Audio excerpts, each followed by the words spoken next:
Okay, we're live on YouTube and the public is in now. Okay, great. Sounds good. So I believe we have quorum. So we're going to go ahead and get started with this committee of a whole. Crystal, if we can call up the agenda here. And if we can start off with a roll call, please. Trustee Buelna? Here. Trustee Fong? Trustee Fong? Here. I'm here. Thank you. Trustee Hoffman? Here. Trustee Moreno? Trustee Moreno? Absent. Trustee Svanken? Trustee Svanken? Absent. Trustee Vela? Here. Trustee Vettis? Here. Student trustee Geronimo? Absent. Thank you. Trustees, I know since we have our regular board meeting scheduled right in front of us with the flag salutes, if it's okay for all of you, if we could just hold off on our official flag salute. If there's no objections, I'd like to delay that for the full board meeting. No objection. No objection.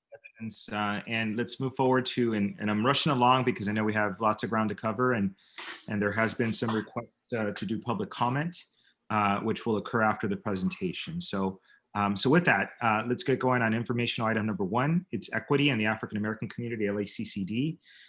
Vice Chancellor Corner, you were gonna, or was it Chancellor, are you gonna kick us off, or Vice Chancellor Corner? Yes, I don't mind kicking us off to say a few words. Okay, why don't you start us off, Chancellor, and then we'll move into, we have both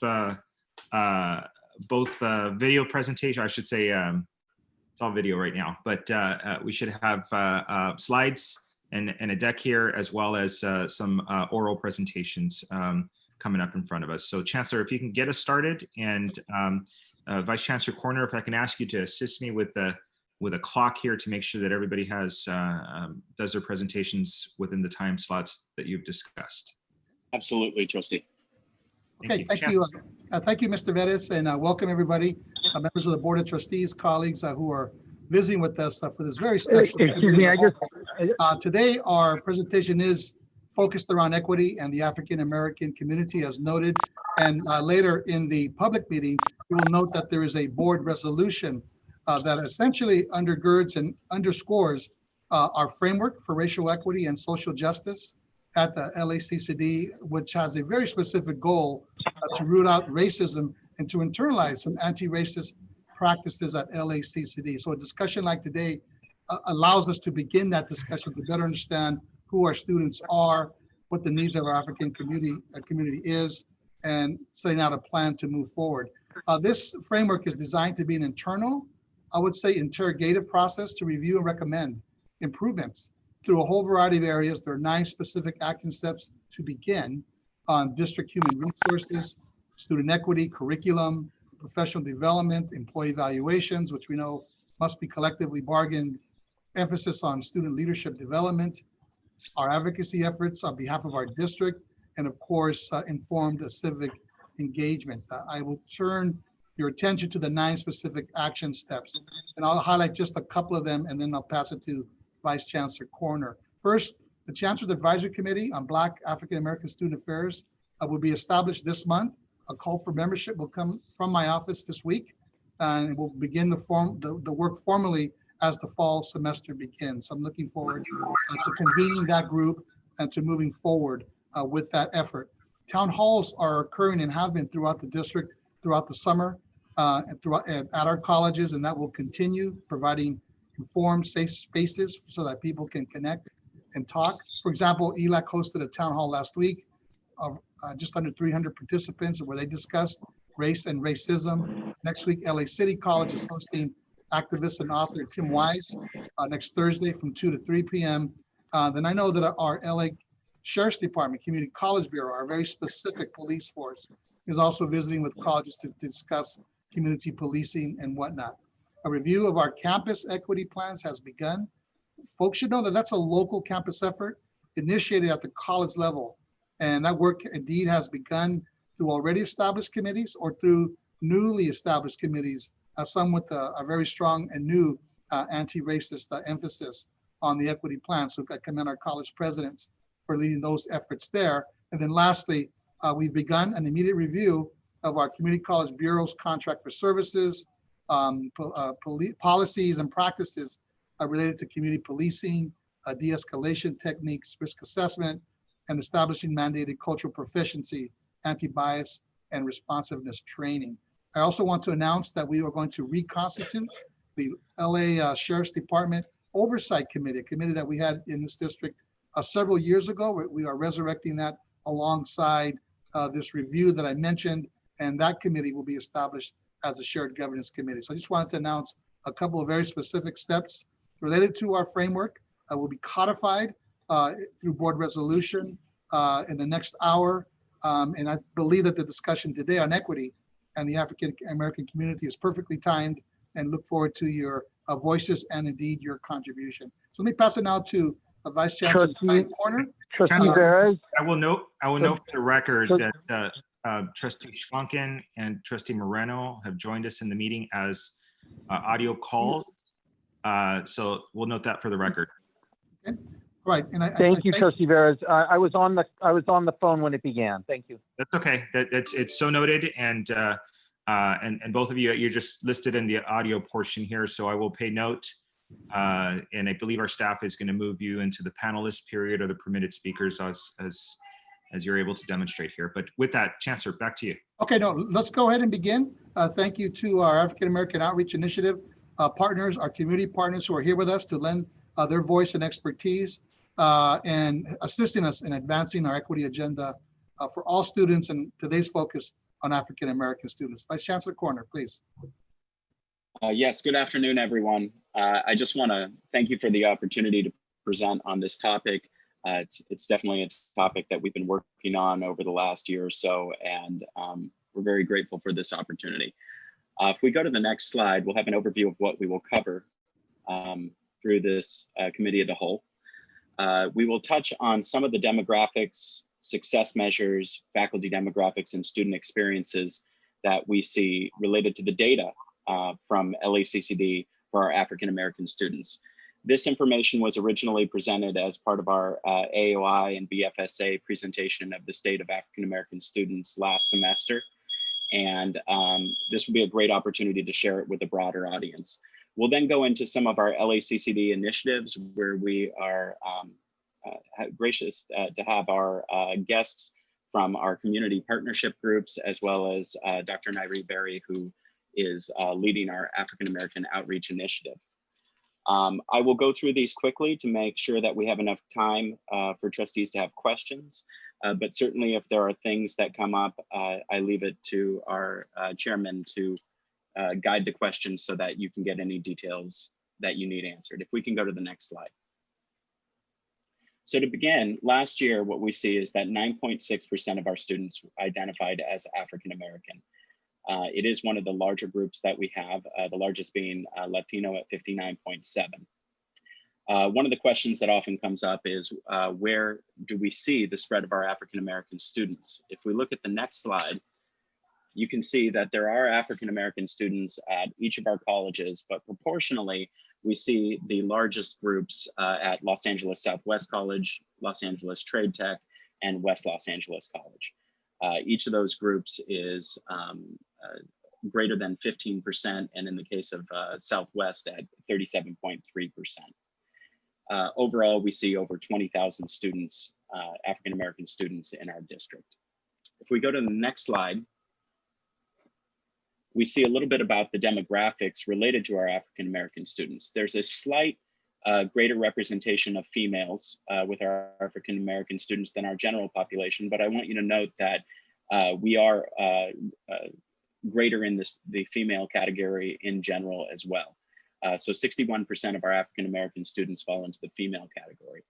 What we do see is the African American students also tend to be older than what we see with our general student population. A majority, more than half, are over the age of 25, and they are definitely more likely to be in the categories of 25 to 34, 35 to 54, or 55 and older than what we see with our general student population.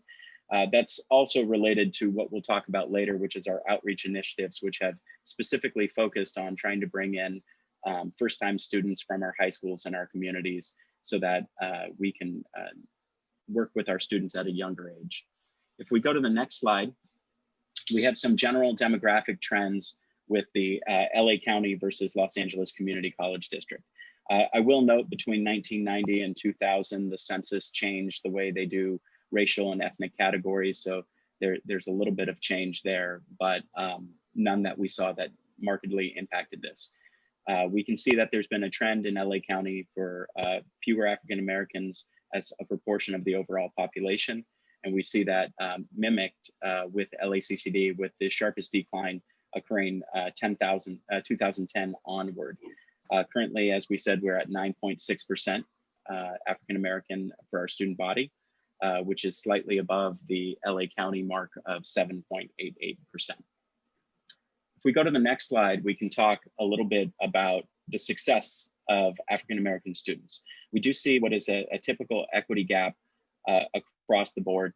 If you call attention to the end of the chart, that is where we see completions, and it's 10% compared to 13% for the general student population.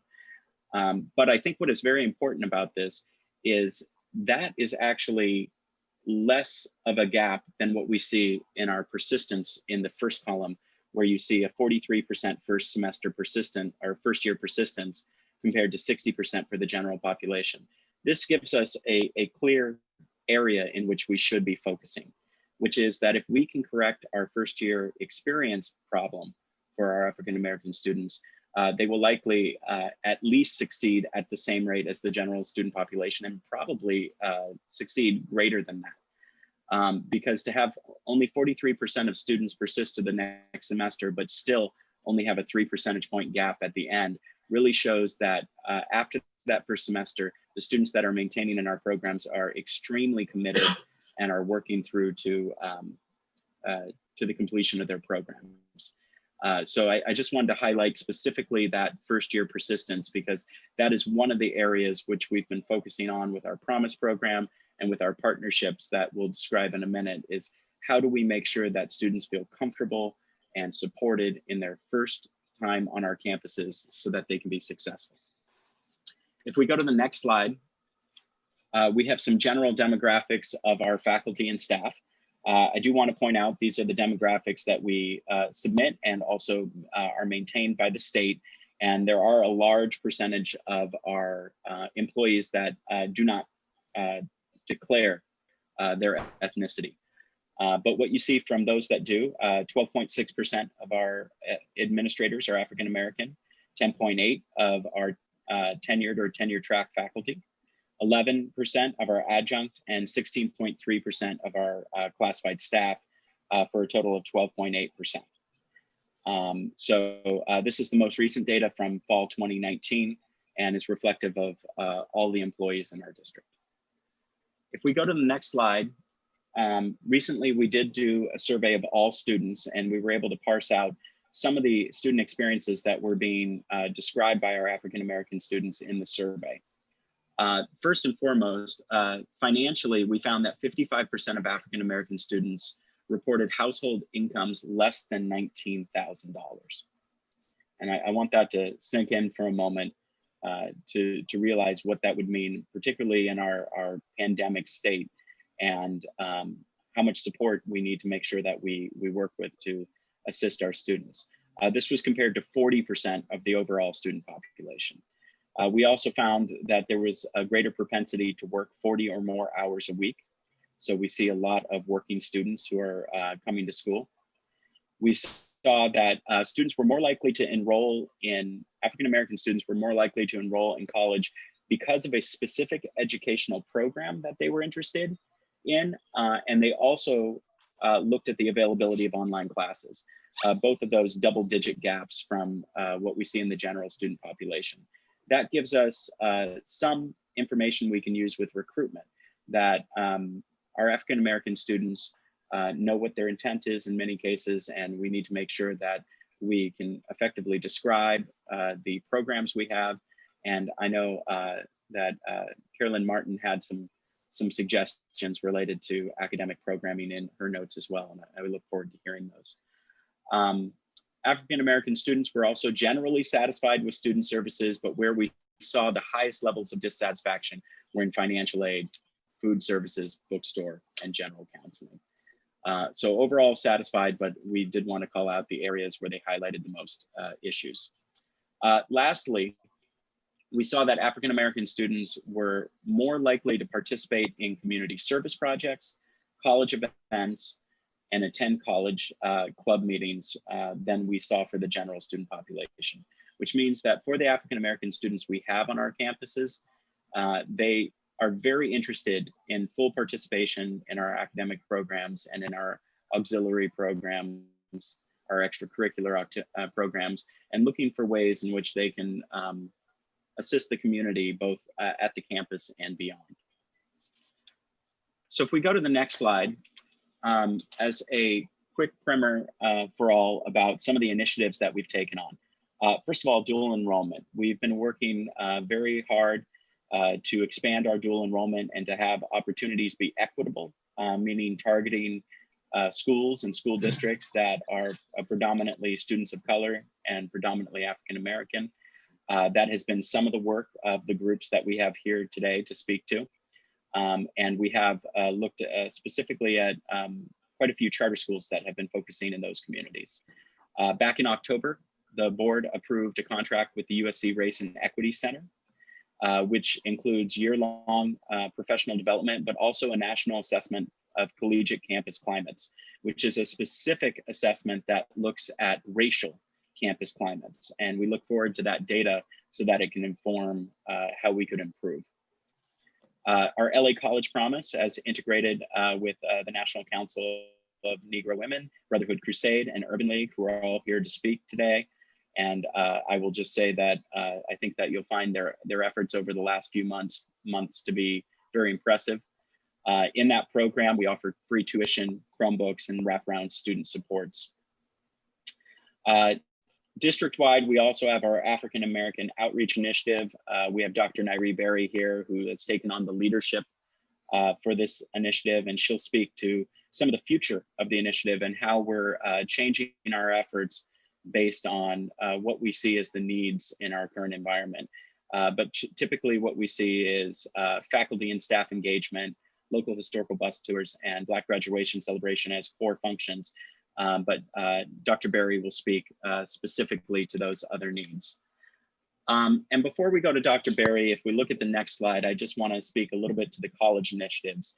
We asked each of the colleges to speak to some of their efforts, and collectively what we see is that more than 2.5 million is invested in programs to support African American outreach and success.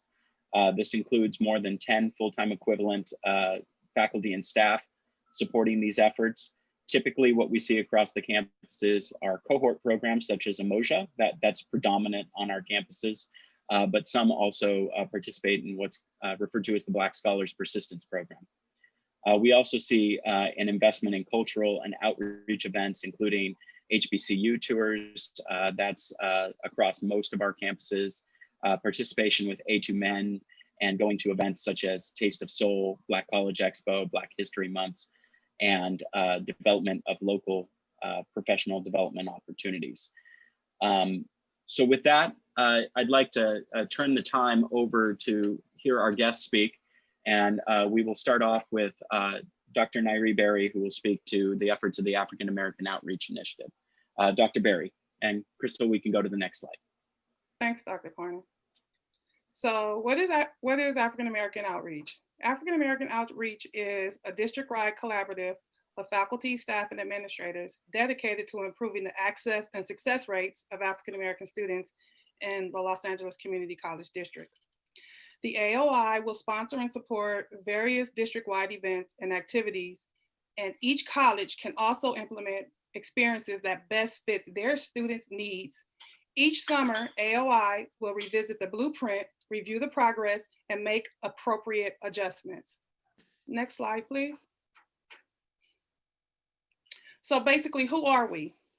We serve on all 9 campuses with 7 different committees. We have the Advocacy, Policy Development, and Funding Committee led by Dr. Lance Roberts. The goal of that committee is to improve AOI visibility on all 9 campuses, legislators, donors, and other key stakeholders to ensure and to be used as the guiding framework for meetings with legislations, meetings, and other members of the Oversight Committee to develop messaging to align with critical collaborators. Our next committee is the Access Committee, led by Brittany Gray and Brandy Robertson. The goal is to improve communication between AOI and the surrounding community. The community ambassadors community will identify and recruit interested faculty, staff, and administrators with affiliations to civic, cultural, church, and neighborhood organizations. These teams will encourage to hold informational meetings and give presentations about community college within the LACCD. These CAs will also participate in district-sponsored events as representatives. The student support programs led by Michael Hopper from LA Trade Tech and Damian Lilly from LA Southwest. The goal of this particular committee, once students are recruited to the colleges, student support programs such as Umoja and other programs will be the vehicle to direct them towards the completion of their goals. Next slide, please.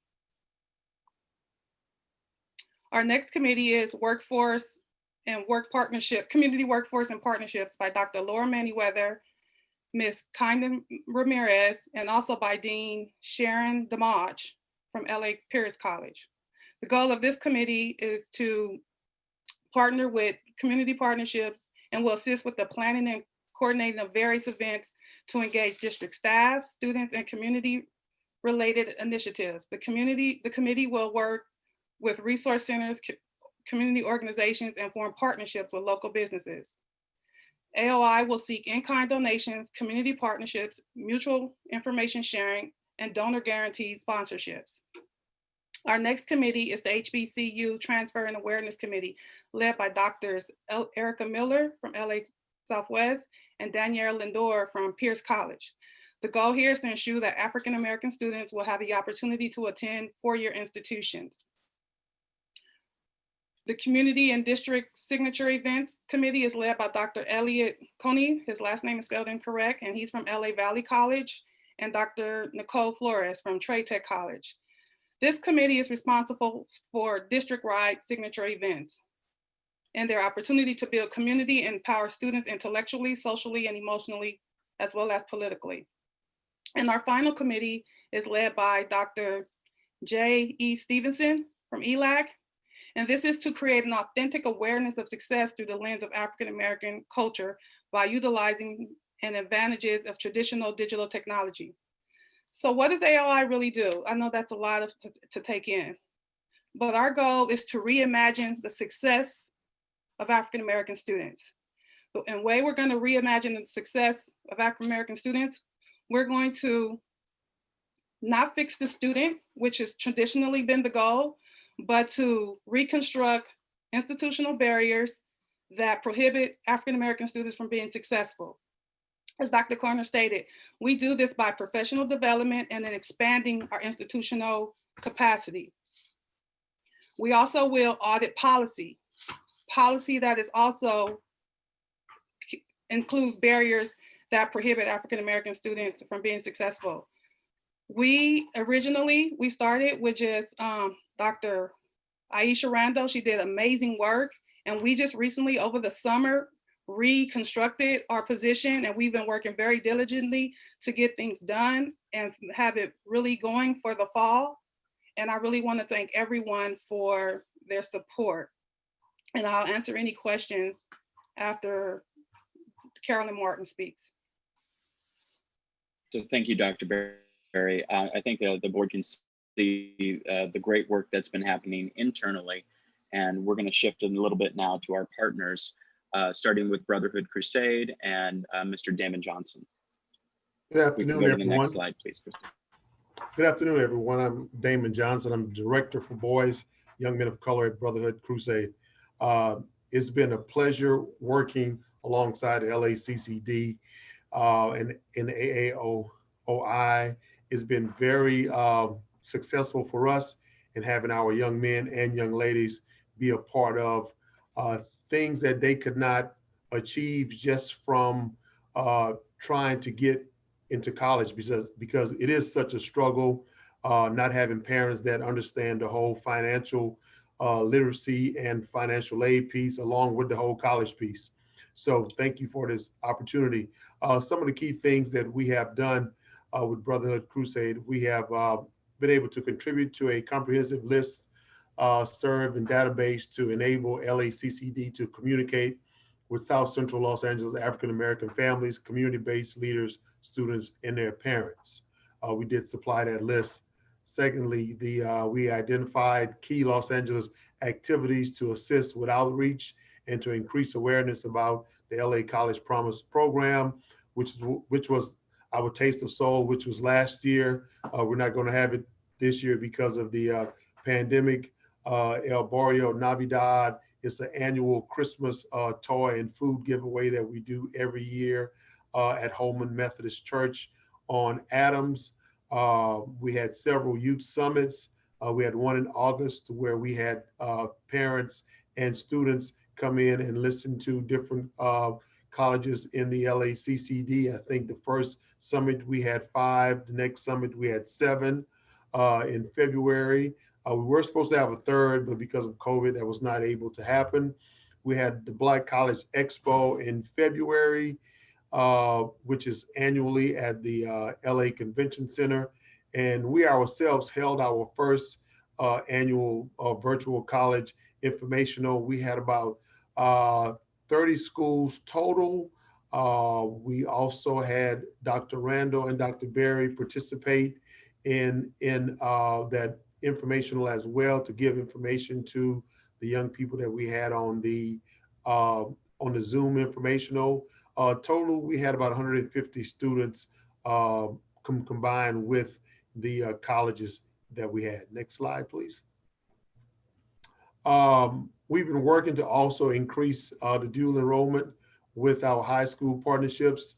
I'm able to go and speak with the principals because of our MOU and our SDAs, and every single one of these schools are looking forward to having some type of dual enrollment with the LACCD campuses, because a lot of their students do actually go to Southwest, West, Trade Tech, and I've been pushing a lot of students now to City as well, because a lot of them actually live close to City, so we're trying to push City as well. And they're just waiting for the time where you can sit down and have a good conversation and get that going. As I said earlier, we conducted the student parent workshops at our seminars, at our parent nights, and with LACCD about different colleges, majors, transfer opportunities, promise program, and financial aid. The future, we have a youth source center, which is the equivalent to a work source center, to where we can employ our youth in the community with a business partner. The city pays for the first 120 hours. It's an internship, and after 120 hours are complete, LACCD or the business has the option to retain the intern as a student worker. And our mission is to remove and help our individuals in the community to overcome the barriers that deter their pursuit in life, to facilitate opportunities for a better quality of life, if it's through employment or through education. And we also want to allow the student to work and give back to their community while being gainfully employed with a community partner like LACCD. Thank you, Mr. Johnson. I want to point out that he brought this idea up to us in October, and this is a phenomenal opportunity that we might be able to take advantage of to allow our students to be the ambassadors to our programs, because who knows better about the success that is seen on our campuses than our students who are seeing it themselves. So thank you so much for that idea. It's going to be fun to work on. Yes. Now, if I can introduce Ms. Carolyn Martin, and she can speak to the work that her group has been doing. So thank you for inviting us, and thank you for allowing us to be a part of this program. For those that know, National Council of Negro Women is an organization that was founded by Mary McLeod Bethune and who founded Bethune-Cookman College. Our focus has always been families, but particularly education. We were founded in 1935, so we just continue the work. So when opportunities such as the college program, the LA Promise program came up, it just kind of fit in with what we think and how we feel in our mission. So for our background for this, you know about our background, but this is what we thought about. We thought about the fact that many children who are getting out of high school are so in need based on what those high schools have provided for them, that we needed to support that in many ways. So for our recruitment, we were actually asked to work closely with the churches, and that's been a very good partnership as well. Churches have an audience, a population that we're looking for, children that are not quite ready for a four-year college, but need some assistance with getting through those first initial years and getting in a position to actually flourish in a university. So we tried several things. And of course, you know, the program that you guys run, the LA Promise, is it's beneficial because it's, you know, tuition free. You get all kinds of support in enrolling. And that is what our children did not know about, the ones we reached out to. So we tried many models, first the churches. So we actually listed ads in most of the publications that are circulated about church, such as the Watts Times, the Raise to Praise, many newspapers. So we did actually probably about 10 different papers, ads for a month. We visit churches on Sundays, a lot of times, most times with an ad in the bulletins, flyers distributed through the lobby. Any type of programs those churches were hosting, the ones that we could find out about, we actually attended to distribute information with the permission of the ministers. You know, it's where that we found most of the young people that we were encountered with. So, and then the websites, of course, informational cards. We did surveys on college, and we did the surveys. It's an unofficial survey, not scientifically founded, but actually asking questions about what are you thinking about after college? What's your thought? Are you attending college? What are your interests? What schools are you interested in? What do you know about enrolling? Would you know what the first steps are? So the questionnaire was about 15 questions, but it got us, we got from that a lot of information about what the young people were thinking and where they might need to be guided. So we also went to high schools and presented to assemblies, workshops on the benefits of the community colleges. We presented, I think we visited Washington, Jefferson, Fremont, all in South Central Los Angeles. We did the college fairs that the other young man mentioned, Long Beach Fair and the College Expo at the Convention Center, where there was many, many children. With those, we did the surveys and passed and distributed information about the program. We created a flyer that, and this postcard that gives all the details of who you want to be in touch with. As an enhancement, because we're looking for young Black men, we have a football league. So they would be able to participate in this football league, you know, not a school league, but one with some structure and some instruction on how you would become a pro, what you might need to do, as well as keep your grades up. So that was an interest and a draw for the young men. Very fun, and it was fun for the kids. Kids, I call them, but they're young men now. We did outreach to the skating rink. That was a wild adventure too. We had a table outside of the skating rink, and that was before the coronavirus, of course, and got many, many people's information so that we could follow up with a phone bank. And so anyone that we took their information, they were followed up with information, additional information, and an opportunity to ask questions and see where they might be interested. We did barbershops and beauty shops, barbershops in particular. Distribution to the moms and the parents in nail shops and shopping centers and malls. That's because we know the moms and the dads are probably the primary ambassador for these young people. So with that, I think we reached quite a few people. All of this being coordinated closely with the churches that we are working with in particular. So we see our successes was the number of people that we were able to reach.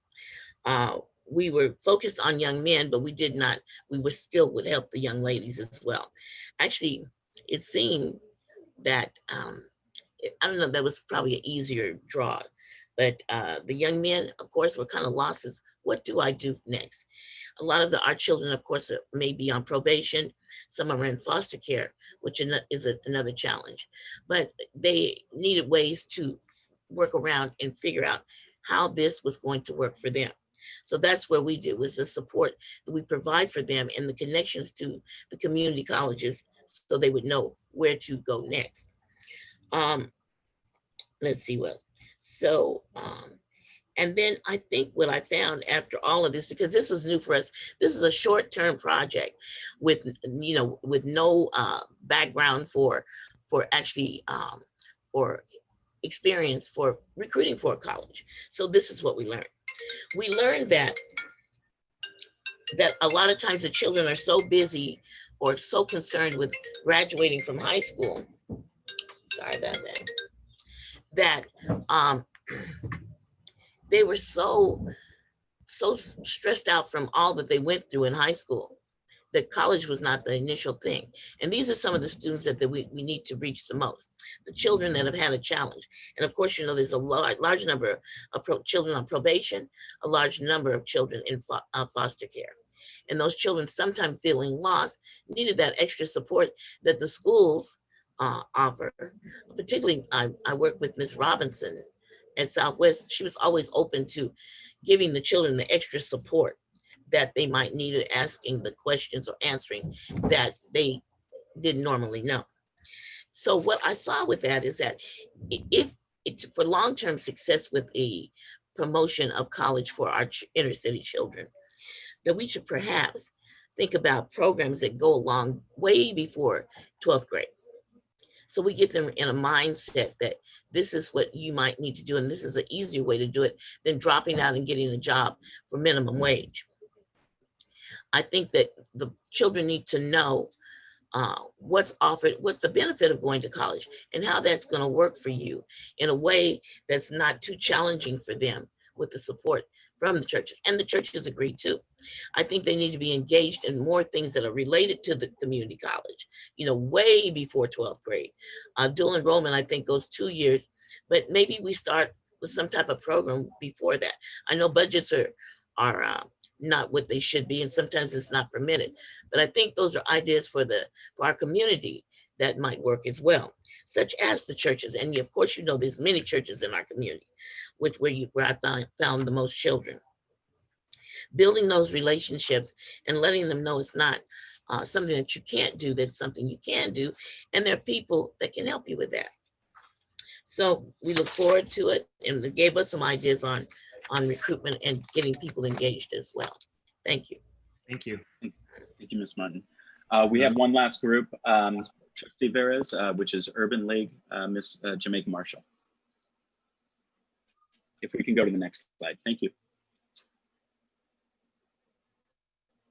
Hello, thank you. Jamaica Marshall here. Hope everybody can hear me. Just wave like maniacs if you can't. I am the Director of Programs for the Los Angeles Urban League, and like to echo my colleague's sentiments and be very appreciative that we were selected for this initiative. We definitely think that this is important work. It was a pilot, it was small, but it's only a few folks who can kind of move in these spaces and get this quick turnaround of service provision and data back in the way that we want. And I think we have some groups here that can do that, and I definitely include the Urban League in that. And so we're appreciative as being kind of recognized for that that expertise and being able to contribute where it counts. And that's what we hope that we can continue to do in this ongoing conversation about how to increase African American student enrollment and completion at community college. So for the Urban League, our two kind of primary overlapping focuses with this are kind of vocational and workforce development work. and our kind of wealth building and financial education and literacy piece. And so that's the sweet spot for us when it comes to the community college and the Promise Grant. A lot of our clients and our parents, and we continue to see this as we did the outreach for this program, parents and students both had questions about the kind of savings that community college could provide them. And others we felt who were kind of more, for many different reasons, being kind of shepherded to the 4-year track, should have had more education and information about Promise, LA Promise, and different types of financial options that they would have by attending a community college, but they didn't for different reasons. And I can talk about some of those in the Q&A. But so we felt like it was really important to get the message out about the benefits of the financial benefits and just the financial planning benefits of thinking about community college out to both groups of parents and students. And then the other piece were, I think this kind of echoes Carolyn's point about students that are hard to reach, foster youth, kids who are involved in the systems, families that are involved in the systems, a system like DCFS or probation, but then also kids, and we have, several dozen thousand students in LAUSD and LA County that are attending alternative or other types of continuation high schools, right? And so these students face a different level of challenge in terms of getting the counseling they need and the career and college access counseling that they need, starting majorly with a lot of folks just don't think they're in the class, right, to even go. And so we spend a lot of time reaching out to those types of high schools with the understanding that our partners at the Negro Women League and Brotherhood Crusade had lots of inroads into the existing school campuses. We also worked on traditional school campuses, but like I said, we focused on some of our partners in the vocational that we've always partnered with, kind of on the vocational education side. So just really quickly through the PowerPoint slides we have here, we participated in the Black College Expo. We had a career and vocational kind of section that housed a number of different corporations, for-profit, non-profit scholarships. But we had a whole section right next to the kind of photo booth and wheel spinning and all the fun stuff around community college and really free college and college affordability. And we touched over 500 individuals. That means individuals actually stopped, signed up, left their contact information, wanting more information about a scholarship, of college, et cetera. And we counseled over 180 students during that event, whether it was about one of those things, right? So that counseling went beyond just them leaving their names. And then 63 total signed up requesting more information specifically about LACCD campuses. And we followed up with each and every one of those students. Students needed help with applying. Even students who kind of were sure, and there weren't that many, I'm speaking not just of the Black Expo, but all over, the students who were kind of not sure about whether they wanted to go to community college, even the folks who were sure, they still needed and had questions about the application process and the financial aid process. And so wanted to note that Los Angeles Urban League applicants admitted, we helped kind of facilitate the admission of 8 students who were enrolled at LACCD in the winter semester and completed. And these were kind of a joint program that we also worked with LACCD and LA City College to create a joint program that would really help meet the needs of some of our former foster and homeless youth students. And so we talked about creating the vocational education track that would kind of house all of the similar programs that a student would come in and would necessarily need if they wanted to pursue a certain career. And so we were able to work with LACC to create something like that for our Backstage Careers program and to really give this cohort of 6 students some real training in, the kind of skill sets and careers on a Hollywood production or a live event that you can do, from your computer. And so it was really successful, even in the midst of the COVID-19. They were able to really seamlessly transition to remote a study and really following the lead of LACCD and the remote learning practices that the campuses all implemented right away. Urban League took kind of similar measures, and we were able to maintain and keep all of those students on the same track and all completed. So that was really excellent. The next piece that I wanted to talk about was our community college and COVID-19 webinars. And so we spent heavily messaging in various media venues all through the year before COVID and during COVID about community college, and whether that was attending, access, information, financial aid, whatever.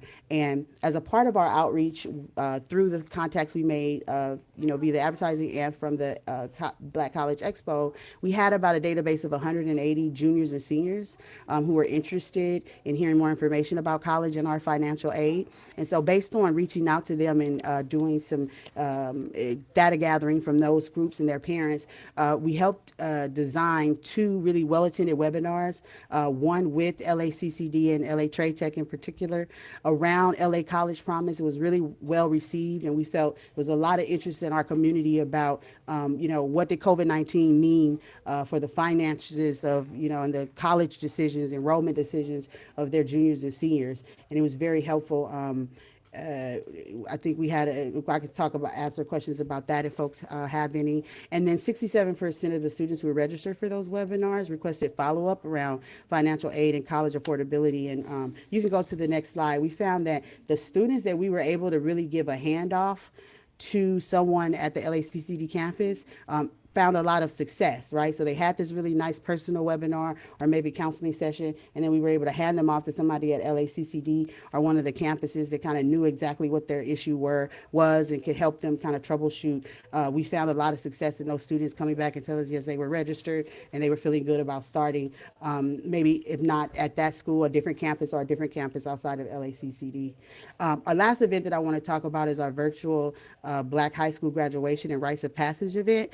This was something conceived and conceptualized after the COVID-19, and we really wanted to understand, like, how can we continue our outreach and do the things that we wanted to achieve, under this new normal.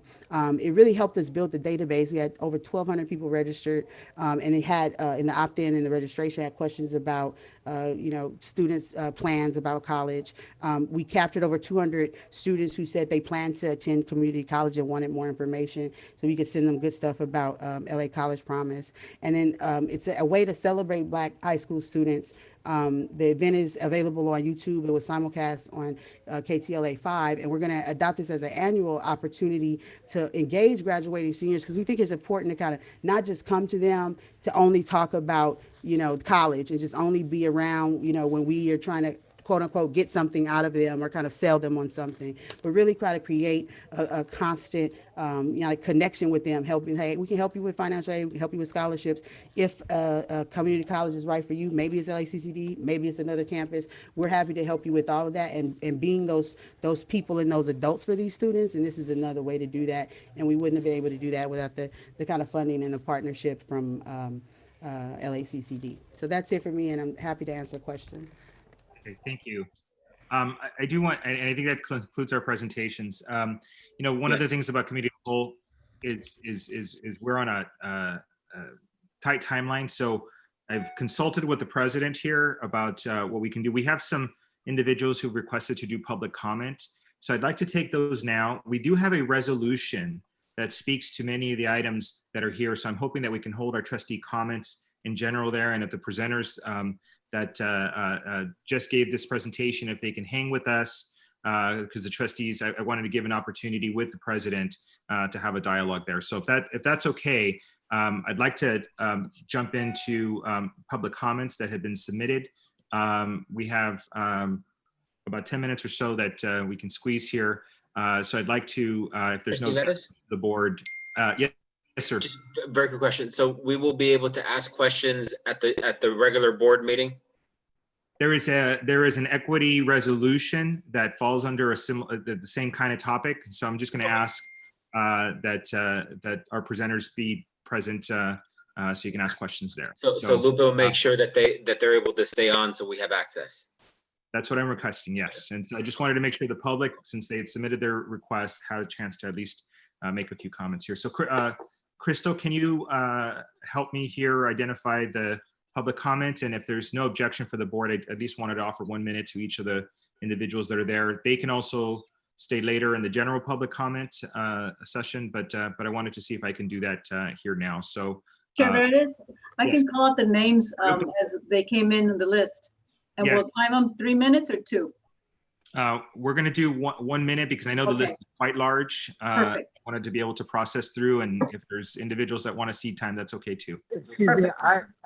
Excuse me, Trustee Veras, I would like us to extend the time of the committee of the whole so that we can hear from the public speakers. Cutting the public speakers without a vote, I think, violates our rules. Our rules state 3 minutes, and there has to be a vote to reduce it. Look, you've made a motion. So I would move that we extend. I move that we extend committee of the whole 15 minutes to hear, or 20 minutes to hear from the public. Okay, is there a second? I second. I'm sorry, who was the second? Reverend Dr. Diane L. Johnson. I'm sorry, you can't second. Is there a trustee that's willing to second that? Okay, hearing none, that motion fails. We're going to move forward with the public comment. Board Secretary Orozco, can you call the first name, please? Yes, Clarence Moore, Reverend Clarence Moore. You got 1 minute, sir. Thank you. We have a few callers that have called in. If you are on the phone, please press *9, and that would raise your hand. We can allow you to speak. Okay. Point of parliamentary procedure. Our rules dictate 3 minutes unless there's a motion to limit speech, a limit comment. Okay, then I entertain a motion for 1 minute, or else we're going to have, the rules also say we conclude our meeting at 3 p.m. So, is there a motion to give speakers 1 minute? I don't understand why the board doesn't want to hear from the public. This Mr. is Schwank, really disheartening on an issue that's important. You need to respect the order of the meeting. You're interrupting here. I'm asking, is there a motion to have 1 minute? I had a parliamentary point of order for our general counsel, and I believe it's correct. So I'm not interrupting. It's legal under our rules. Mr. Schwanken, you're being disruptive. I will ask the general counsel. General counsel, the meeting is set to end at 3 p.m. Our rules do indicate 3 p.m. I actually asked if there was any objections. So that's an appropriate request on my part to manage this meeting. There was a motion. It failed for a second. And I object. I object to reducing the time. Mr. Schwanken, stop interrupting. General counsel, we have till 3 p.m. Trustee Veras, follow the rules. Trustee Veras, follow the rules. The rules are clear. Mr. Schwanken, you're being out of order. You're disrupting the meeting. Please let the general counsel respond to. We are scheduled to 3 p.m. I was trying to allow individuals to have an opportunity to speak, and we're now eating into the time allotted for folks. So your disruptions by law they. No, Trustee Veras, by law they have a right to speak. By law, you're out of order. Mr. Law. It is not. I have. No, you're wrong. You're wrong. It is points of order under parliamentary procedure are within order. You don't understand the rules, Trustee Veras. May I speak? I'm asking the board secretary to allow me to speak. And thank you, Chair Veras, for recognizing me. I think as Chair Veras has indicated, and I think Trustee Swankin agrees, the public does have a right to speak, and that is what we are attempting to do. I think that the only aspect that is now being debated is how much time to provide. Trustee Veras is correct. We do have an end time at 3 o'clock.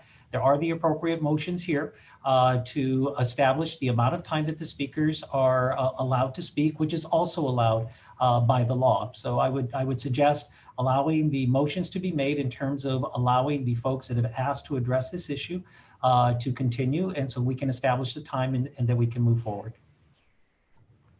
Okay, is there a motion on the floor for time limit to speakers? Okay, I hear none. Then we have 3 minutes, but the meeting will conclude at 3 p.m. I apologize to the speakers who were waiting.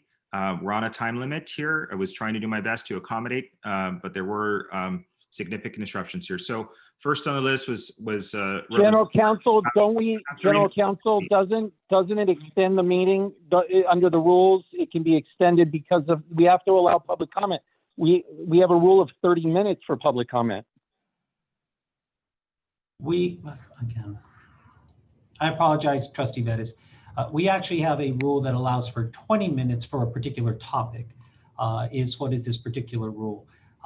So again, I'm looking to the chair. I think the chair is trying to provide for speakers to speak, but it would be helpful if we could put a motion on the floor to establish this and so that we can move forward. Trustee Vettis? Yes, Trustee. We're getting close to 3 o'clock, and we cannot go through this session without at least five to six speakers. My recommendation is to go to 3:10, limit the speakers to 2 minutes. That way, at least we have 5 speakers, because we can't not do anything. I'll take that as a motion. Trustee Buolna, is there a second to that motion? This is Trustee Hoffman. I'll second the motion. Seconded by Trustee Hoffman. Can I get a roll call vote? Trustee Buolna? Yes. Trustee Fong? Yes. Trustee Hoffman? Yes. Trustee Moreno? Yes. Trustee Spankin? I want to give them 3 minutes, so no. Trustee Vela? Yes. Trustee Vettis? Yes, motion passes, and let's begin with our first speaker. And you have 2 minutes, Mr. Moore. We have a hard stop at 3:10. Or Reverend Moore. I'm next. Sir, are you on? Yes, this is Pastor Nate Devon from Westminster Baptist Church. I'm sorry, And sir. Let me go back. I'm going to the list because there was a list recorded here. So, Mr. Roscoe, and I apologize. You all are listed as phone numbers, and so I can't distinguish. But I do want to make sure we follow the list here. So, yes. First one is Reverend Moore, Clarence Moore. Please raise your hand. We just need one hand at a time, please. We can identify the next speaker. Reverend Moore. I don't believe he's able to get on. Okay, then we'll go to the next speaker. Reverend Wayman Baker. I'm here. Can you hear me? Yes, sir. Yes, we can. You have 2 minutes, sir. Thank you. Yes, sir. Thank you very much. I'd like to say, first of all, thank you all for giving us the opportunity to give our thoughts on the matter of what's happening in our school board today and also our neighborhood. To the president, if she's present, also to the trustee board members. This is a crucial time that we're in today. Black people, after 400 years, are still asking for equal rights. So the question is, do we go back with a promise that we was already given to the ministers, or do we return to them with a blank check? I don't think $3 million is too much for our kids. Think of them as your kids as we await your answer. Thank you very much. Thank you, sir. Next speaker. Reverend Roy Atkins. Reverend Roy Atkins. Please raise your hand one at a time so we can identify you. Reverend Atkins. Okay. Next one, Reverend Diana Johnson. Please raise your hand. Diana Johnson. Reverend Stephen McGrover. Reverend McGrover. Can you hear Reverend Johnson? Yes, sir. We can hear you. No. It's ma'am, just a deep voice. We've got your voice. Sorry, madam. Go. You have 2 minutes. Go ahead. Thank you. Yes. I'm Reverend Dr. Diane L. Johnson, Senior Pastor of Amen LA. And I've been pastoring for 40 plus years, and I thank you for allowing me to come before you with this request. I've always taught a closed fist is nothing done, and that we must always operate on a level ground. There must not be systemic racism. That should not be our problem. With that being said, I respectfully make the request of $3 million on behalf of the Black Churches Black Student Outreach Program, South Central Los Angeles. I give Reverend Clarence Moore. I thank you very much for allowing me this opportunity. Thank you. Thank you. Okay, Reverend Moore, you have 2 minutes. Thank you. Thank you. Sorry about that. Good afternoon. Again, asking you to increase the budget to $3 million for this for the churches, Black Student Outreach Program. I listened to the reports. I think everything that the three agencies did with the pilot program is great. But I think for phase 2, we need to have more inclusion of the Black churches. If necessary, having a stand or having some kind of MOU with the churches. And I'm president of the Los Angeles Ministers Pastors Forum, so an MOU. But the idea is that the church plays a bigger role. There are 2,000 African American churches in South Central Los Angeles. So the outreach would be greater to Black students. And that's the concern here. It seemed like what you've done is, what has happened is you've done some, but as initial pilot, but we need to take it further. That's why I'm asking for the $3 million to be allotted to this program. Thank you very much. Thank you. Pastor Atkins. Thank you. Next speaker. Pastor Atkins. Who's this? Please identify yourself, please. Pastor Atkins. Okay, you have 2 minutes, sir. Yes, I'm along with Pastor Moore and Reverend Baker on the $3 million that we're asking for our Black churches. As a pastor, I have members that are waiting for this program to be started, and they're waiting. And so other programs that they have tried to go in, there were loopholes where they was not able to continue, so they have hope in this. So I'm asking and urging the board to grant us the $3 million for our students. Thank you. Thank you, sir. Thank you, sir. Lupa, next person on the list. Reverend Matt Shorty. Reverend Matt Shorty. Clinton, I'm sorry. Clinton Simmons. Mr. Clinton Simmons. Mr. James Marshall. James yes, Marshall. It's Mr. Marshall. Thank you, sir. Mr. You have 2 Marshall. minutes. Thank you, sir. 2 minutes, please. Yes, my name is James Marshall. I'm the LA chapter chair of BAPAC, Black American Political Association of California. And we also urge you and support the needs for the monies to advance the education and recruitment of our African American youth. The program that's set up before you is a solid, legitimate, viable program. So could you please consider that and give the offering that will enhance the enrollment of African American students? Thank you. Thank you, Mr. Marshall. Lupa, next speaker. Mr. Bruce Ratkins. Mr. Bruce Ratkins. Reverend Nate DeVog. Reverend Nate DeVog. Mr. Bishop Cliff Cody. Dr. Michael Beatty. Dr. Michael Beatty. Last I'm one. here. Can you hear me? Can you hear me? Yes, sir. Yes, sir, we can. Go ahead, doctor. You got 2 Hi. minutes. 2 minutes. All right.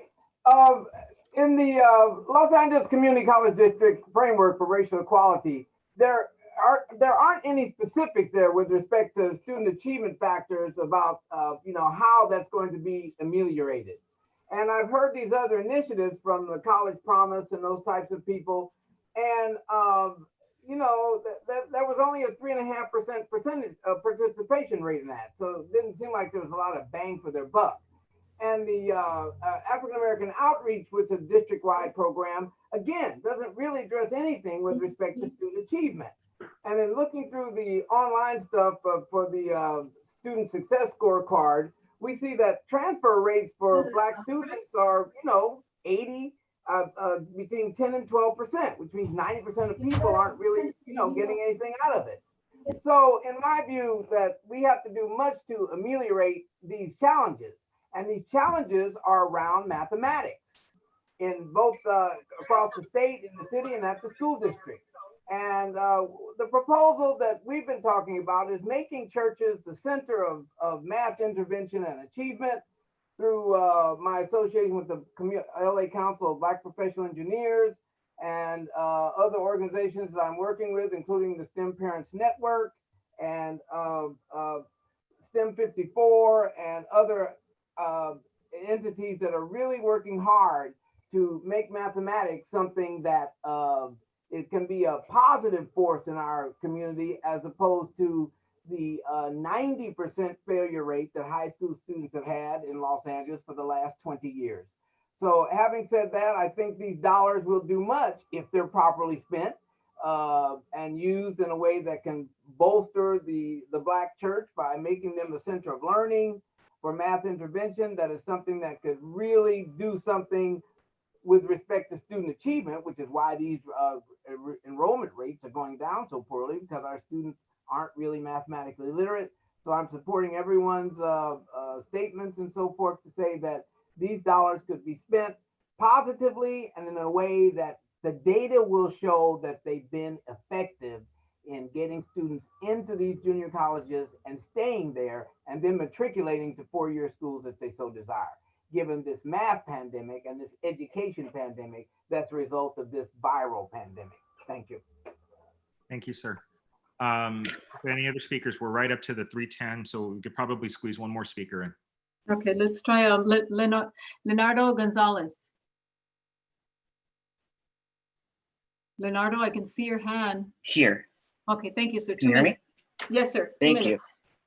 Thank you, everyone. My name is Leonardo Gonzalez. I'm an ELAC student, and my concern is in regards to agenda item B1, which is in regards to the equity in the African American community at LACCD.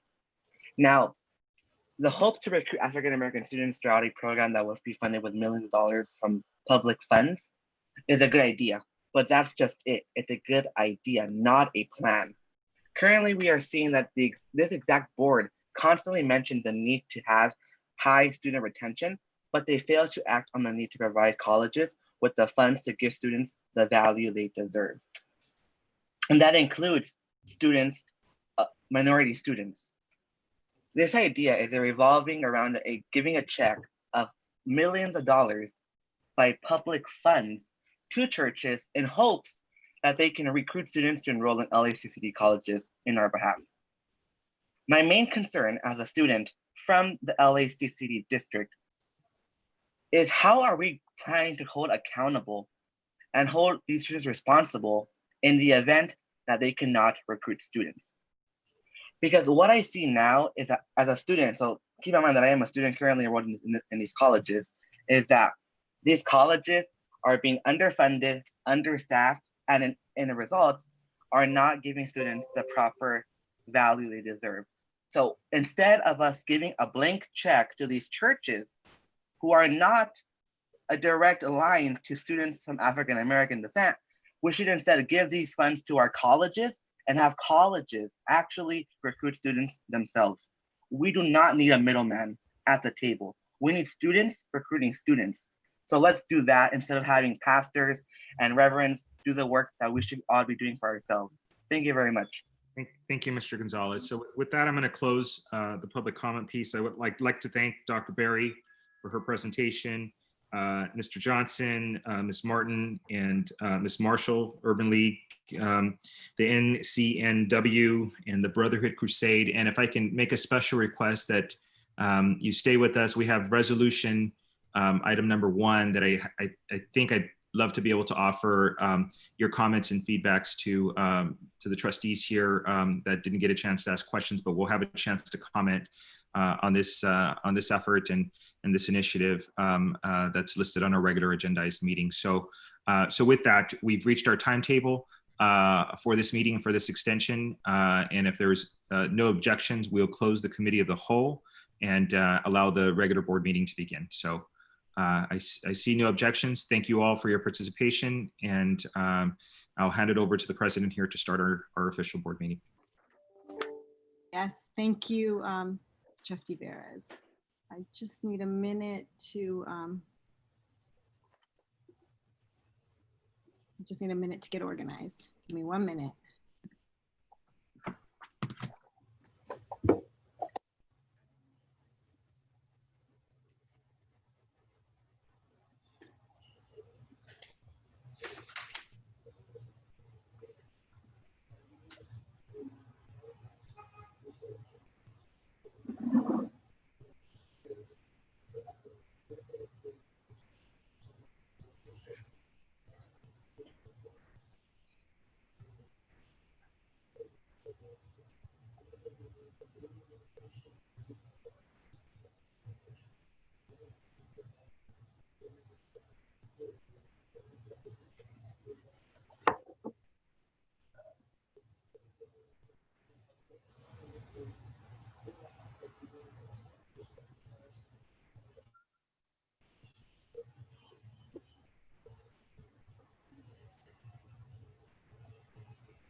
Okay, thank you. Good morning, good afternoon, and I'm sorry we're running a little bit late. I had a little bit of technical difficulties. The meeting will come to order. Can I have roll call, please? Can you hear me? We can hear you. Can we have a roll call, please, Lupe? Yeah. Yes. I'm sorry, I didn't realize. Trustee Welna? Here. Trustee Fong? Here. Trustee Hoffman? Here. Trustee Moreno? Here. Trustee Swankin? Here. Trustee Vela? Here. Trustee Vettis?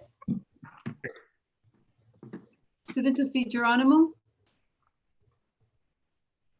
Absent. Thank you. Great, thank you. We are now going to have the flag salute. Eva and Luke Gribbins will lead us in the flag salute today.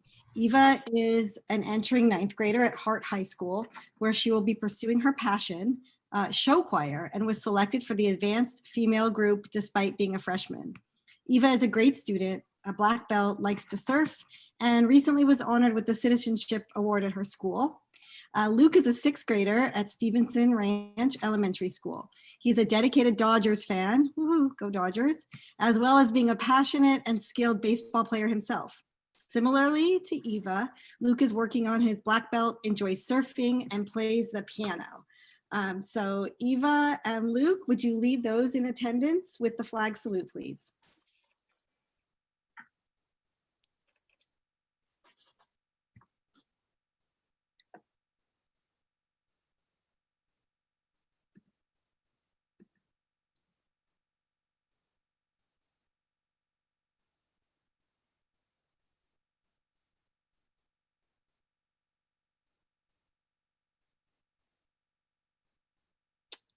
Mr. President, I believe they're muted.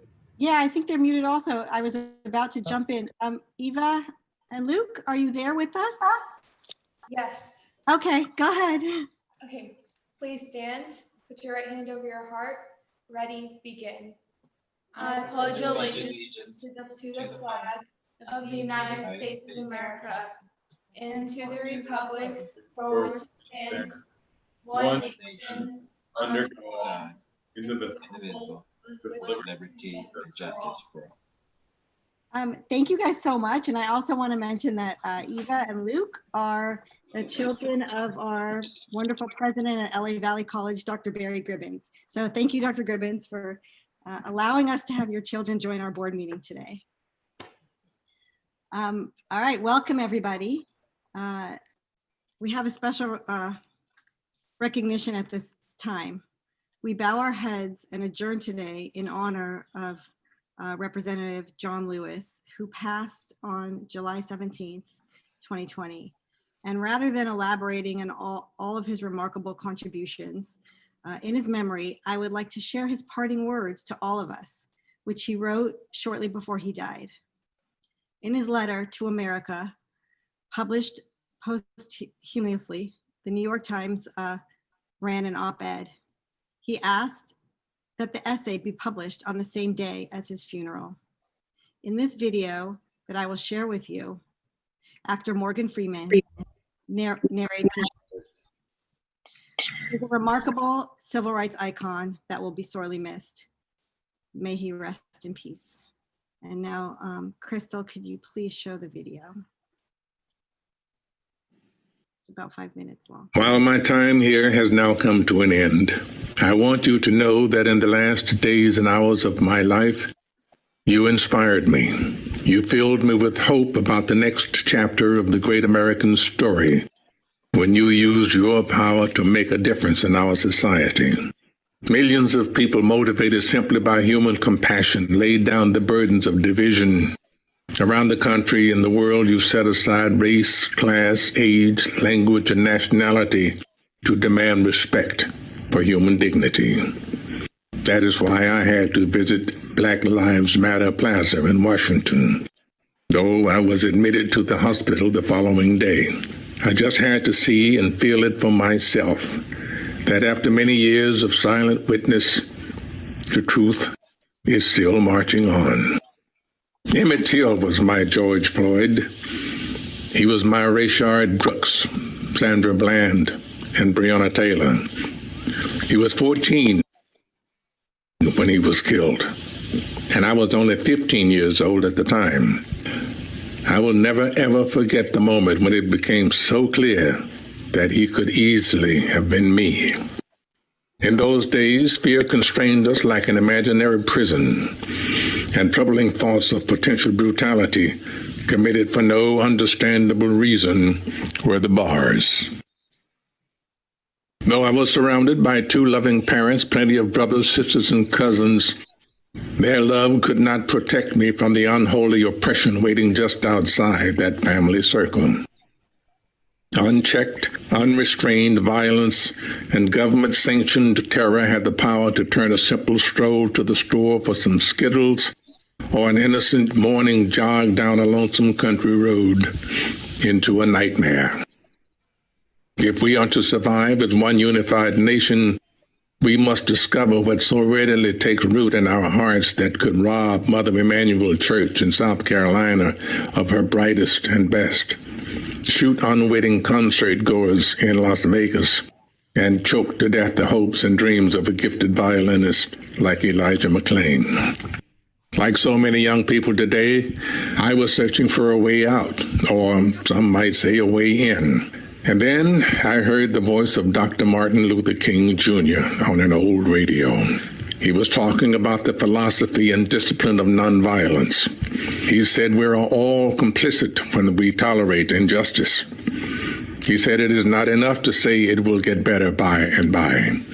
He said each of us has a moral obligation to stand up, and speak out. When you see something that is not right, you must say something. You must do something. Democracy is not a state. It is an act, and each generation must do its part to help build what we call the beloved community, a nation and world society at peace with itself. Ordinary people with extraordinary vision can redeem the soul of America by getting in what I call good trouble, necessary trouble. Voting and participating in the democratic process are key. The vote is the most powerful nonviolent change agent you have in a democratic society. You must use it because it is not guaranteed. You can lose it. You must also study and learn the lessons of history because humanity has been involved in this soul-wrenching existential struggle for a very long time. People on every continent have stood in your shoes through decades and centuries before you. The truth does not change. And that is why the answers worked out long ago can help you find solutions to the challenges of our time. Continue to build union between movements stretching across the globe because we must put away our willingness to profit from the exploitation of others. Though I may not be here with you, I urge you to answer the highest calling of your heart and stand up for what you truly believe. In my life, I have done all I can to demonstrate that the way of peace, the way of love and nonviolence is the more excellent way. Now it is your turn to let freedom ring. When historians pick up their pens to write the story of the 21st century, let them say that it was your generation who laid down the heavy burdens of hate at last, and that peace finally triumphed over violence, aggression, and war. So I say to you, walk with the wind, brothers and sisters, and let the spirit of peace and the power of everlasting love be your guide.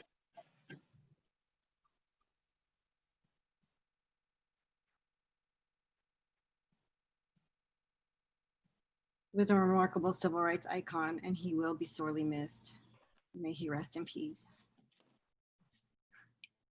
So many of you know that we adjourned in the memory of Andres Guardado.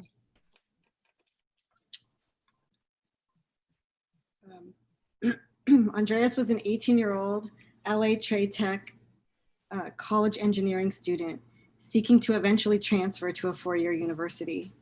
After just a few semesters, he was on the dean's list, working 2 jobs, and had also began to take courses in the automotive transportation and manufacturing pathway at LATTC, as he was an avid car enthusiast.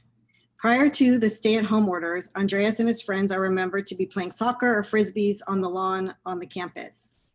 He was killed in Gardena, outside of the auto body shop where he's said to have worked, on Thursday, June 18th, 2020, by an LA County Sheriff's deputy. Today, we join with Salif, the community, and his family in the effort to seek answers to his untimely and horrific death. Today, we're joined by Ms. Jocelyn Duarte, the Chief Executive Officer for the Salvadoran American Leadership and Educational Fund, SALIF organization. Welcome, Ms. Duarte. May I ask you to introduce the guests that you have joined us today? Thank you, Honorable President Hoffman, Board of Trustees, and Chancellor Rodriguez for allowing us this space today. I would like to, before I share my remarks, I would like to introduce Steve Abarca, who is a family representative of Andres Guardado. I would like him to have the opportunity to talk to us today about Andres. Steve? Hello, hi there. My name is Steve Abarca. I am Andres Guardado's cousin. My cousin, he was a person with a lot of ambition. He was a very curious person. He was currently attending LACCD to become a mechanic, but he was still open-minded. He still wanted to, he was interested in becoming an RN as well, a police officer. He was very curious. That's what we all know him by. He was a person that would always be like, if you tell him something that, oh yeah, I work doing this, he would be like, oh yeah, tell me more about it. Let me know more about it. He was a kid that was always happy. If you, in any picture that you see of him, he's a kid that's always, he's always laughing. You will not find any picture of him not laughing, he was a happy kid. He was a happy kid. He was a person that was loved by all of us. He was the youngest cousin from us. He was the youngest one. He was loved especially by my grandma. He was, for anything, he was grandma's boy. Grandma would call him for anything. He'd be like, hey, I need a ride for this. May you come pick me up, may you take me to Irvine to go see my daughter. He would, with no hesitation, he would always do it. I know Ms. Hoffman said that earlier that there was somebody that was a Dodgers fan. My cousin was a Dodgers fan as well, and he was a Chargers fan as well. I was supposed to take him to his first Chargers game against the Patriots this year. Sadly, that's not gonna happen.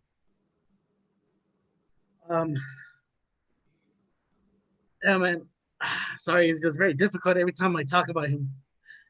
But thank you, Steve. He was a good kid. He was an amazing kid. Like, we all loved him. We all loved him so much, and we all miss him. Sorry.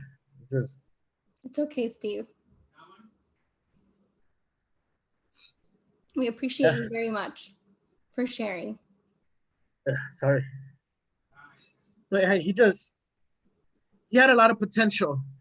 He has an older brother and an older sister. And they currently weren't attending college or anything, but he was the one that was gonna make it. We even told him, like, he had all of our support, that we were all gonna help him in whatever he needed to help out, just like how we would all help out each other as a family. Sadly, he was just taking it away from us, because I felt like he always said that he was gonna change everything. He was gonna change, like, he was gonna get my aunt and my uncle a house. He was gonna try to change this, but I feel like he is changing the world little by little. I guess people are seeing police brutality more now. They're seeing more things about that. Yeah. Sorry. Okay. We understand you and we're with you in community. And I really appreciate you coming to give us a glimpse into who he was. I know it's hard for you. We feel your pain and we stand. Thank you, Steve. Yes, thank you, Steve. Thank you. Thank you so much.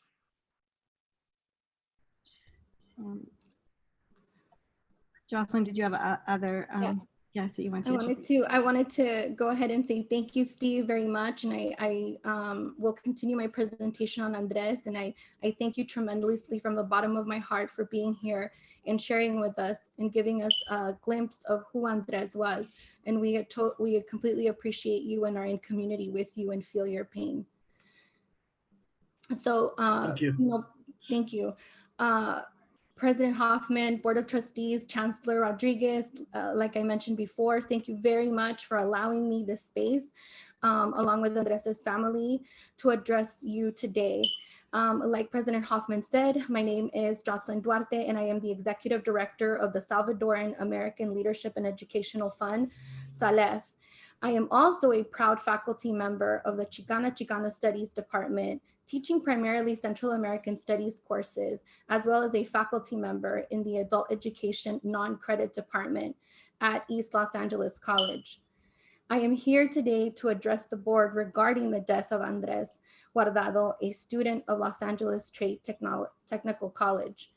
On August 18th, Andres Guardado, an 18-year-old recent graduate of Belmont High and the son of Salvadoran immigrants, was shot 5 times in the back and killed by Miguel Vega, a Los Angeles County Sheriff's deputy. His partner, who has been identified as Chris Hernandez, a known member of a prominent Los Angeles Sheriff's Department gang. These groups, as you might know, are pervasive within the department and other law enforcement agencies. And they reinforce a historic culture based on race, allowing certain members of law enforcement to jointly take the law into their own hands while avoiding accountability. Andres Guardado had a future ahead of him. He was a vibrant young student in our very own district. As you are aware, many of our students are working class students. Like most other students, he held a job nights as a security guard in an auto repair shop in Gardena. Across the country, there's a sense of unease from city to city, state to state, and across the coast. Hundreds of thousands of Americans are standing up and speaking against the reality of an uncontrolled public safety sector. The murder of George Floyd by Minneapolis police and hundreds of others has brought this to the forefront, showing bare the endemic racism that permeates in police departments across the nation. The loss of George Floyd's life has ignited national protest over police brutality at the hands of law enforcement. However, the reality is that state-sponsored violence and racism has existed as a legacy of traumatic exposure and first contact between European conquerors and Native peoples. And today we continue to bear the legacy of colonization. The state of California, as well as the city of Los Angeles, has a long history of extreme policing. From the lynching of the very first Mexicans in 1848 and the indigenous peoples of California. California has a dark past with the implementation of political power based on race, gender, class, and sexuality, and immigration.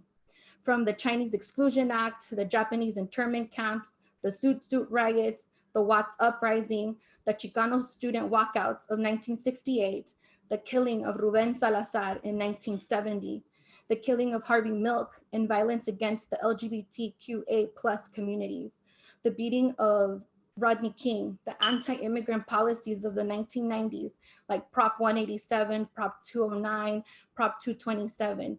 All of these are examples of the racism in our very own state.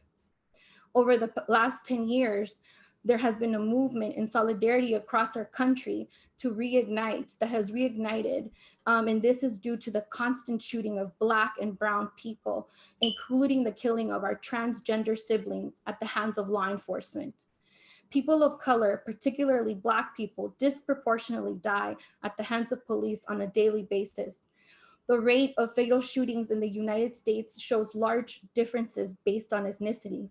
Among Black Americans, the rate of fatal shootings is the highest compared to any other group, with only Latinos as the second largest group of people that experience fatal shootings by law enforcement. The killing of Latinos largely goes unnoticed due to the racialization of Latinos in our country. The amalgamation of Latinos as one race renders invisible other identities within our communities. This is a very complex revolving narrative due to a legacy of colonialism that has placed value on the light complexions and negating indigenous identity, solidifying through institutions that being indigenous was synonymous with brown skin and perpetuating self-hate. Andres was not killed because he was Salvadoran, but rather because he was a brown male. It is this very reason that in this critical time, we must use all of our tools to disable racism in our communities at every level. And so we must advance curriculums, goals, objectives as they relate to the social justice, diversity, equity, and inclusion across our campuses. Anti-racism education is the most powerful tool that we have to dismantle racism and creating a more equitable society. We have the ability in our district to address systemic racism which prevails in institutions like law enforcement. And this can only be achieved through the investment, expansion of the departments of African American Studies, Chicano Studies, Central American Studies, Queer Studies, Native American Studies, and Asian American Studies. These departments and programs have the pedagogical capacity and the epistemologies to prepare our students to think critically and to utilize race, class, gender, and sexuality as the lenses to create a more equitable society. The institutionalization of these departments and programs in our very own campuses will serve the district as a vehicle to address systemic racism. Approximately 60% of the student body at LACCD identifies as Hispanic Latino. According to LACCD institutional effectiveness data, there's 84,844 Latino students on our campuses today, making Latino students the largest group of the total enrollment of 2019.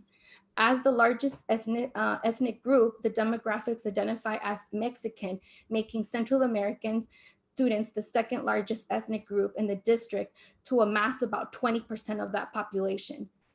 While Central Americans are the second largest group in our district, only ELAC offers 3 courses in Central American Studies. I call on you to examine in depth the availability of these courses to students to see the need that there is to create a Central American Studies program on all campuses. It is of great importance to create access to these courses since Central American Studies departments can be found throughout the CSUs and the UC system in Southern California. Additionally, faculty in these departments and programs must reflect the student population. Only less than 15% of the total faculty of our district are actually Hispanic or Latino identified as non-white, and less than 10% of our faculty are actually Black.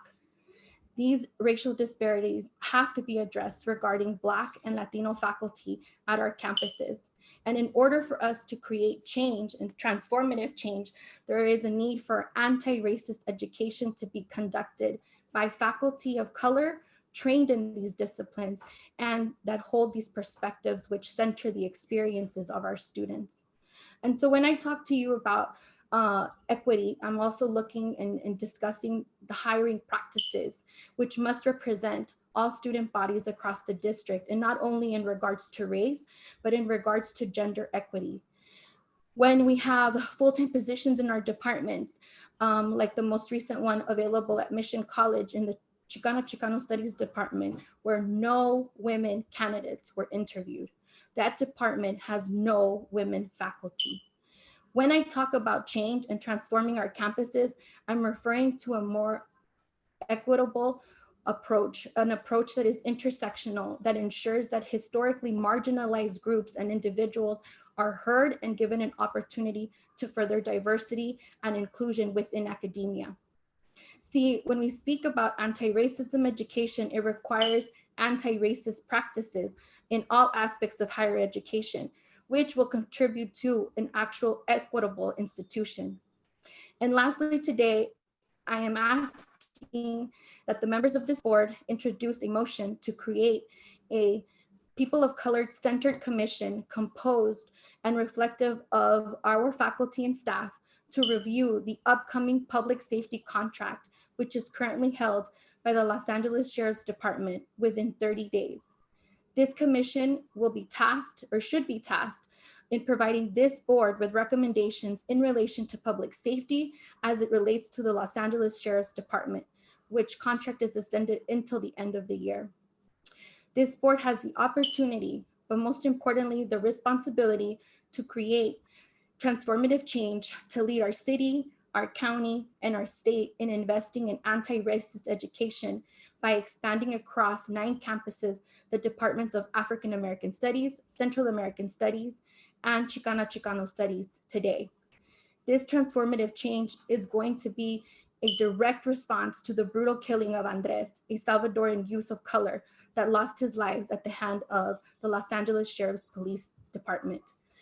As a mother, a community leader, and a faculty member, I urge you to make our campus safe for all of our communities of color, free from police brutality. Reimagine a campus, a community that centers students and faculty of color.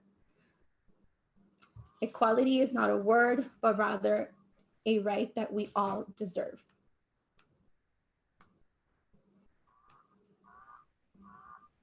Wow, thank you, Professor Duarte.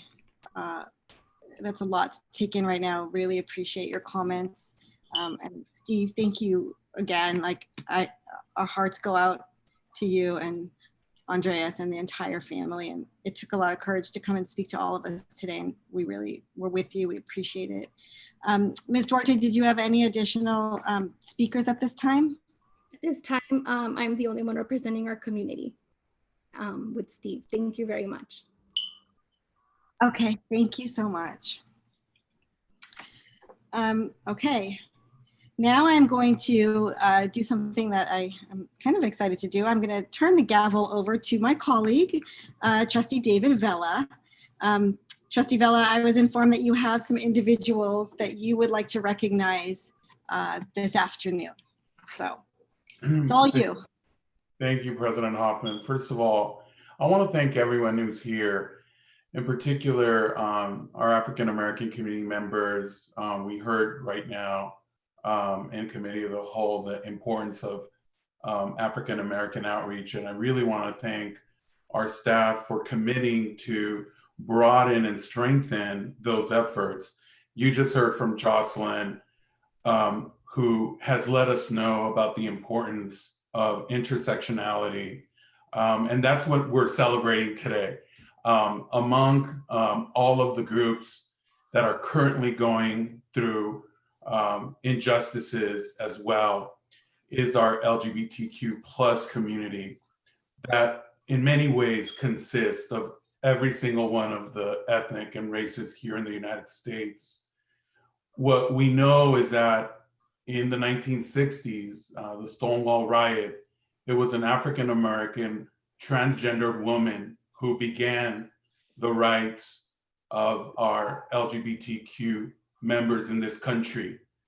We should never forget that we are stronger together. And today we see this in the way that we are standing up to injustices and adopting today at LACCD anti-racist policies. I want to thank my colleagues. I want to thank the staff. And today I especially want to thank our wonderful community that put together one of the most, I would say, colorful and amazing college graduations in history, our second annual district-wide Lavender graduation. I am so proud of this group. Not only did they put their own personal time, but they worked extremely hard to make this a success. We had a record-breaking amount of graduates in the Lavender graduation. And so we'll go ahead and begin to honor the Lavender Graduation Committee. So first up, we have we want to recognize Mr. Felipe. Oh, actually, yes, Mr. Felipe Agredano. Mr. Felipe Agredano is a professor in the political science department at East LA College. Thank you so much, Felipe, for all your help. Next up is Alex Bruno, who is a ESC graphic artist. Thank you, Mr. Bruno, so much. I hope you're here. Good job and all that you did today. I mean, during the graduation. Next up is Monica Castillo. Monica Castillo, she's a library technician at Los Angeles Trade Tech College. Monica, thank you so much for your work in the Lavender graduation. There you are. Next up is actually, really technically, we got to give her all the credit. She's the founder of this Lavender graduation, and that's Sarah Graciola Garcia, assistant professor and chair of the Communication Studies Department at LA City College. She also serves as academic senate at City College. Thank you, Sarah, so much for all your work. Next up, we have Cecilia Cruz. Cecilia is East LA College Student Services Assistant and Health Center Coordinator. Cecilia, thank you so much for all your help. Larry Frank, who's our former interim Vice Chancellor of Workforce and Resource Development. Larry, I hope you're here. Thank you so much for your hard work. You worked really hard. Next up is Rocket Julia April Garcia. Thank you so much. She's an LA Mission College graduate and our 2020 student speaker for the Lavender graduation. Thank you, Rocket. Excellent job. Really appreciate your participation. And also Ben Gilman, who's executive assistant to former Vice Chancellor Larry Frank. Ben, I got to tell you, you did a wonderful job at putting this, coordinating all of us. And then also Lynn Wood. Lynn Wood, thank you so much. She's at East Los Angeles College, Student Services Assistant and LGBTQ Center Coordinator. And we want to thank you so much. And then Reina Avina Hernandez, East Los Angeles College adjunct faculty. We just heard a yay over there. Thank you so much, Reina, for your work. I do also want to say a special shout out to our MC, Bambi Salcedo, President and CEO of Trans Latina Coalition, our wonderful DJ that played at our graduation. But most importantly, we were so honored to have our keynote speaker, Jewel Tice Williams, a pioneer in the LGBT community. She is an African-American gay woman, founder of Catch One, and also a huge leader in the AIDS project in South Los Angeles. Just unbelievable person for some of you that attended. So thank you, President Hoffman. Thank you, Trustee Vela. Excuse me, President Hoffman. Yes. I just want to make sure that everybody listening knows that if it weren't for Trustee Vela, the type of investment and support for this program would have never happened. And so I just think it's important that, I know all the board members know this, but I think it's important to note for the record that Trustee Vela, the district always cared about the LGBTQ community, but you have helped us take it to a new level. And I personally am excited to see what comes out as far as the LGBTQ student Bill of Rights. But the fact that you care enough to invest your time and energy into this program made it much more substantive and bigger, and more people were allowed to participate year over year. And so I just want to applaud you. Thank you. And I do want to say that I attended the Lavender graduation, and Trustee Vela and I have been to several other events together via Zoom. And what do I say to you every single time? I'm like, they don't hold a candle to the Lavender graduation. So all of the coordinators, all the planning, you guys rocked it. I'll have you plan, you guys should be professional Zoom party planners, seriously. So great job. I don't know if any of my other colleagues want to make comments. I for some reason, Lupe might need some help with the hands because I have 121 participants in the list that I'm looking at, so I can't see when colleagues might be raising their hands, or maybe you can try to raise your hand. How about? Screen. Okay. We are now on item 4, approval of the agenda and the order of. So moved. President Hoffman, Trustee Veras has his hand up. Okay, thank you. I can't see. Go ahead, Trustee Veras. Oh, that's okay. I had a chance to attend the graduation too, and definitely Trustee Vela went above and beyond the call here, but it was a wonderful celebration, and thank you to all. It was really wonderful to see the student participation and our faculty and our staff. Just that whole effort and bringing in the community. Oftentimes, I think we want to see graduation that reflects students, staff, faculty, and community.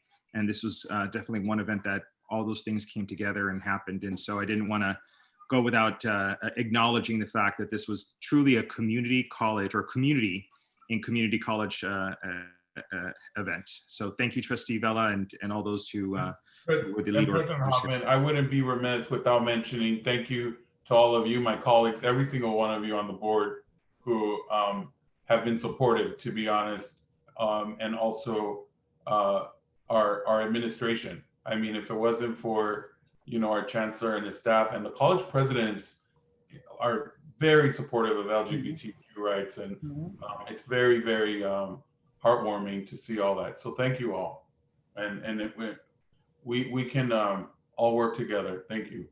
Thank you. We are now on item D, but I need to, on D4, we have some changes. So items Z3 and II1 are pulled from the agenda. So can I have a motion and great on item? Second. President Hoffman, I have a question for General Counsel. Yes, Trustee Swankin. Do we have a motion in a second? Thank Can you. I just make? Yeah, it's moved by Trustee Boilnut and Steve Edis second. And seconded by Trustee Veras. All right, Trustee Swankin. Thank you. General Counsel, I believe our board rules require and allow that not only can trustees place on the agenda items of public benefit and of interest to the board and the public, but so the public can place on the agenda. And I sent 2 requests to you and the Chancellor and President Hoffman, I believe all got them.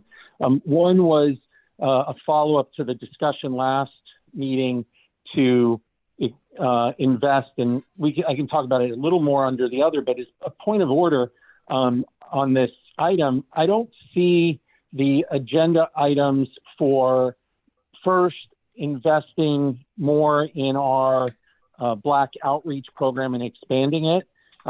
And the second item that I asked for is a public debate and discussion by the board on improving representation of underrepresented groups on the board.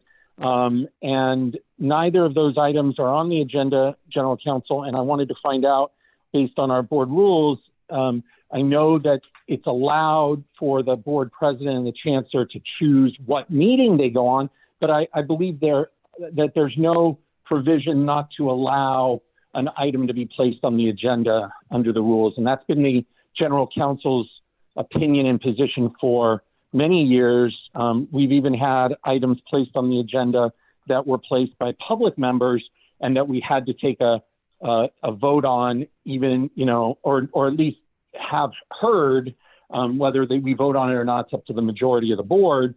But I'm curious what happened to the item to expand to $2 million Black outreach and support for Black students, and then and to include support of books, transportation, other support for Black students and outreach in the churches and the community. And then the item of citizens oversight, a citizens districting commission that I proposed to be debated and discussed at the board. General Counsel, do you want to answer or would you like me to address? Because I believe we agendized both of those items. Yeah, I But can go also ahead. add some Go thoughts ahead, too. General Counsel, or go ahead. Why don't I do this? And thank you, Madam President. Let me just lay the groundwork and then I will turn it over to you and to the Chancellor. Okay. And Trustee Swankin, you are correct. I'll just say very briefly on the public, yes, the board rule does allow a process for the public to place an item on the agenda or basically to make a motion for an item to be on the agenda. So you're absolutely correct on that. And you're also correct relative to a board member requesting that an item be placed on the agenda, and that is also then balanced by, as you correctly stated, the board president and the chancellor, who then determine, what is going on an agenda. And you are correct. There is that balance that takes place in terms of a request. And then those two individuals who then make a determination as to what goes on the agenda and when it goes on the agenda. And I'll say that I think that the board president, based on what I just heard, and the chancellor would like to also respond to that question. Okay, well, let me weigh in a little bit on this. Members of the board, Mr. Swankin, actually, if you look at the board agenda today, there are two substantive items that I believe capture the direction of what your action proposed. If you let me just start with E1, our presentation, a special presentation on the 2020 census in California's redistricting process. We thought this would be an appropriate first step, an informative presentation, no action, to inform this board as to what the redistricting rules are, what it takes, what the timeline processes are for board elections. There is a census that is upon us that is being collected now. So it is, in our view, prudent to look and wait until that census indeed takes hold, and then alongside that, begin the exploration for the movement from a by trustee, not large trustee election to a by trustee area election. So today's presentation is indeed informing us and the board as to what direction they'd like to take in the future. So that is indeed per the direction that was given in your interest a month ago or so on the agenda today. And there could be forthcoming action and other activities that are associated with this subject on future board agendas, and I would expect that to be so.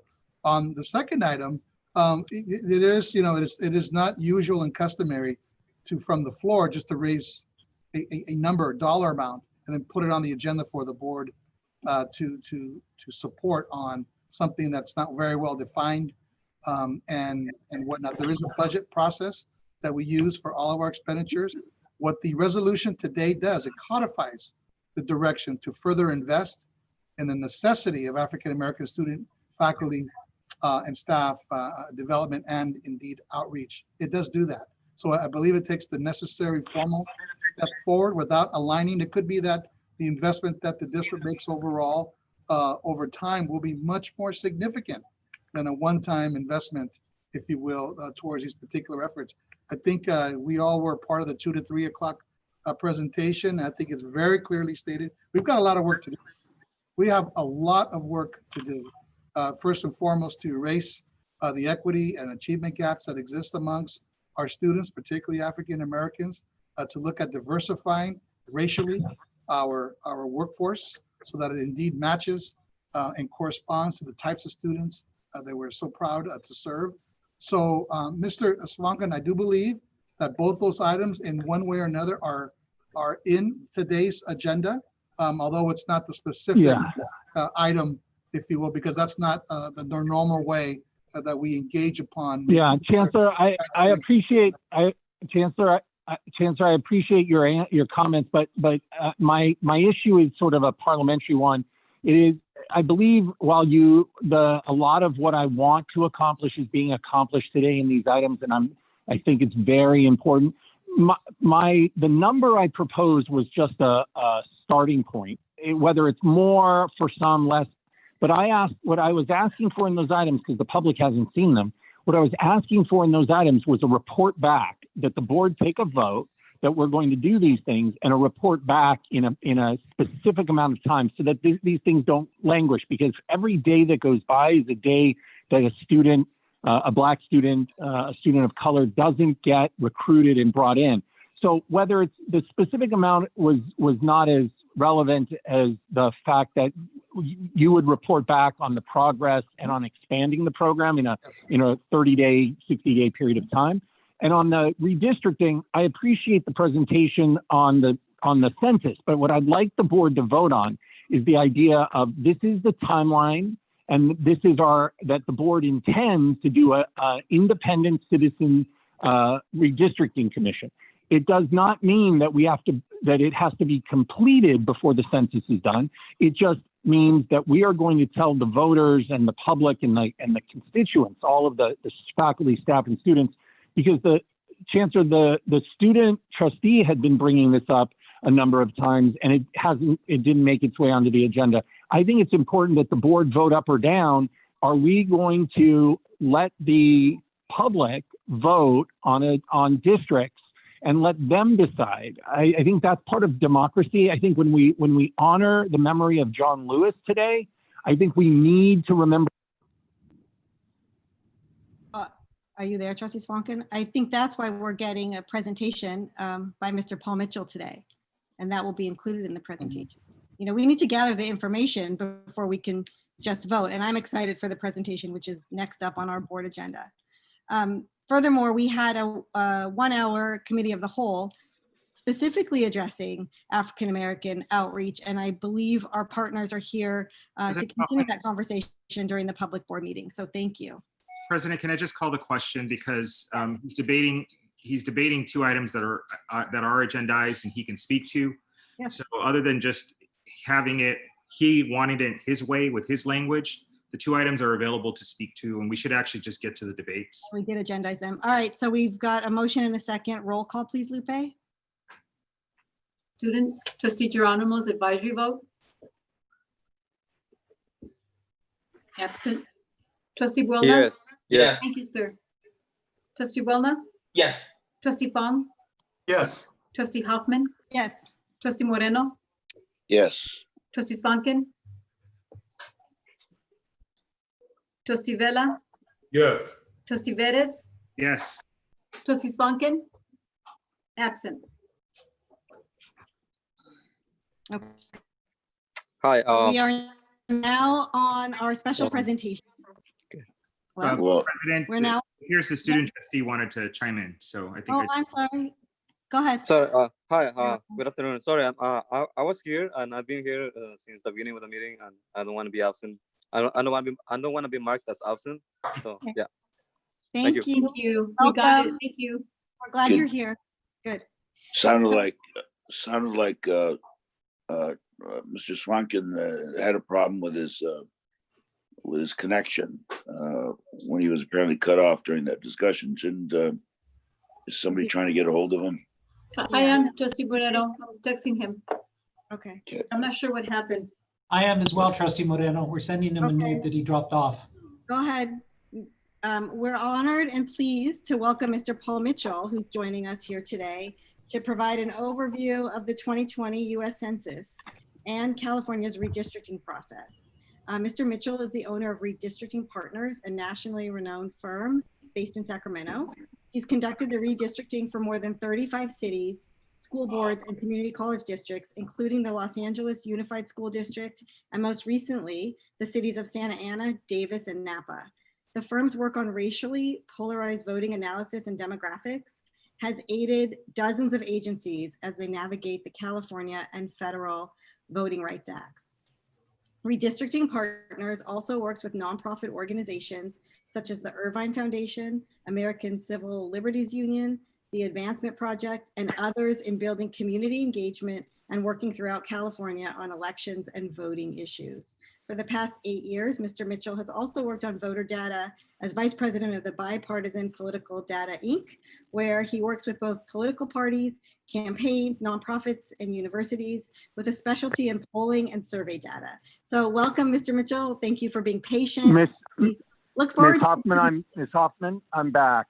Okay, great.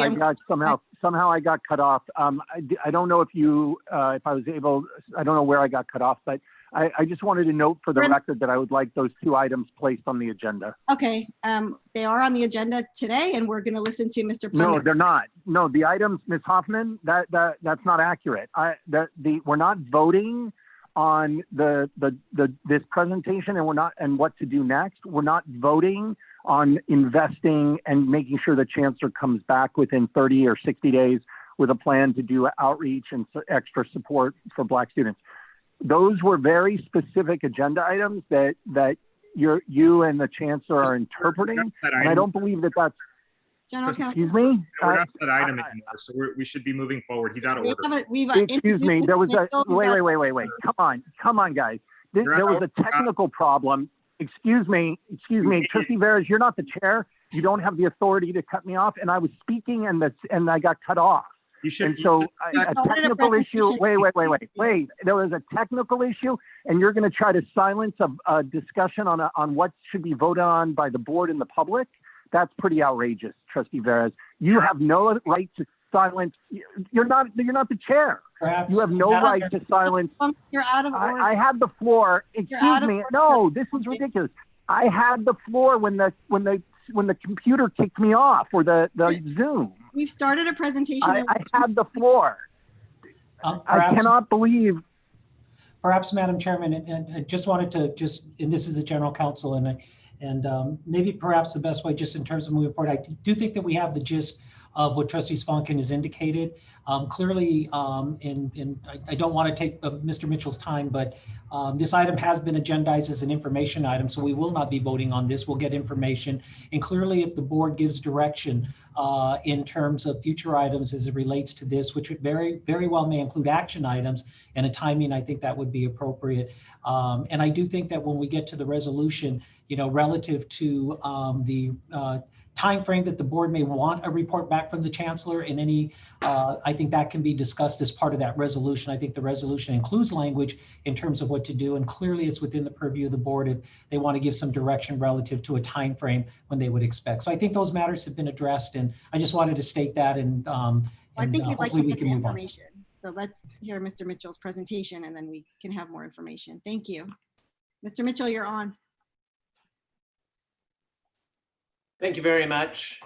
I appreciate being here today, and I want to cover a handful of things in this presentation. I'm also happy to answer any questions. To begin with, even before I dive into the presentation, I noticed that the agenda item mentioned the census as well, and so let me just address a couple things about what's happening with that.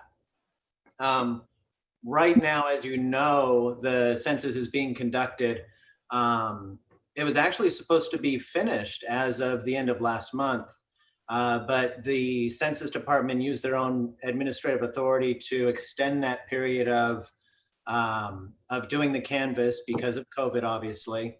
And the census also sought to get an extension for 4 months to complete the census and provide that data for the purposes of redistricting. The census, as you probably know, also has suffered from a lot of problems and controversy over the past couple of years. They transitioned to this online system that wasn't really properly tested. They flirted with and tried to get a citizenship question on the census.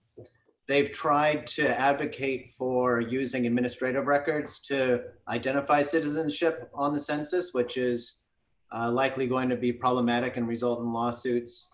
And like I said, they're administratively delaying it and requesting a 4-month delay officially.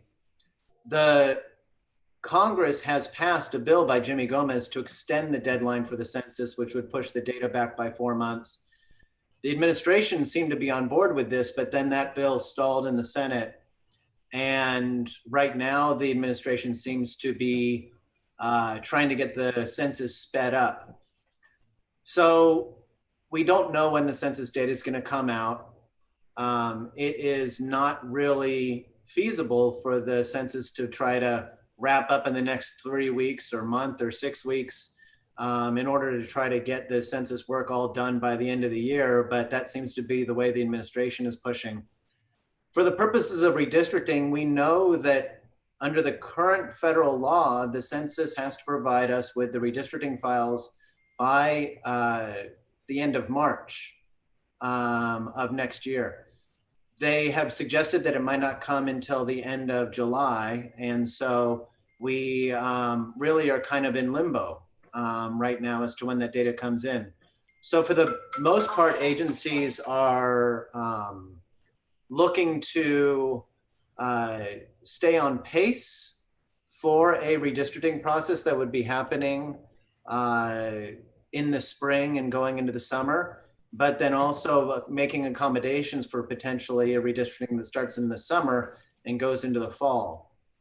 This would include also moving the primary date in 22 to June, maybe moving all of the deadlines for filing later into the year, and essentially making room for the redistricting process.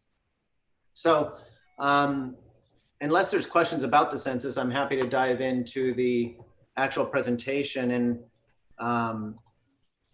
how should we handle managing the slides? Should I just, okay, there we go. That's perfect.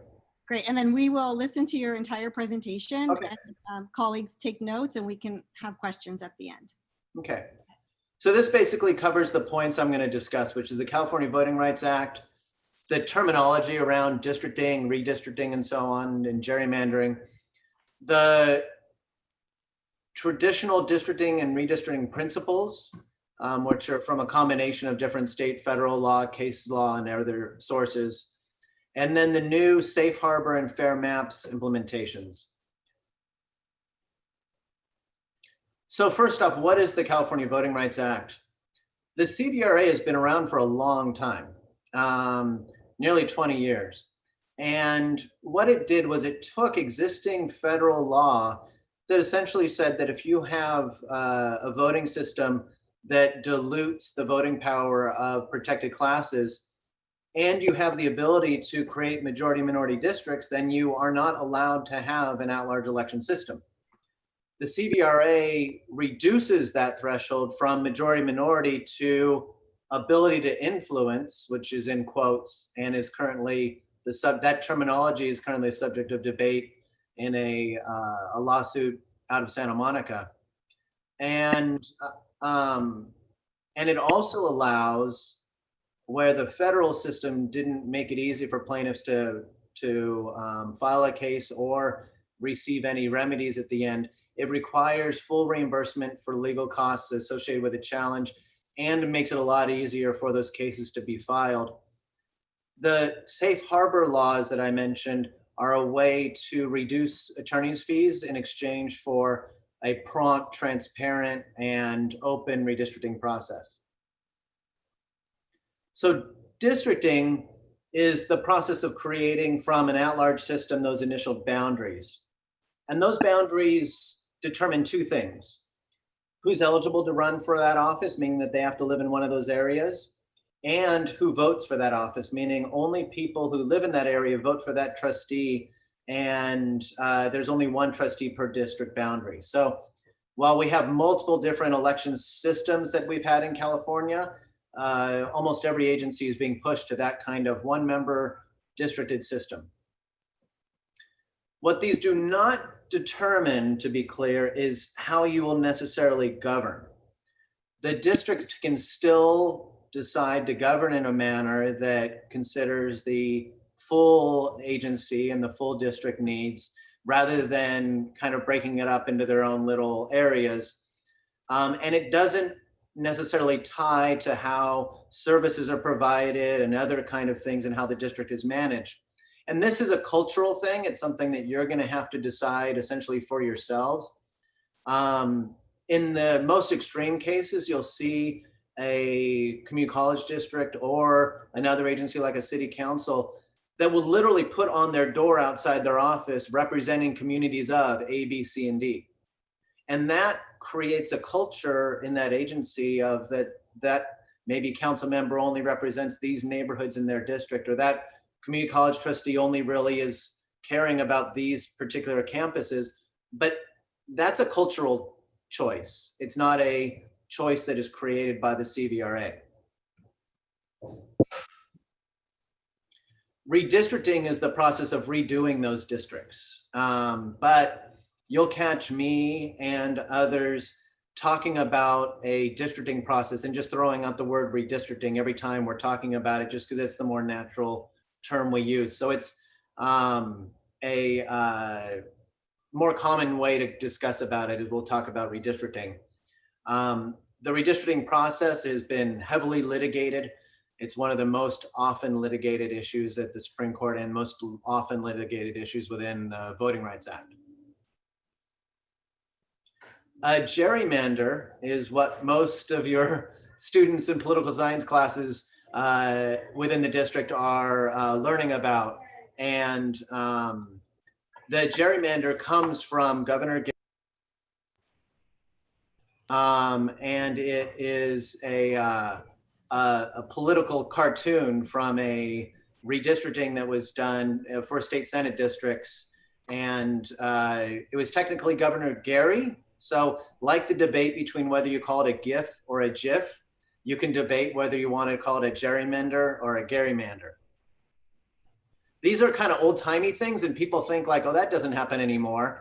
But this is in your area. This was the original Kevin De Leon State Senate District in 2001. And it looks a lot to me like a gerrymander in terms of it's got a dragon's head and wings and little claws at the bottom and everything. So I like to point that out as a district that while we could debate whether that was a gerrymander in 2001, it sure has some funny shapes and looks like one. The political science, second year students in the community college districts are probably learning a little bit more about gerrymandering, how it can be used to advantage groups. And in those courses, they'll oftentimes have a little graphic like this that shows an area with the yellow triangle groups and the green triangle groups. And if you were to draw this kind of just fairly, let's say, or just real quick, you might draw it like this. Next slide. There we go. And in that situation, the gold triangles or yellow triangles have the majority of the representation in 2 of these districts and can be expected to be able to elect the candidates of choice in those 2 districts, while the green community, which is the minority community in this district, would have the ability to elect 1. However, if you were to redraw these districts to try to draw advantage, it could look like this. And in that situation, now we have used gerrymandering to advantage one area over another and allow for a political outcome that disadvantages the yellow triangles. In politics, everybody thinks that this is about Democrat versus Republican. But in reality, in the redistricting that you see around the state, even at the legislative and congressional level, it is so much more often about the hillsides versus the urban area, or trying to disadvantage an ethnic community, or trying to split up a voting base in a particular community. We want to use these principles that I've laid out here in this traditional redistricting principles to try to not create a process that can be considered a gerrymander. These are traditional redistricting principles that are born out of state and federal law and have different cases and decades worth of background. And if we follow these kind of steps in a redistricting, we can avoid having a process that can be considered a gerrymandering. The first one is that districts need to be relatively equal size. And what does that mean? This next slide shows the breakdown. Let's do one more. When we talk about equal, we're going to talk about equal population based on the most recent decennial census, and that's total population. And we might have a debate about whether or not the census was good or bad or whatever, but generally what happens is that the census is followed no matter what, and districts are created in order to create equal population.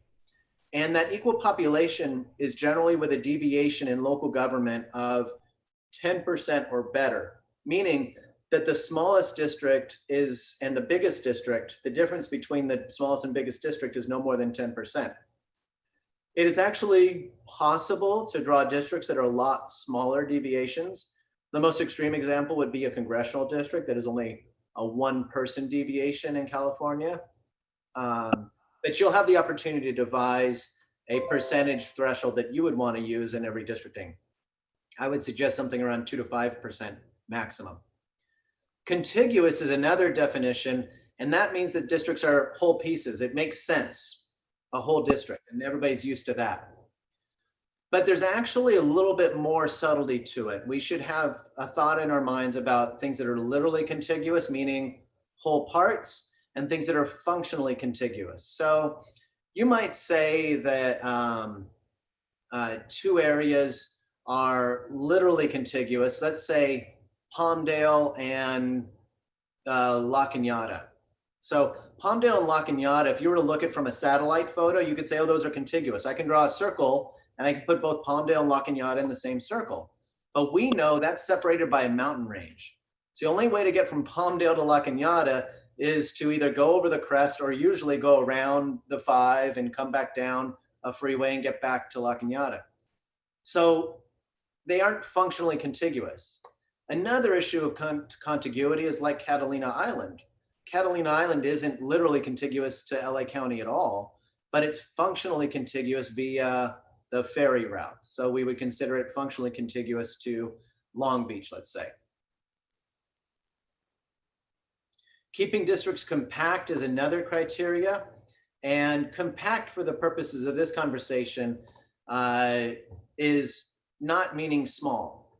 I guarantee you drawing districts in LA Community College District is not going to be drawing small districts.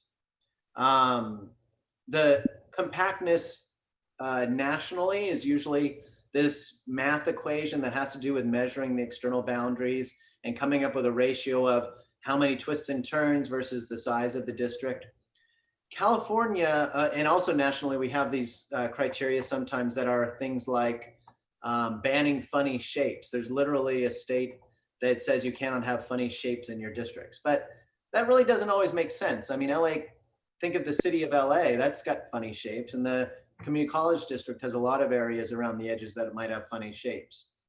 If we go to the next slide, you can see that the compactness definition of we use in California is kind of elegant.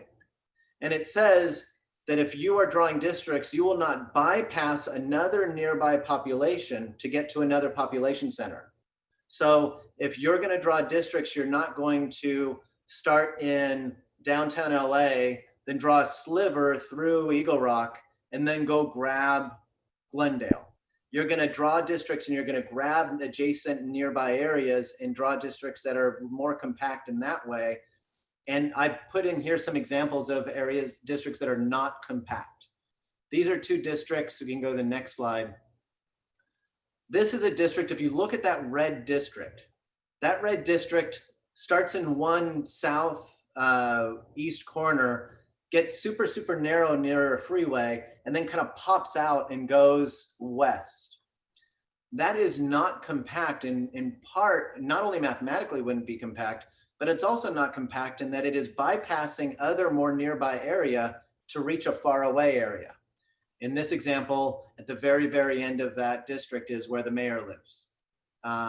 So it is not by accident the way this district is drawn. If we go to the next one, this is another district. It's not the city of Orange. This is actually the city of Martinez. And this is an example of, look at that blue district or look at the purple and orange districts. These districts are like sinuous little districts that go from one end of a city to another. They're absolutely not compact. And if you see districts like that, then you know that that is a gerrymander. If you go to the next map, this is a district, this is the city of Davis. And I just grabbed an example of a districting where you do have compact shapes for those top 4 districts. And that bottom district might not look as compact, but there's this really interesting issue in that northern boundary of that District 5 in this map, that's a railway, that's the Amtrak lines. And so districts 3, 4, and 5 are separated by train tracks that you cannot cross. And so you could have drawn a district that would be more from a satellite photo compact, but it wouldn't be contiguous. So balancing contiguity and being compact in this map, you can see lines that would be acceptable under state law. The next criteria and potentially even more important criteria in some of this would be maintaining communities of interest. And there are a couple ways of defining what are communities of interest. The first set would be to look at protected classes. And groups covered by the Voting Rights Act would be Latino, Asians, African Americans. You could also look at any language or other national minority groups in this area. And I've made the argument over the last several years, last two redistrictings, that the LGBTQ community can also be a Voting Rights Act protected community of interest. And there's been some furtherance of that argument based on the most recent Supreme Court case on employment. But the criteria used to define these groups as being protected classes for the purposes of the Voting Rights Act transition well to considering the LGBTQ community as well. When it comes to drawing districts that are recognizing these communities, it's important that they be considered when you can show that there is vote dilution, their Voting Rights Act or voting rights are being infringed by the at-large system or by a version of a districting, but it also can't be the predominant factor. So there is this weird relationship that your lawyers can talk to you about in depth, where you need to be cognizant of and draw districts with an awareness of the impacts that those boundaries will have on these protected classes, but that you don't go the other route of saying, we're going to draw districts just because of these protected classes and where they lie. So there's a balancing act there. The next set of communities of interest would be things like people who live in a certain neighborhood or even a certain community within the district, whether it's the community of students that live around USC or the community of seniors that live in an area with lots of senior population. It could be the more rural area. In LA redistricting, the horse people in northern San Fernando Valley are a community of interest. It could be more the urban areas or homeowners or renters or low income and high income, a lot of these other communities of interest. Another thing that follows, it does roughly follow under communities of interest as well, is following local city, county governmental lines. Within community colleges, whether districts know it or not, in a lot of instances, there are already underlying geographic relationships between the districts and their communities. Oftentimes it's where the different high schools are or school districts are, or where the campuses are located. And we see this a lot in that maybe a district would not think of themselves as being already in a certain way, having this geographic relationship to their overall population. But when you dig into it, you start to understand trustees saying, well, you know, these campuses always recruit students from these high school and these school districts, or these campuses have a certain relationship to the rural community. And we start to see these underlying geographic boundaries being important.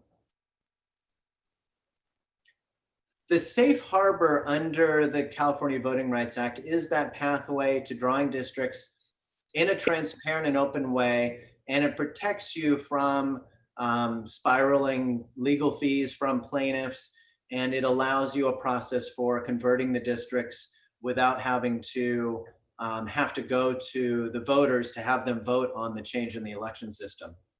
The basics of it are that you have 2 outreach hearings before the drawing of district lines.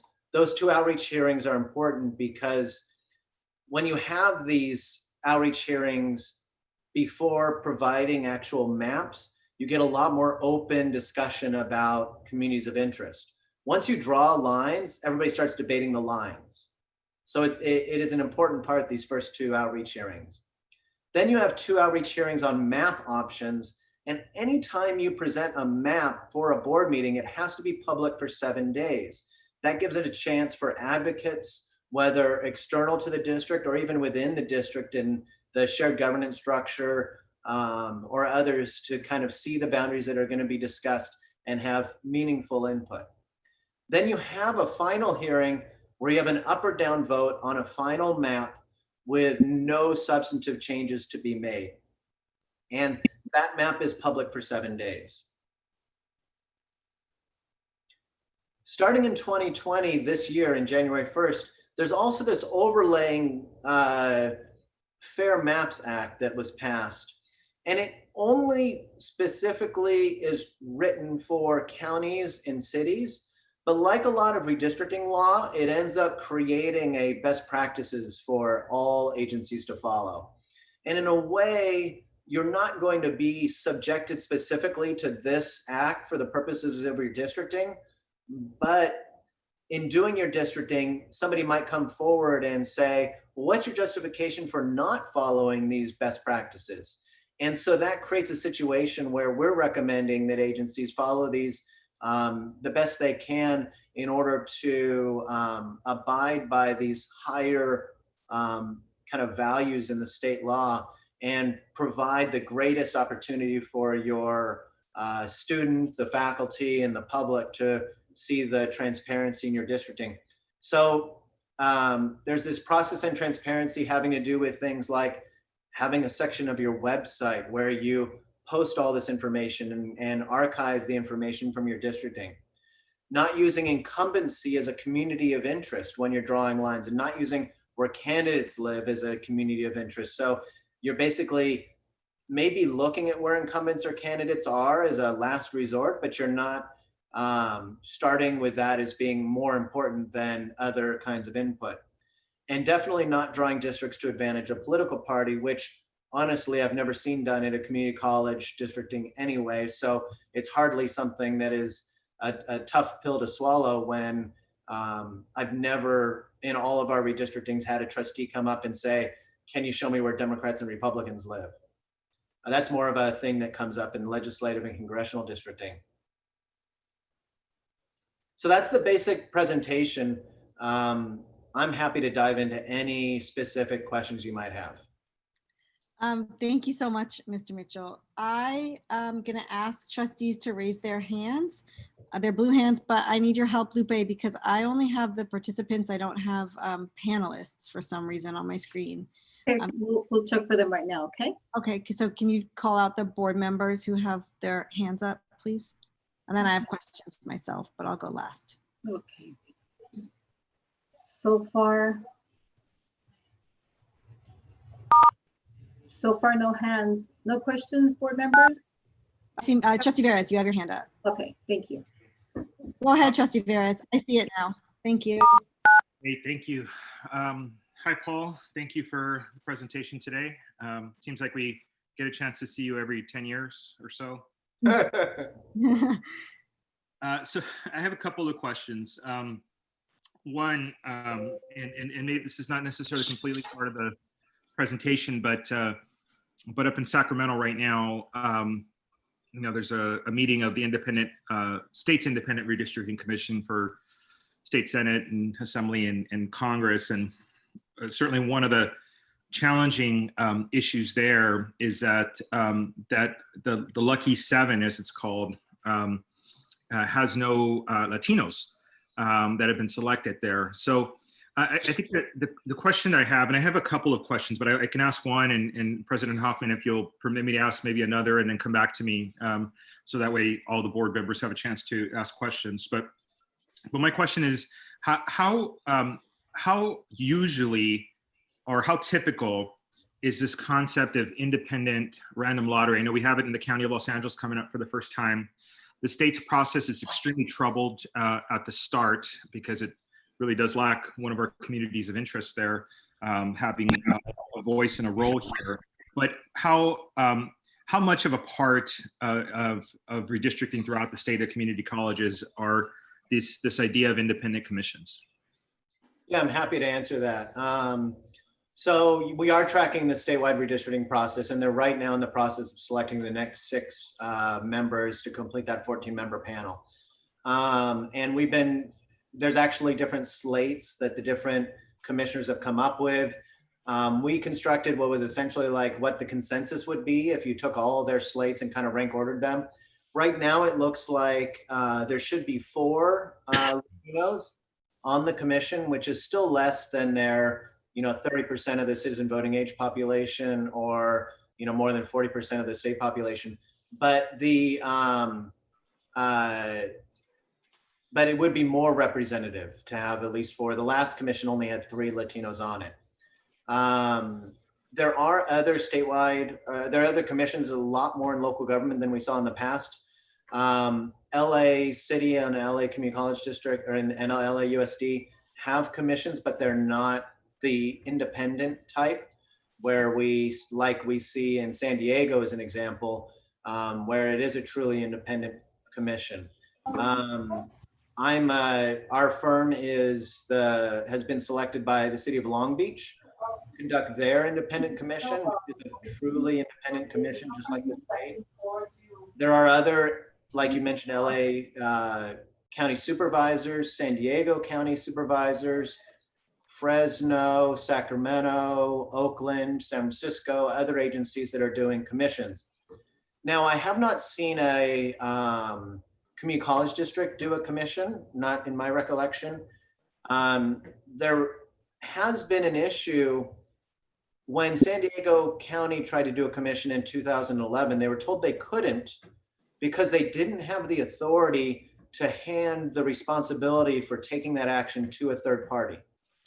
So if the community college district were to look into creating a commission, it would have to discuss it with your legal counsel as to what your authority is to not just create a commission, which I'm sure you could do, but to empower them to actually take an action on behalf of the board.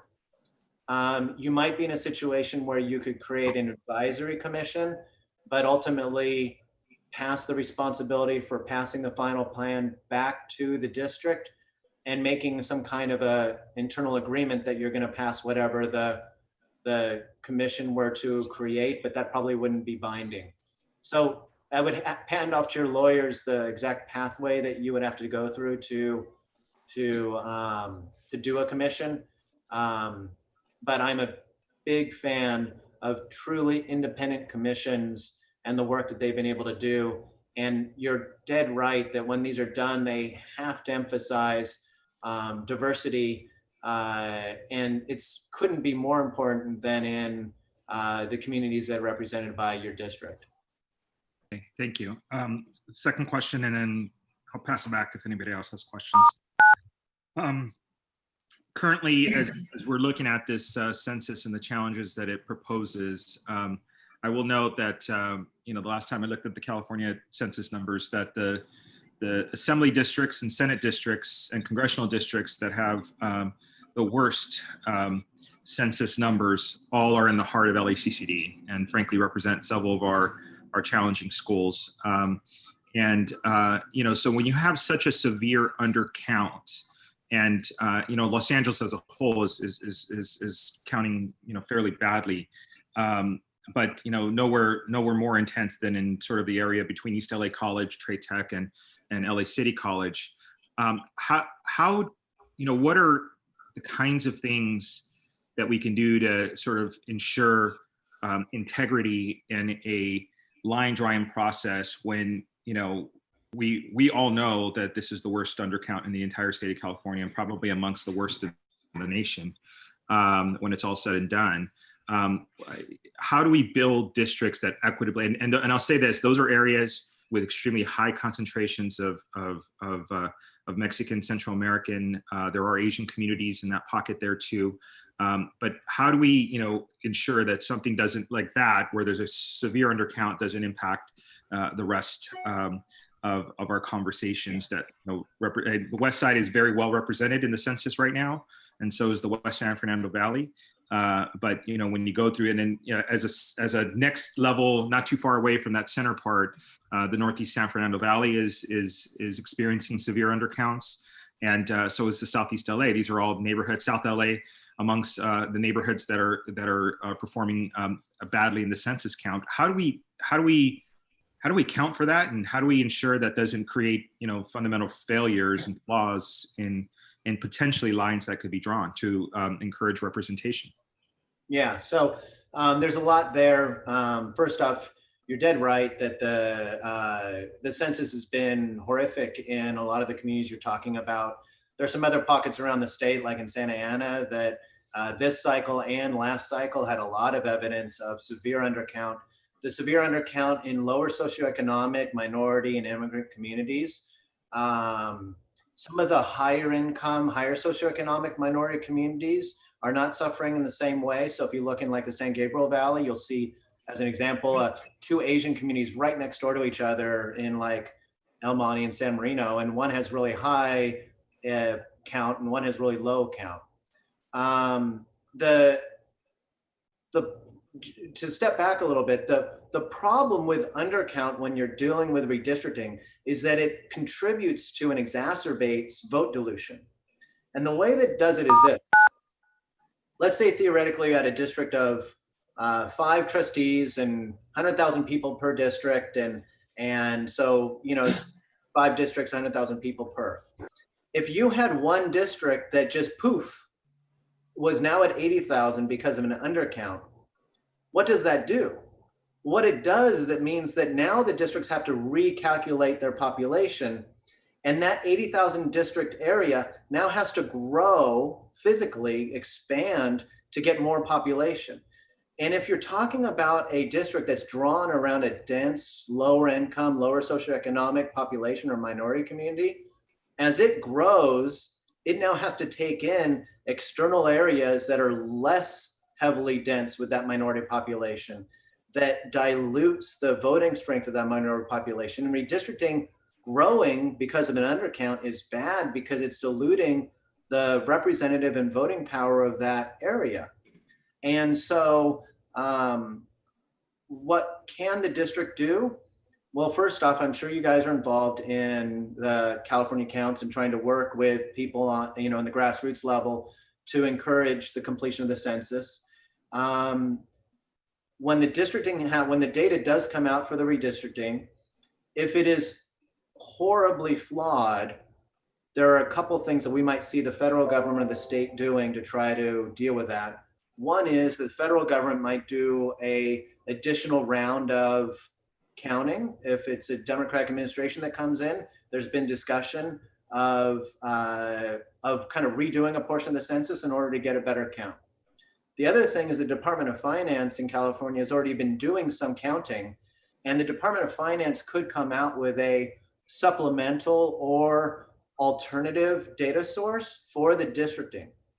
The federal courts have said you can't use the citizen voting age population for districts, you can't use the voter registration for districts, but it has left open the possibility that agencies in a state could use an alternate data source for their districting, and the Department of Finance could potentially provide that to municipal governments or even the State Redistricting Commission in order to provide an alternative data source that would remedy these problems. The third thing you can do is, remember how I said there's that 10% deviation? If you had community members coming forward and providing testimony from those communities saying, look, we're undercounted, and as a result of our undercount, you're drawing our districts too big. You're incorporating a lot of population that isn't necessarily going to help us elect candidates of our choice. So we want you to adjust the population of our districts within that 10% range in order to make our districts a little bit smaller to compensate for the fact that we have this undercount. You can't go hog wild with that, but you can do some things potentially, say, at the abstract level in order to give better representation of these districts. If we're going to have a district that's 3% under, we'd prefer for it to be in an area where we know they have a dramatic undercount. Okay. President Hoffman, I do have a couple of questions, but I know for the sake, I know there's probably several colleagues that'd like to. So if you want to pass the speaker's speaking stick around, I'm happy to come back, unless you want me to just go here if there's no one else. Thank you. Let me see if anyone else has a question. Trustee Buelna, do you have any questions? No. Okay, Trustee Fong, do you have any questions for Mr. Mitchell? Yeah, Madam President, just a quick question. And Paul, great to see you again, as Steve said, every 10 years. Thank you for the robust presentation. The only question I had was, and thanks for the great presentation, is are there models with other large multi-campus districts such as Miami-Dade or Maricopa, other districts, we're very unique, obviously, with 9 colleges, and there's another district in California that's more than, I think, 3 or 4. I wanted to get your senses if there's been any looking at other models across the country in terms of redistricting for the community colleges in large multi-campus urban districts. Thank you. I'm not aware of what they're doing nationally. I think there might be some districts around the state that you could look to like try to get some guidance and see how they've managed. Obviously, there's none as big as LACCD, but I am happy to look into some of those other big districts around the country. I do know that community colleges around the nation aren't as often in kind of districted election systems. And obviously, as you know, a lot of community colleges nationally don't have elected boards. And also nationally, you might see things happening like multi-member districts that aren't legal in California. And so that might present a challenge to necessarily translate what's happening in one of these big national ones to your experience. We have started to work on some national redistricting projects. And so I can definitely add some investigation into the national community college districts onto that work. Awesome. Thank you so much, Mr. Mitchell, and thank you, Madam President. Thank you, Trustee Fong. Trustee Vella, do you have any questions? Not so much question as a comment. I mean, I think, first of all, thank you, President Hoffman, for bringing this forward. And, you know, I would be remiss not to say that, you know, we definitely need to look at not only the possible undercount, which affects minority communities, but also to see what policies, anti-racist policies can also be integrated into the way we look to this topic in the future. You know, it's obvious that we have a long way to go to ensure that there's equal representation. So I welcome the ideas and thank you, Mr. Mitchell, for your report. It's very thorough, but I do want to ask staff to, you know, continue to look at this as we move forward. Thank you.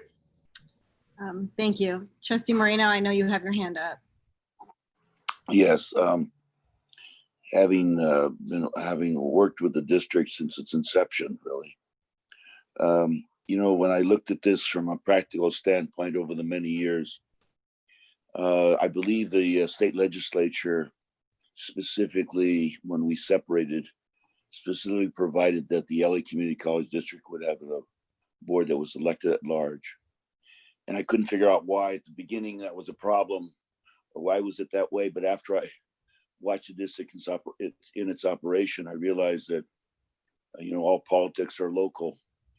And, you know, the kinds of, it's too late now to talk about this, but it is something to consider, that the fact that we would be moving to a more diverse selection process, in a sense that we would have to have, you know, if we got 7 board members in 7 different areas, we've got nine colleges and a center.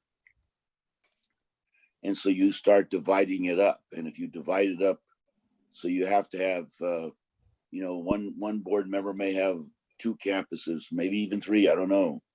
But the point being is that since, you know, politics are local, in all candor, people don't really know what the LA Community College District is. They know what city is, they know what harbor is, they know the college, the local college. And it is very difficult to govern. You know, I'm just thinking about the nightmare situation of having one of us representing a particular college. And then that person has to return to that college and that district and explain to that community in order to keep his job as to why certain things haven't happened at that institution. This issue of governance gets very complicated And I'm wondering, as we asked the question earlier, if there was any similar condition somewhere in the United States. And it is somewhat frightening to me knowing, because I've swung both sides on this issue. At one time I was a proponent. Matter of fact, East LA College at one time had moved to become a separate district. And belonging to the district at that time, you have to swear your allegiance to the district. But at one time I was in favor of it breaking up. And then I thought about this and realized that there is some tremendous negatives attached to it. What's your feelings about, or how would you develop this district in your mind, knowing what you just talked about, that somehow would incorporate the location of the colleges to this, this calculation? Well, it definitely is something that comes up a lot. And you're right that there might be some trustees that have 2 or 3 colleges in their district. There could be a trustee that has no colleges in their district. Right. It's really, this happens in school district redistricting too. You can imagine the challenges in a school district where there's one school and now all of a sudden you have one board member who represents the school and everybody else represents area. But Right. You can also think about it in terms of the student population. Where in the district do most of the students live? Well, they live, we know from experience that 60% of them live within a 5-mile radius of their location. Sure. So it's as you just go out further, then the numbers change, but a majority of them live within a 5-mile radius. So yeah. And now with the LA district, knowing the development of each of the institutions, the LA Trade Tech was a unique institution that was to serve the entire county of Los Angeles in some ways, where the local colleges east and so forth were all developed to address the local issues. The Yeah. city is very close to trade in some ways, so is East, but Trade Tech's a different animal. So you would definitely be using where those campuses are, where those student populations are that go to those campuses as a community of interest and almost like as a geographic layer within the districting process. But it honestly might come secondary to looking at the larger community of interest issues, making sure that the board isn't drawing districts that disadvantage the Latino community or the African-American community or Asian community or LGBT community, and looking at those notions maybe first without the general sense of where exactly each student population is for each campus and where each campus is, and then looking at those issues as a secondary issue, looking at things like the city boundaries. You made a point that people understand and know where their cities are, but they don't necessarily know the boundaries of a LA Community College district. I can't imagine you could find more than a handful of people in the district that could draw the LACCD boundaries on a napkin. They're just not going to know that. Well, can I interrupt? Yeah, of course. I made it my job when I was at East because I was confronted with a lot of territorial battles. When I opened the center in Southgate, that had been studied for years in the past and nothing happened. Of course, I ran into territorial issues with regard to Southwest. However, Southwest was not attracting the Hispanic students, so it became abundantly clear that having an institution in the area of Southgate was a win-win for everybody. So, these districts we have, we're kind of the LA Community College District is kind of broken up into parts, and I was trying to figure out how it got started. And then we looked at some historical information. And ironically, some of these areas go back to the old Spanish land grant areas, especially down in the southeast area. But you look at Southwest, and it sits kind of like a very narrow isthmus, between Harbor, which kind of opens up into the San Pedro area, and then you have very narrow areas sandwiched between El Camino, Compton's, which is the Southwest area. So it's going to get kind of tricky as to how you factor all these things. I don't really know how we can do this because I mentioned to you, it's more important in the delivery of service, not just representing groups. In other words, if a particular college doesn't get equal treatment as in the eyes of the voter, you can count on that particular board member to be in serious trouble. So delivery of service is sometimes more important than identifying with a particular minority, because that'll soon fade away when you have people trying to be, arguing to have something happen in their school, because they'll see it at their school. This may be the beginning of breaking up the district. I don't know, but it's an important factor. But nobody talks about the impact of governance, and that's what my concern is. At the end of the day, how are we going to make this thing work? And anyways, I definitely think it would be a very vibrant discussion with a lot of different competing issues and a tough conversation about trade-offs when it came down to actually finalizing a redistricting plan. Trustee Hoffman? Yes, and then I'm going to call on Trustee Swankin because he's been waiting patiently. Oh, no, just for the record, Trustee Moreno was wrong. Most of the land grants were under Mexico, not under Spain. Don't give Spain credit. Now you have to talk to the people of the mission then. I will. Okay. Mr. Swankin, I think you had your hand up. Thank you, I did. Thank you. Thank you, trustees. Thank you, Chancellor and your staff for bringing this item. While it's not exactly what I had hoped for, it's a good start. And I want to thank Mr. Mitchell. We've had the opportunity to work together before at LACCD because this isn't the first time the districts looked at it. The legislature's talked about districts. And there's always been this debate about, sort of how should it be done and whether it should be done. And but we have a problem, Mr. Mitchell, that's real, long-lasting and problematic, and that's that we don't have an African-American elected to this board on a regular basis, and we currently have none on our board now. We have an election coming up, and lots of African-Americans appear to be running, but because of the at-large nature, it may discriminate against people of color. We did, and you may remember this, we used to have a primary and a runoff, and we figured out, I think it was with your help, that if we eliminated the primary, and this worked when Trustee Comlager got elected, when we had one and done elections, when we had one election, highest vote getter, we got a more diverse board than we had had in a long time. And so I don't know if you helped us with that, but if you did, I appreciate it, because that was something our board did to move towards, more equitable, more diverse and equitable representation. My question for you is, you've done this a lot for a number of years. I knew your reputation before you started helping us.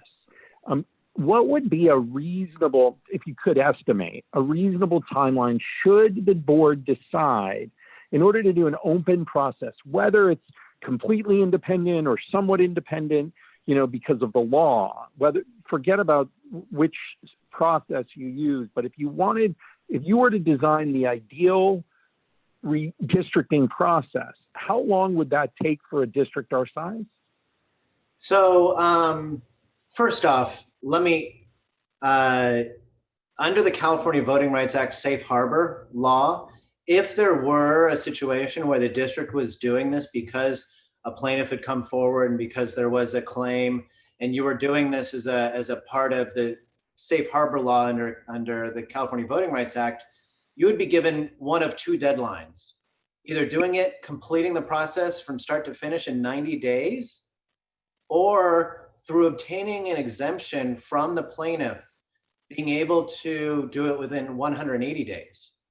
So you might not have a choice as to the full time frame that you were to utilize if you were being required to follow the strict rules under the Safe Harbor of the California Voting Rights Act. However, if you are allowed the freedom to have a more open-ended process, I think that 180-day time period is probably more than enough to get through some of the key phases of the districting process. The first being community outreach. And that means literally going into different identified communities within the LA Community College District area that your board can identify, working with local community organizations in each of those areas to get input as to where the communities of interest are and trying to identify the issues that are going to underlie the line drawing process. What are the set pieces within your districting and where are those communities of interest? Going through that is the first phase, I think is really important. And it's important that you do that before you start drawing lines, because the second phase would be coming out with proposed potential maps, maybe even working with local community organizations and working with local members of the community for them to submit draft maps that they would produce and that could be put up on the district's website for the public to see. And going into that second phase, a second phase is actually debating individual map options. And it's very different from the first phase because you go away from abstract notions of communities of interest and more towards debating lines and why one city's in one district and another neighborhood's in another district and another campus is in a third district or whatever. And the final process of the districting is simply the passing of an individual plan and then the administrative work it takes to work with the county to implement those district boundaries. So 180 days is probably enough to engage in that if you're doing it aggressively. For a process where you were, let's say, to do a commission, you're looking at least a 6-month process, potentially a 9-month process in order to do the work that it takes to work with those same community-based organizations to try to identify potential commissioners, to establish the structure and training for potential commissioners, to develop the process they're going to use, and for that commission to take on those steps that I discussed before of doing outreach, working on developing communities of interest, drawing potential lines, and having feedback and kind of the debate over the lines that you're going to be implementing. That is provided that you're given that opportunity.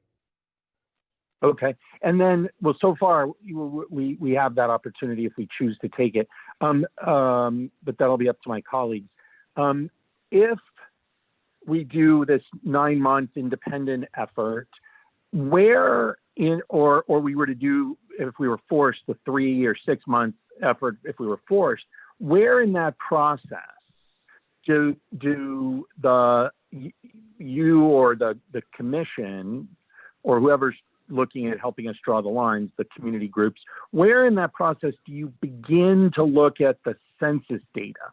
And do you look at only one 10-year period, or do they traditionally look at, are you able to go back and look at previous to see? I mean, if you're doing it for the first time, I've not done this. I've not been on a board that's done this. So you start off talking about, sort of what's important, but when do you need the data to draw the line? So when we talk about like a 180-day period or even a 9-month period, I envision that would straddle the release of the actual data. We don't know if that data is going to come out, end of March, end of April, end of July, but at some point that data is going to come out.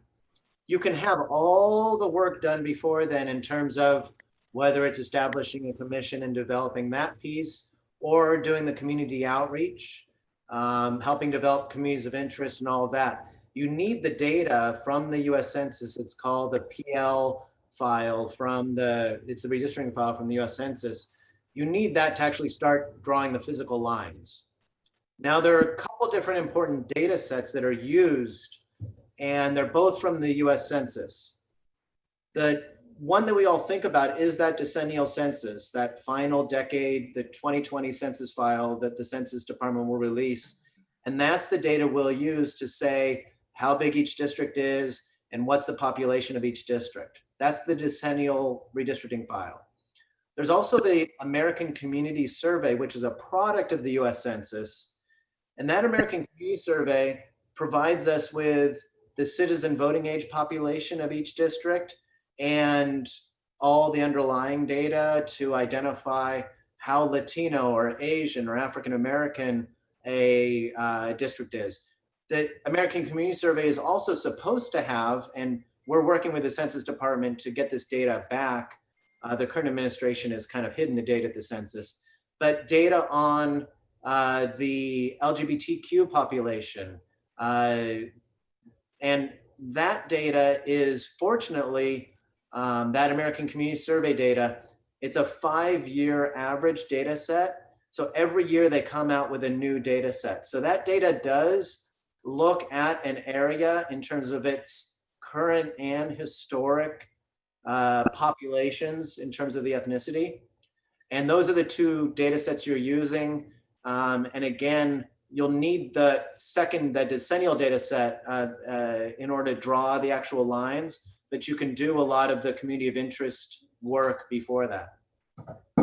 Okay, thank you. Now, I know you've probably been an expert witness. Yes? Trustee Swankin, I don't want to cut you I'm off, sorry? but our student trustee has a question also. So go ahead and ask your Sure. of this, and then can we have the student trustee ask his question afterwards? Well, you can come back to me like Trustee Veras. I have 3 short questions after this. All right. Thanks.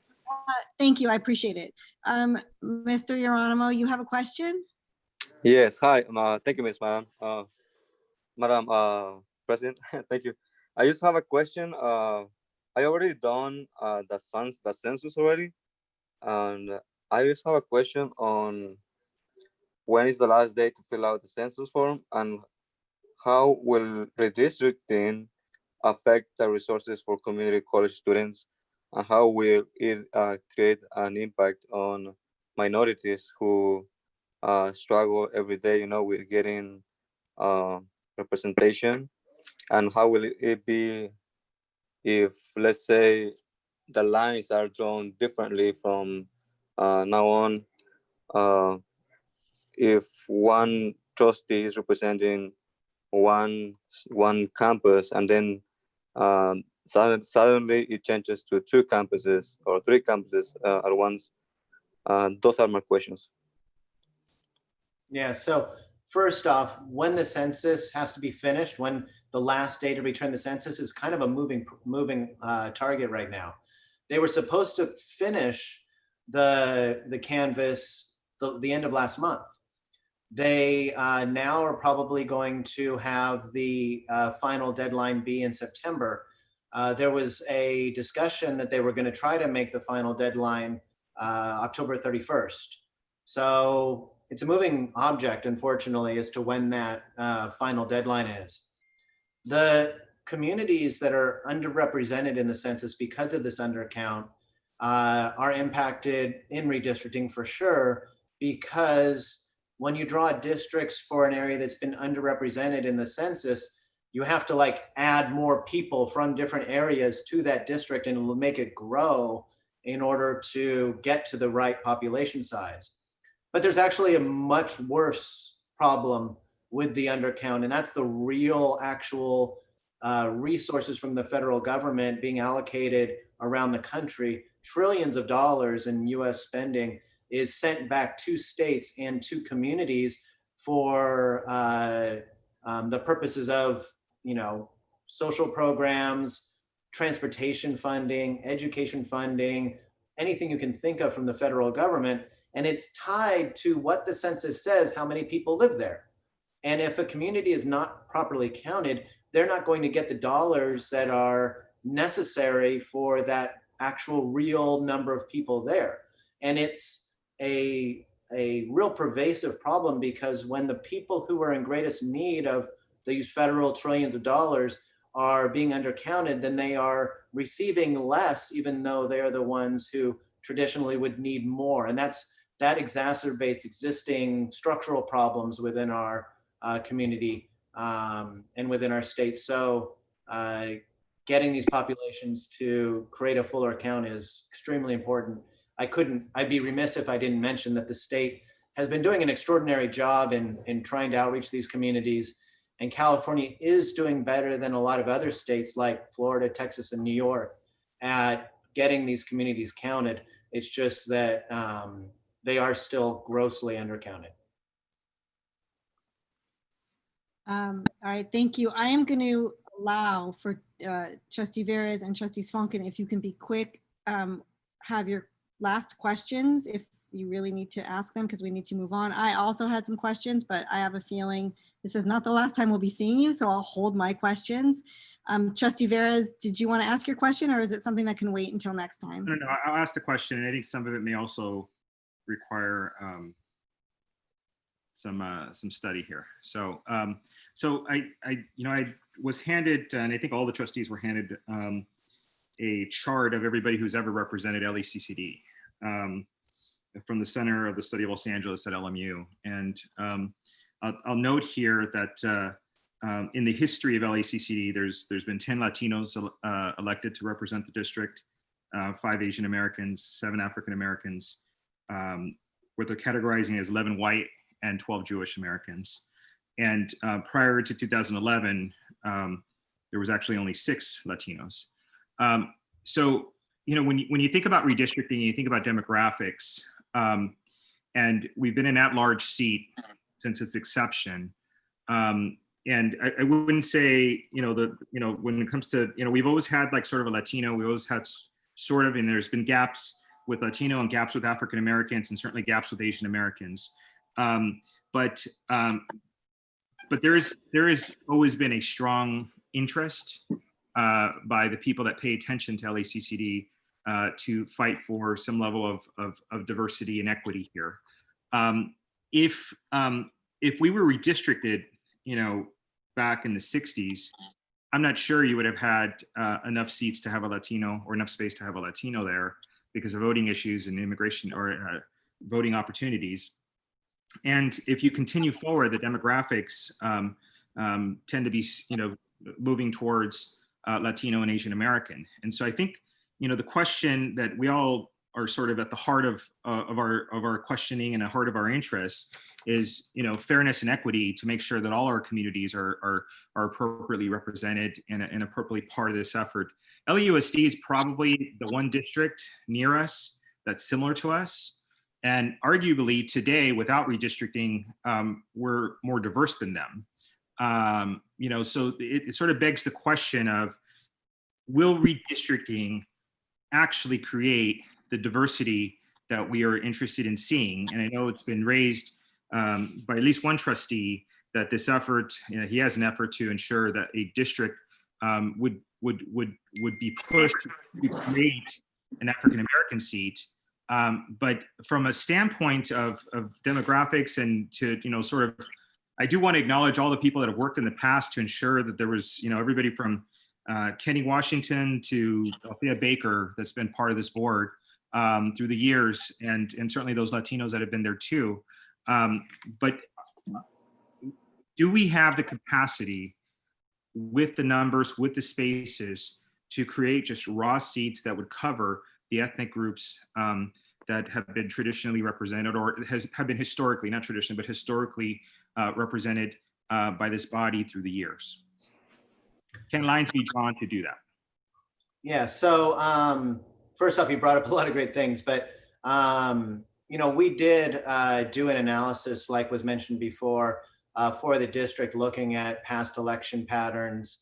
And in that analysis, whether it was written in the analysis or was a part of the discussion at the time, we really recognized the fact that there were certain groups within the community college family that were extremely active in trying to elect candidates that would truly be representative of these different communities, and in a way that they were working to advance candidates from different ethnic communities around the district, in a way to make up for the structural disadvantages that those candidates would naturally face in an at-large election system. So you're definitely right that there's been a lot of work that advocates and campaigns have done to try to make up for the structural challenges of an at-large system. The at-large system isn't the only way to try to or the districted system isn't the only way to try to achieve better representation from these communities.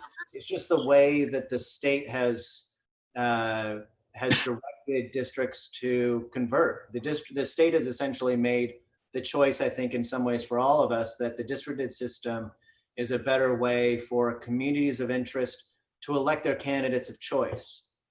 And that's also something that, you know, when we're talking about these different opportunities for candidates from the minority communities that you're discussing to be elected, it's important to think of the drawing of districts to allow for these areas to elect candidates of choice. And we would actually have to draw the lines and maybe do some analysis for you to look at how effective those districts could remedy any kind of structural problems that the at-large system has. I can't tell you right now that we can wave a magic wand and draw districts that would achieve a greater diversity than the existing board.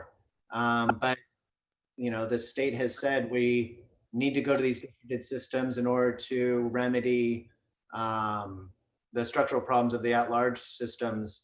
And it's definitely something you're going to be looking at in a districting process. Thank you. Trustee Veras, I would like you, the next time we bring Mr. Mitchell back, if we could do it during committee of the whole so we can have a little more time and those who want to participate can listen and those who probably were boring many of our people that are tuning into the board meeting today.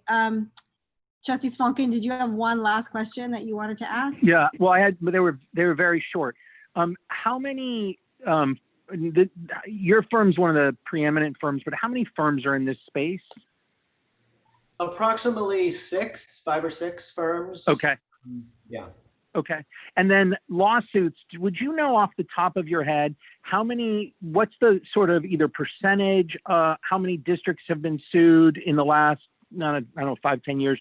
Like, and how many wins versus losses? Do you have any ideas, even if you ballpark it? Like, how many do it voluntarily, like us looking at it and saying, well, you know, we had Angela Reddick and then we didn't have any African Americans for a while. And then we were able to change our elections and get Sydney Comlager. And then she left and we didn't get another one after her yet.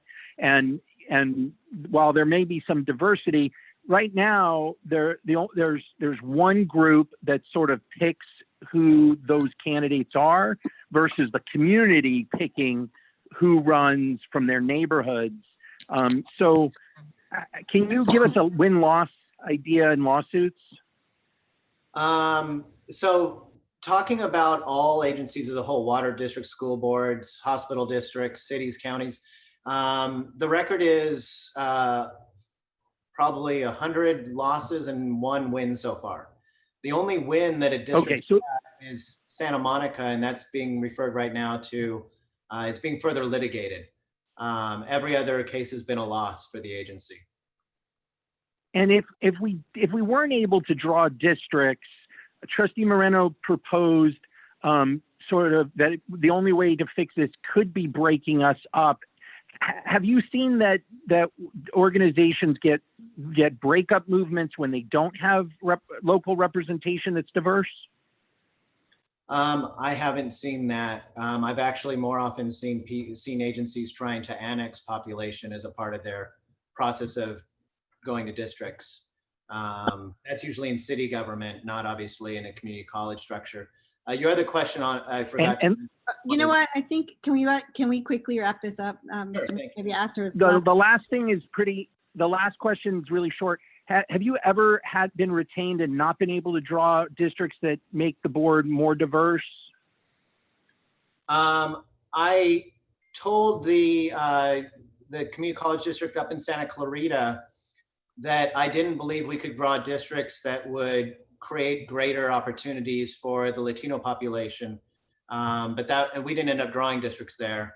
But that was the only case that comes to mind. All right. Thank you so much for joining. Thank you, President Hoffman. Thank you, Mr. Mitchell. Of course. And we will have you back. So thank you. Thanks for being patient. We ran a little bit late. Appreciate it. My pleasure. Yes, thank you very much. Good to see you. Good seeing so many old friends. Yeah. Thank you. All right, we are in the point of the agenda where we're going to take a 5-minute break. So if everyone could come back in 5 minutes and we will resume the board meeting. Trustee Hoffman, you have a lot of people who have been waiting, just because the board has been taking forever, we're going to keep on making them wait? That's rude. All right, so we're at public comment. Is that what you're asking about, Trustee Buona? No, we have several people who we have asked to stay to make comments because we want their perspectives. So because we're not moving on the agenda. The resolution. Okay. Yeah, the resolution. And the public comment as well. We are holding everyone up. We don't. We should not be rude. Okay. Is there a way to? I'm sorry, I didn't think I was rude by having allowing people to ask questions of Mr. Mitchell.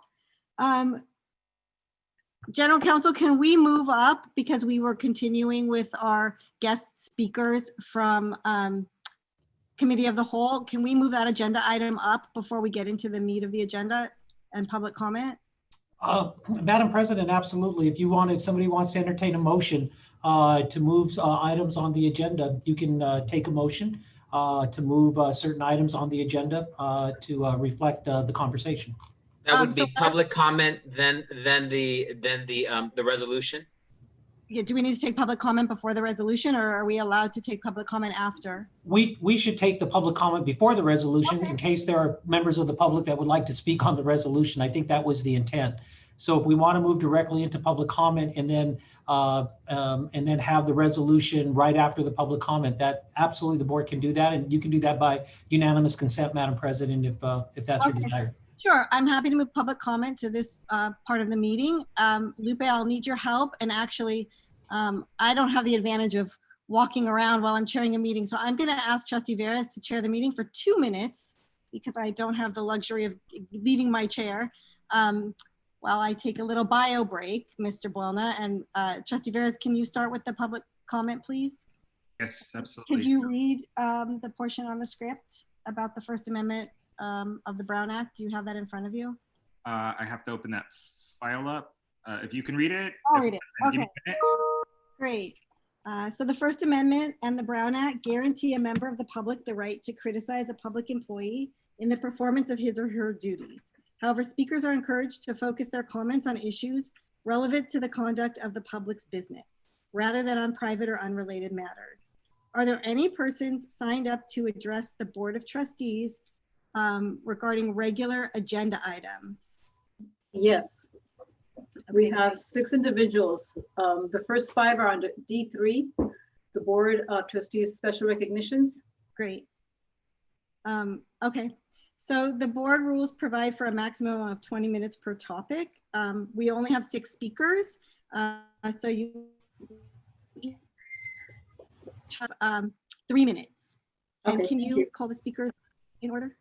Yes, I will. First one is Beatriz Tapia. Great. I'm listening. I can, and Trustee Veras is just gonna chair. I should be back in 3 minutes, but I can hear. Good afternoon, Chancellor Rodriguez, President Hoffman, and Board of Trustees. My name is Beatriz Tapia, and I'm professor and chair of Chicano Studies at East Los Angeles College. I'm here today to speak on agenda item D3 regarding the safety, the representation, and the development of anti-racist curriculum and pedagogies for our students. In our district, the vast majority of whom are students of color. The very horrific racist police violence against Mr. Guardado, along with the police violence that we've seen in the past several months, together with the disproportionate negative impacts from COVID-19 on our Latino, Black, and Native American communities, have really exposed the ways that institutionalized racism operates in this country and in our own communities. In response, a lot of institutions, especially of higher ed, including some of our own campuses, have published statements denouncing institutional racism and vowing to create relevant anti-racist curriculum and pedagogies to create these.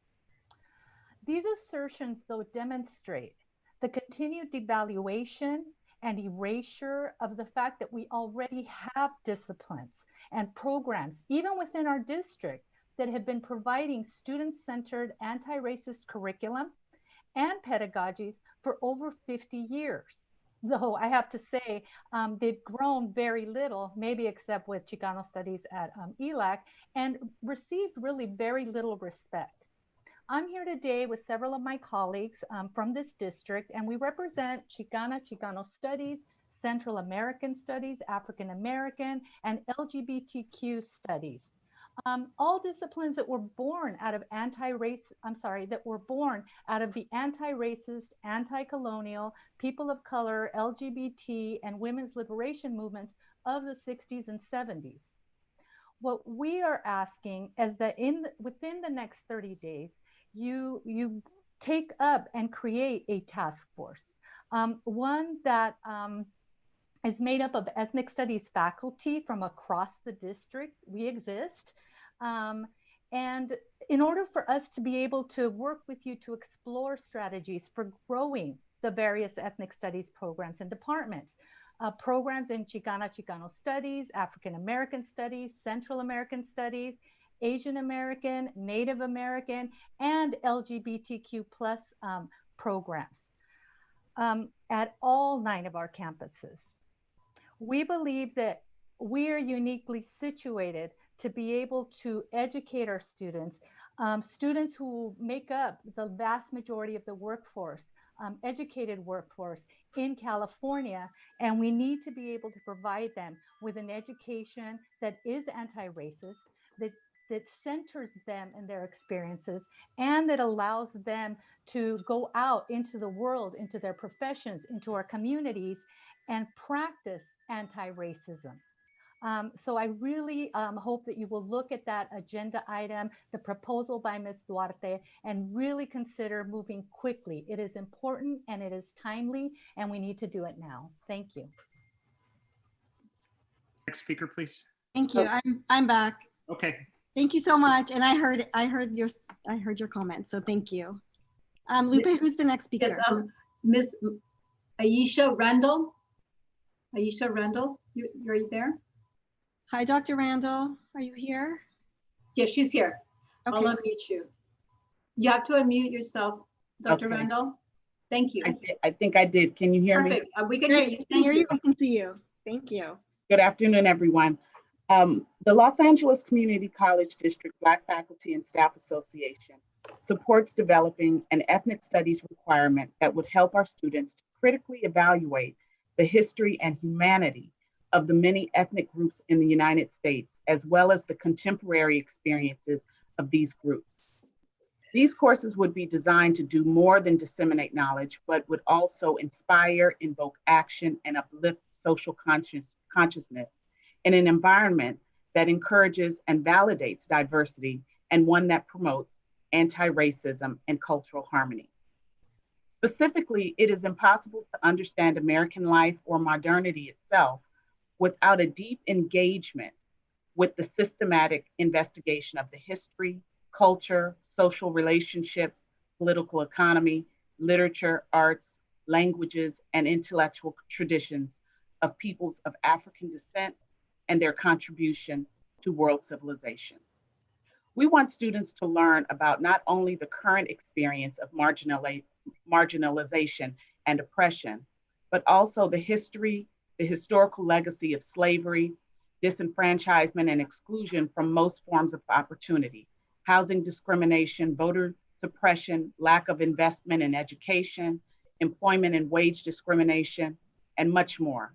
It requires understanding that not everyone starts at the same place, and more must be done for those historically left behind in order to achieve fairness and a level playing field. Although the African American experience remains central to an understanding of the United States, Teaching and research on the African diaspora has come to include the study of peoples from every continent, language group, and religious faith, especially for critical thinking, especially Africans in America. Africans in the Americas. In order to give students a unique foundation for critical thinking and sociocultural analysis, we envision a curriculum that combines in-depth transnational approaches to the study of the Black experience. Black or African American studies, along with other disciplines underneath the ethnic studies umbrella, produces cultural competency, which is especially needed in a district that is made up of predominantly students of color. The curriculum expansion and re-envisioning is just one of the strategies towards building an anti-racist culture. We ask the Board of Trustees to respond in 30 days with a plan to create an ethnic studies task force, which would include faculty from across the district to explore the needs of our 9 campuses so that we can begin this good work. In addition to faculty from ethnic studies areas, we would also like to include faculty from the African American Outreach Initiative and Umoja to be on the task force as well. Thank you so much for your time. Thank you, Dr. Randall. Lupe, who's our next speaker? Mr. Arturo Cepeta. Okay. Yes, hello, board members and Chancellor. My name is Arturo. I'm a job faculty for the Chicano Studies Department at ELAC. So here I go. As our nation continues to witness the ongoing injustices of anti-Blackness, racial violence, and xenophobic rhetorics against Black and Brown communities, ethnic studies, including Central American Studies' mission, is to address these injustices by providing students with the theoretical tools to collectively bring transformative change. Central American Studies' long-term goal is to transform students to be, 1, equity-minded community leaders, to collectively create a world of inclusion. In a time of nation social unrest, Central American Studies offers the following learning outcomes for students to collectively engage in transformative change. The first core learning outcome that we offer in Central American Studies is for students to understand the importance of upholding human rights, not only in societies, but also institutions and government branches. Number 2 is to understand the importance of diversity and to use diversity as a way to challenge the systemic structures of racism, xenophobia, homophobia, sexism, and any other forms of oppression. And students will have a learning experience that will be centered on community pedagogy practices, interdisciplinary disciplines, and intersectionality. By using all these 3 specific cores, we hope that our students will develop leadership skills to become equity-minded decision makers. And as my colleagues has already said, that we asked a 30-day timeline for a demand that this becomes a graduation requirement. Thank you. Thank you so much. Next speaker, please, Lupe. Angelita Romero. Hello. Angelita, thank you. Hi, thank you. Hello, Chancellor, Madam President, and trustees. My name is Angelita Romero. I wanted to touch a little bit about Pierce College and the whole idea of the ethnic studies throughout the LACCD district. You know, at Pierce, we have a very supportive administration and staff that support Chicano studies. In 2019, I was hired as the first full-time Chicano studies instructor, which is groundbreaking for this campus. However, I believe that we are still far behind in expanding Chicano study programs, departments amongst all the LACCD campuses. Pierce alone has 48% Latino population, the highest identifying as Mexican or Chicano. Our campus is in dire need of an Adelante program as well, and more Chicano studies faculty. This is not 1968 anymore. You know, the Chicano movement, the Black Civil Rights movement was over 50 years ago. The year we are here in 2020, still struggling to expand. Programs and courses in African American studies, Chicano studies, Central American studies, and LGBTQ studies These classes and programs will serve our student population to address the systematic racism. So I'm hoping that the trustees and the chancellor support us in this movement to expand these classes, these programs, and these departments within the 9 campuses in the LA Community College District. Thank you. Thank you. Trustee Next speaker, Lupe? Yes, next speaker submitted her written comment. I'm going to read it into the record. And this from Mrs. Great. Rojas. So starting, students, employees, education should be a priority as it is understood by the legislation of a minimum of 2.0 GPA for federally funded colleges. But due to COVID-19, this should be a temporary resolution for if and when student employees return back to work. For example, if a student employee has a 2.0 cumulative GPA as well as a 2.0 GPA for the prior semester, COVID-19 could possibly lower the GPA minimum, and it will hinder the students for future endeavors by higher education, career, etc., which is why the recommendation should be temporary. COVID-19 has affected all students in LACCD and all over. I have seen student employees and unclassified students continue to work, and campuses do not verify student grades / enrollment. There is no consistent monitoring. The chancellor, the administrators, including human resources, have been previously asked to revise student employee positions, but no response. Inquiries with LACCD employees who supervise students / unclassified employees daily for input.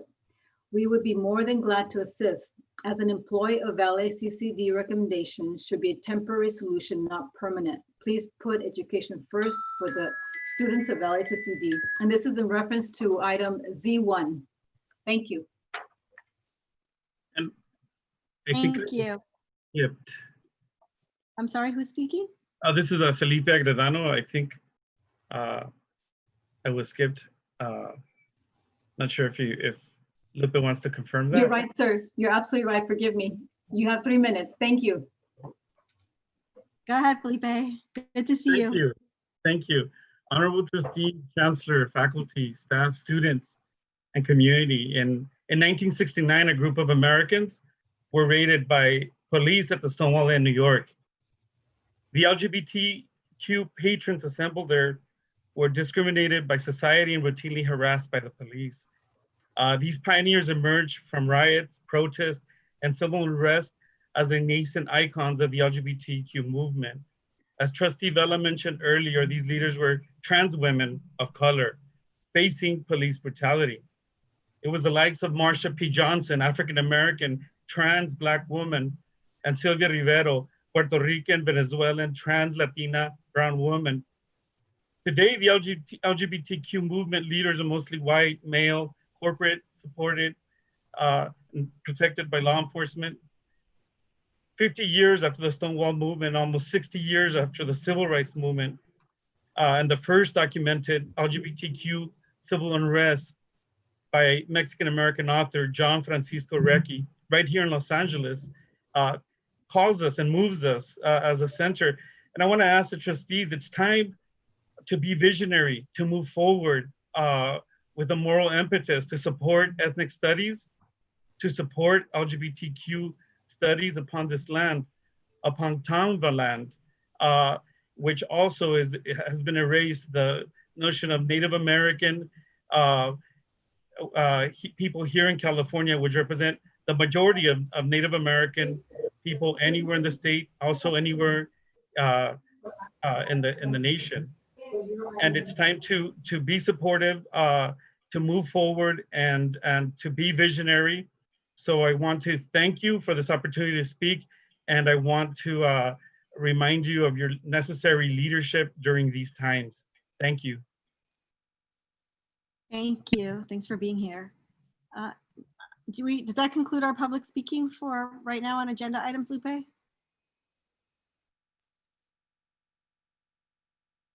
You're muted, Lupe.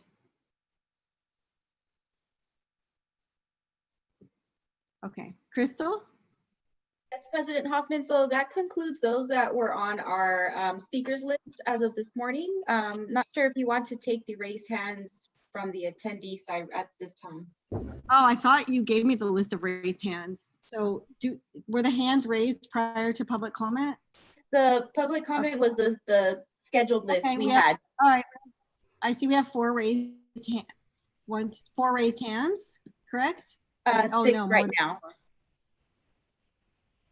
Okay, well, the hands were raised earlier. I'll take public comment.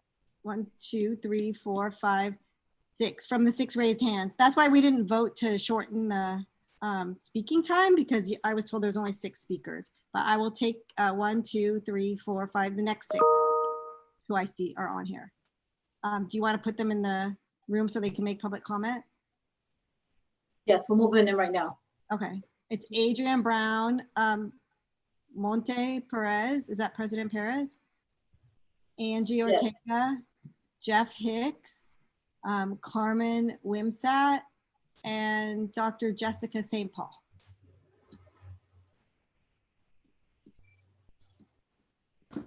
And Dr. Jessica St. Paul will be the last speaker for agenda items, and then we're going to move on.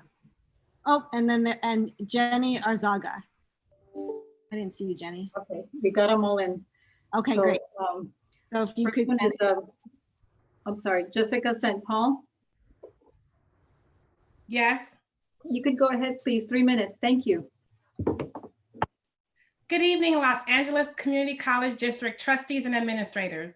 My name is Dr. Jessica St. Paul, adjunct faculty in the disciplines of public health, health occupations, and health sciences, primarily at Los Angeles Southwest College, with courses at Los Angeles Trade Technical College.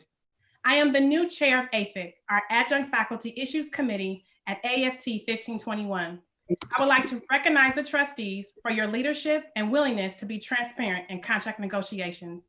As adjunct faculty, I am most excited about reaching a contract agreement that includes career increments for long-serving adjuncts.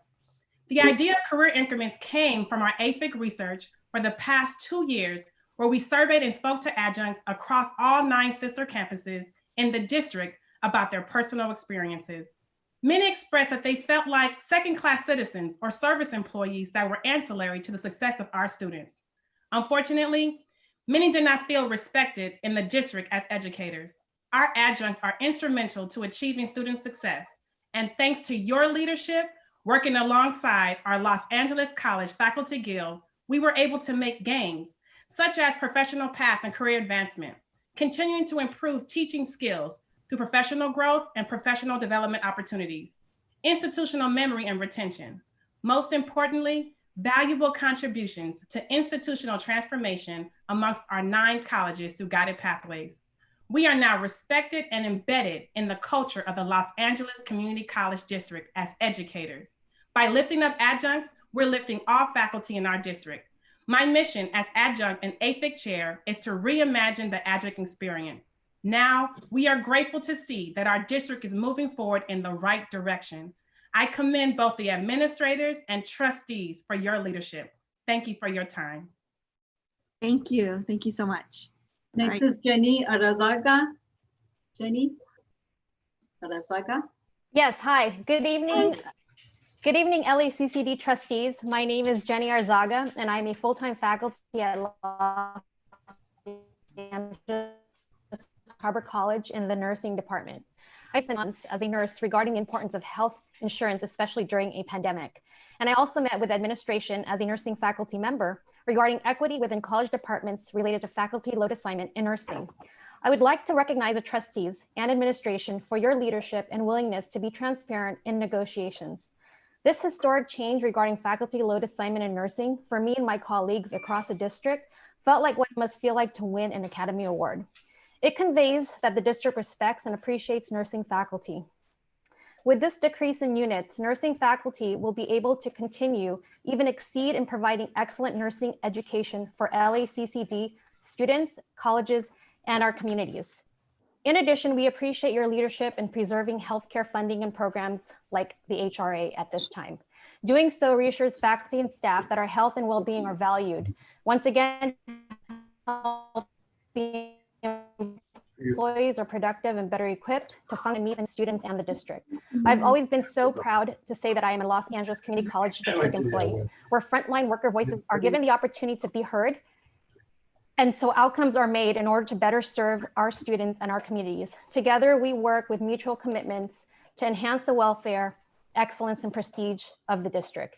Thank you. Thank you. Thank you. Thank you for being here and thank you for waiting. Thank you. All right, who's up next? Jeff Hicks. Jeff? All right, yeah. Thank you. Hi, my name is Jeff Hicks. I'm full-time faculty at LACCD College. Thank you all, Board of Trustees, for allowing me to speak this evening. I heard some really disturbing news this week.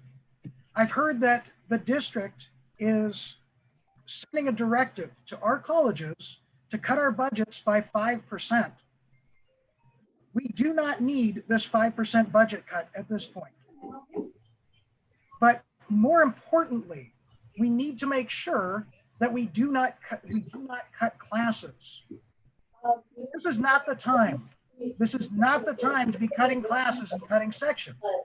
We're in the middle of one of the most unprecedented social, cultural, and economic crises that our nation has ever faced. Our students right now are facing unemployment, homelessness, and yet they're still managing to come to our colleges to learn. If you cut classes, if you tell our students, I'm sorry, but you can't complete your degree on time. I'm sorry, but you can't take that class in your major that you need right now. We're doing a grave disservice to our students. The problem is, when we do this, when we cut courses, when we cut sections, our students will go other places, especially right now during COVID-19. At this point, any student of ours can easily move to Glendale or Santa Monica and take their courses online. And those students will never return.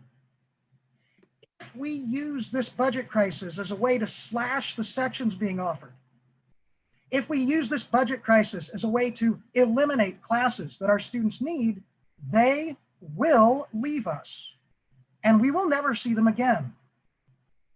Our students need guidance and direction from our colleges. They need to know that we support them. They need to know that we're not going to take away their opportunities to graduate, their opportunities to obtain their degrees, their opportunities to obtain their certificates. Our graduates are going to be the ones who actually rebuild our economy. And we can't afford to tell them no right now. I'm asking all of you in this room to please make sure that we don't have to. Thank you. Thank you very much. Thank you. Who's up next, Crystal? Adrian Brown. Hello. Hi, I'm Adrian Brown. My full-time position is, well, cut in pieces like most people. So I'm a counselor, career counselor at Los Angeles Harbor College. I'm also working with guided pathways at the campus level at my campus. I'm also a district level guided pathways coordinator working at that capacity. And today, though, I'm here to talk to you as Black Faculty and Staff Association Professional Development Coordinator. And I've been working closely with Katrelia Walker with the Total Wellness Program to provide a series this summer. If you haven't seen her emails yet, I wanted to let you know about it. And it's connected to everything that we've been discussing just a moment ago. So the series is Moves and Movements, and it's about how dance has been used as a form of social justice and healing across the African diaspora. And this is so connected to so many conversations that we've been having. In the very first session, I actually backed up so you could see me. In the first session, we did Afro-Puerto Rican movement. In the second session, we started learning about Cuban movement. In the third session, we moved on to Afro-Brazilian movement. And today, we were looking at the Afro-Ecuadorian community. And you'll notice there's a lot of things that overlap. Why is that? Because we all came from the same place, right? We came across on boats. Next week, we'll be looking at Haiti. So this work is so important. What I have right here is a white skirt. I can take this white skirt anywhere across all of the Americas and find Black people to dance with. Every single one of these communities uses this. Why? We all got here the same way. Recently, I don't know if you heard, the Hispanic caucus of our government put out a statement saying that they were frustrated with the Emmys, that there had been no Hispanic winners in the past 5 years in lead roles. And that's not true. It just so happens that last year's winner is Afro-Latino. So what happens? We look at Latino as if it's a race. It is not. There are Black people in Latin America. There are white people in Latin America. There are mestizos in Latin America. So we're talking about anti-Blackness, anti-racism. We need to keep all of that in mind. So I wanted to bring to your attention the intersectionality and also how all of these different things connect together as forms of healing, as forms of understanding, right, these cultural realities. Because it's one thing to talk about it, and it's another thing to see it. Seeing is believing. When we see these faces, I'm giving these lectures telling about this. So if you have time, please do join us next Wednesday at noon, when we'll be covering Haiti. Also, there's recordings available, not of the movement portion, but of the lectures. So I invite you to review those. And something that we'll be going into in the fall is looking at Girl Trek. I don't know if you've heard of it, but it's about walking and listening to Black history. So you can expect a series about that. I appreciate your support in maintaining our HRA benefits because health and wellness is crucial. As you can see, me being cut in a million pieces, I give wherever I can. Why? Because I'm one of the only ones. I'm one of the only people that knows this and that can share this, right? But it's exhausting. So we need your continued support to make sure that our faculty and staff and administrators, all of the employees of LACCD stay healthy and that we stay informed and that we're making informed decisions when we're talking about our student communities because we're extremely diverse and there's a lot of intersections. And something that some of the folks said, and people from all backgrounds have been coming to learn, but something someone said was, I got a moment just to not think about anything else, right? We're so overloaded. Zoom burnout is real. I'm sure you're feeling it, being on these board meetings that last for hours. So I just wanted to share that. It's really critical that we take a broader view, a deeper view, disaggregate things, and that we really don't forget that when we talk about Black people, we are talking about Latinos. So please stop separating it. It makes some of us invisible. Thank you. President Hoffman? Thank you. Could Yes, we sir. get the invitation that Ms. Brown was speaking of? Could we ask Lupe and Crystal to get that invite and send it to us? Sure. Lupe, can you get that from Ms. Brown, from Professor Brown? Dr. Brown, if you can send it to my email, I'd be happy to share it with the board. Thank you. Yes, I will. Thank you. And just to be clear, I forgot to mention, I am both African-American and Afro-Ecuadorian. So if you look at my DNA, I literally have indigenous DNA from all across the Americas, Central African, West African, and European. So I represent all of that, right? So it's deep and it's really interesting. And I'm really glad to share with all of you and to share with the district and to help all of us as a community from all of our different backgrounds heal together, because this new world, we do want to stop looking at things separately, but unfortunately, we do need to, if we can focus in on the Black students and what's going on with them, we are going to help all students. So I just wanted to make that clear, because what happens when we focus on Black students, we become better instructors in general, right? And I think your information has gone out, and I get Katralia's flyer. So thank you so much. And maybe we'll participate as well, which would be really great. And I think that's what Dr. Buelna was getting at. So thank you for being here. Lupe, do we have another yes, speaker? Mariko Sasso. Yes. Hi. You have 3 minutes. Thank Hi, you. good afternoon. Go ahead. Okay. Hi. Thank you very much for giving this opportunity. My name is Mariko Sasso. I'm an adjunct instructor at Harvard College. So I'm concerned about cutting classes, class for during the first week of August. Cutting class this much early, it hurts for students and instructors. Especially Harvard College, students tend to register class last minute, even before pandemic. So obviously now students tend to register class very last minute, especially for this fall. Also, many students have problem to register through online because of the system. It's not online friendly. They obviously they're not able to physically going to school to register to get help. So now it's probably for this fall, it might be register for the class maybe first week of the semester starts. So now, if student cannot take the class, what can they do? They lose the job, they lose opportunity to learn. And what can we do? Also, we can't find a job for this economy. To give students opportunity to learn, it helps for economy, obviously.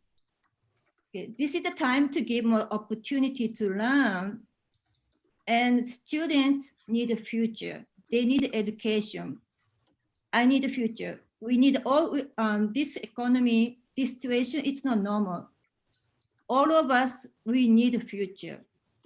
Please reconsider to cut the class during the first week of August. Thank you very much. Thank you. We have one more. Leonardo Gonzalez. Leonardo, please unmute yourself. Hi, Thank I'm you. here. You have 3 minutes, sir. Thank you.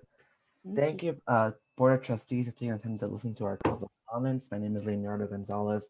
I am an ELAC student, but I also attend colleges all across the LACCD district. Today, I want to raise my concerns in a student perspective of the great deal of concern that I have towards that $2 million budget to recruit African-American students. Now, I understand the dire need to recruit African-American students to allow them to succeed in our higher education system and directly into our society later on. But why do we have to send a blank check to churches to recruit them? As a student, I look at this as a waste of money, and here's why. Number one, there is no accountability that they will actually recruit students. And are we supposed to leave them responsible, or are we responsible as the ones writing that check to these churches? Because for a long time, I hear these trustees talking about, retention and having a high level of retention rates year after year. But why are we asking a middleman, which in this case are churches, to recruit our students? Why can't our own colleges, who are going to teach these students, who are going to educate these students, who are going to help these students grow, recruit them themselves?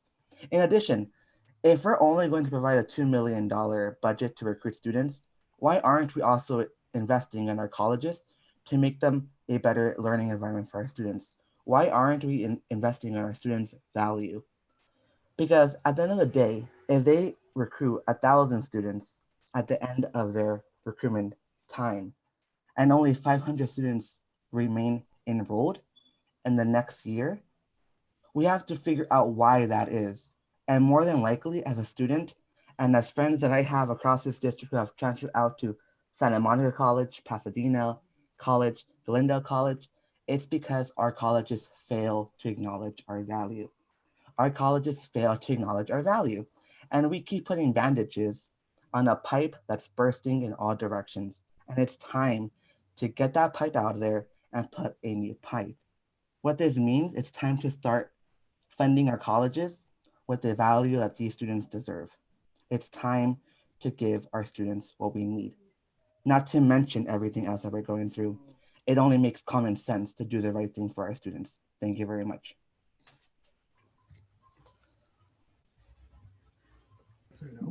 Thank you so much. Is there another public speaker? We have one more, Angie Ortega, and then that's it for public speakers on agenda items. Okay, thank you. All right. Okay, Angie, go ahead. Ortega. Hi, good evening, everyone. My name is Angie Ortega. I'm a student at Los Angeles Mission College. I am also an active participant of MECHA. I am here today on behalf of my fellow companions, which at the moment are all women. We would like to see more women in the Department of Chicano Studies teaching. It's important for us because it is something that we are looking for to relate as women in the community, and we would like to have more of that female presence on campus. Also, it would make more sense because there's over 60% of the students on campus are women as well. And in the spirit of equity, we feel that it would be important to have more female professors on campus.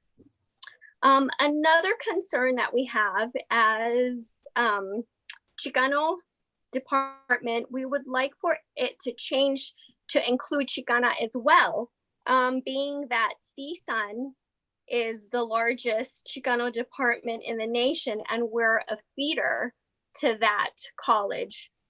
We should have the same name to reflect it, we feel. I thank you for giving me the time to speak. Thank you. Okay, that's it. Thank you. Carmen Wimsat is the next speaker. She was on the list, Lupe. Okay, sorry. That's okay. 3 minutes, Carmen. Thank you. Thank you. And thank you for the opportunity to address the board. It's been a long day hearing all of the efforts to really highlight the needs of people of color. We'll have to say it that way. But I think oftentimes we a little shy about our focus, and I want to be focused today, and I don't want to be shy about it. As a faculty advocate for the Black Faculty and Staff Association, I would like to present to you some efforts that we're putting together for our task force to really go in line with what has been done already with Francisco Rodriguez and Anja Hoffman in really addressing the needs that were brought up in the town hall meeting that we had just weeks ago. It was heartfelt and it was poignant, and I think it touched all of our hearts to really do something measurable. And we have a few things we want to add. But before I mention those things, I want to take the time to say I was completely moved by John Lewis and the words that he said, and the fact that we started the meeting with those words, and something stood out for me. And it was his words saying that we're looking for a way out or a way in. And education is that way.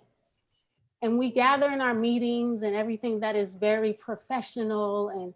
And I just want to say that education is the way out and it is the way in. And this is a real charge for all of us to do something meaningful. As a Black professor, I would like to say I represent a connection. Some of our task force issues, one in which is about our hiring practices. We want to make sure we have Black faculty who represent the staff and represent the students and what they go through to find that way in and that way out. I personally represent that connection. I stand before you as a college graduate with 2 degrees, but yet I'm the only one in my family who even graduated high school, and the only one in many of my cousins who even attended college at all.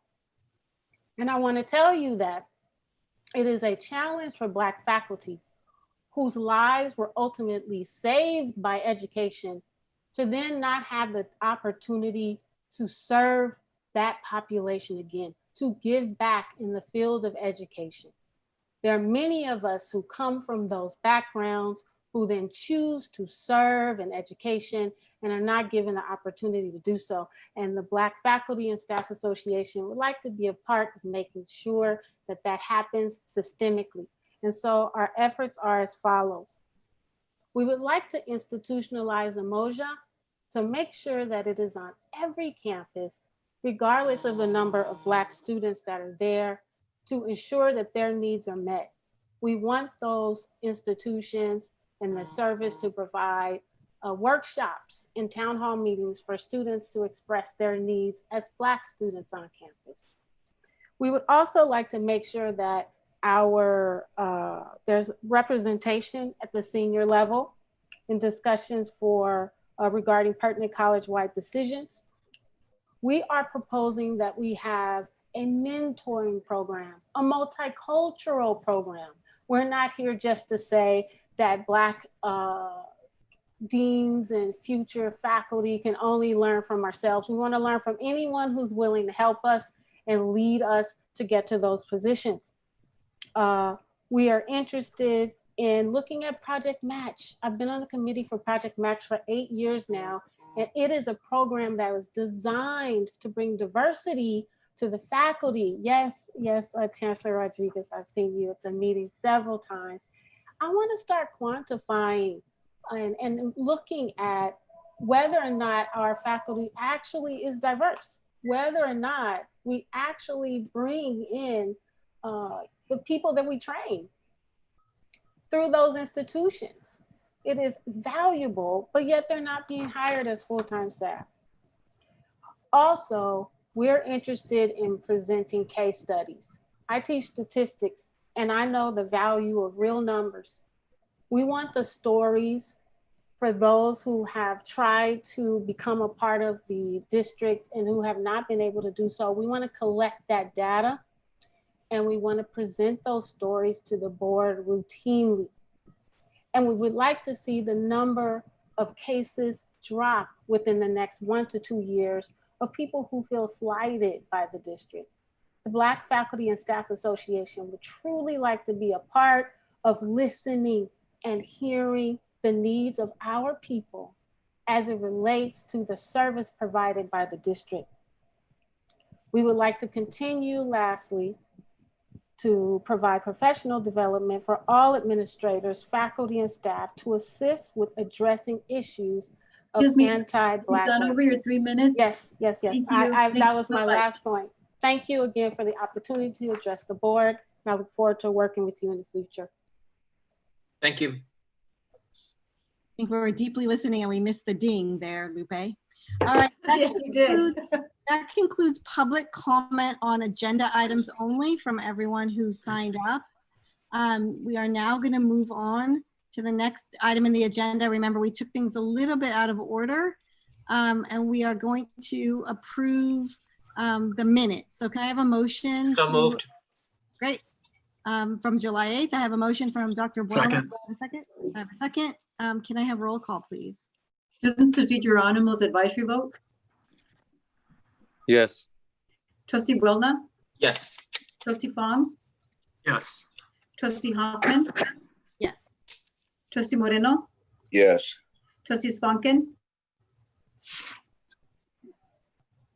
Trustee Swankin.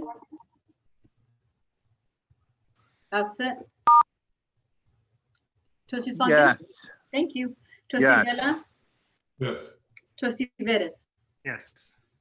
All right, and I do want to acknowledge, Lupe, you do have a list of people who turned in their names for public comment at the end of the meeting, correct? Yes, correct. I do. I just want to make So sure you Ms. have. Hoffman, they're on the agenda items though. So we have to take agenda item people. They're listed, it looks like they're listed wrong. The budget is a agenda item. It's not after the agenda. I don't know that we have a budget item currently. We do. Yeah, we do. It's item, hang on. It's item P. No. General Counsel, is there, well, I was told there were 6 public speakers, which is why we didn't limit the time to 2 minutes. So I don't know what to say. I got the list of public speakers and there were public speakers that were for non-agenda items. So I need someone to weigh in on this, please. No, Madam President, I think you're absolutely right. I think we're looking at the same list that was provided to us.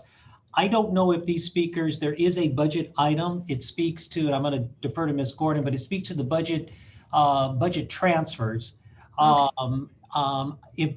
If people are speaking directly to that particular item, and again, that really is the responsibility of the individuals asking to speak to identify which agenda item, then that would be appropriate. If people are just speaking on overall budget issues, I think in that I want to defer to Ms. Orozco, who does a wonderful job, then that isn't on the budget. So I don't know what the— Yes, sir. I was clear to them that there was not a budget item on the agenda, and they understood that it's the end of the meeting, non-agenda items. I was clear with them. We agreed. And if we can move through the agenda, we can get to them quickly. So I would say let's move on with the agenda. Please be patient and you will have time at the end of the meeting to speak. And thank you for contacting Ms. Orozco in advance. That helps a lot as well. Great. We are now at the portion where we have reports from our representatives of employee organizations. And again, ladies, I'm going to need your help in identifying the blue hands because I don't have a list of everyone from the resource table. So if you're at the resource table, can you raise your blue hand or let Lupe know? Yes, we have Stephen Butcher on raised hand, and we'll move him over. Mr. Butcher. You do have Joanne Waddell and Angela Echeverry already in the room. Okay, great. And then do we have representatives from SEIU? And Matthew Jordan is in as well. Okay, do we have a Teamsters rep as well? That's the only hands we have so far. Okay, and if there's a student rep that would like to speak, please let Lupe know or raise your blue hand. Okay, why don't you call them in whatever order they're available to speak. Ms. Waddell, you can go first. I think you need to unmute yourself.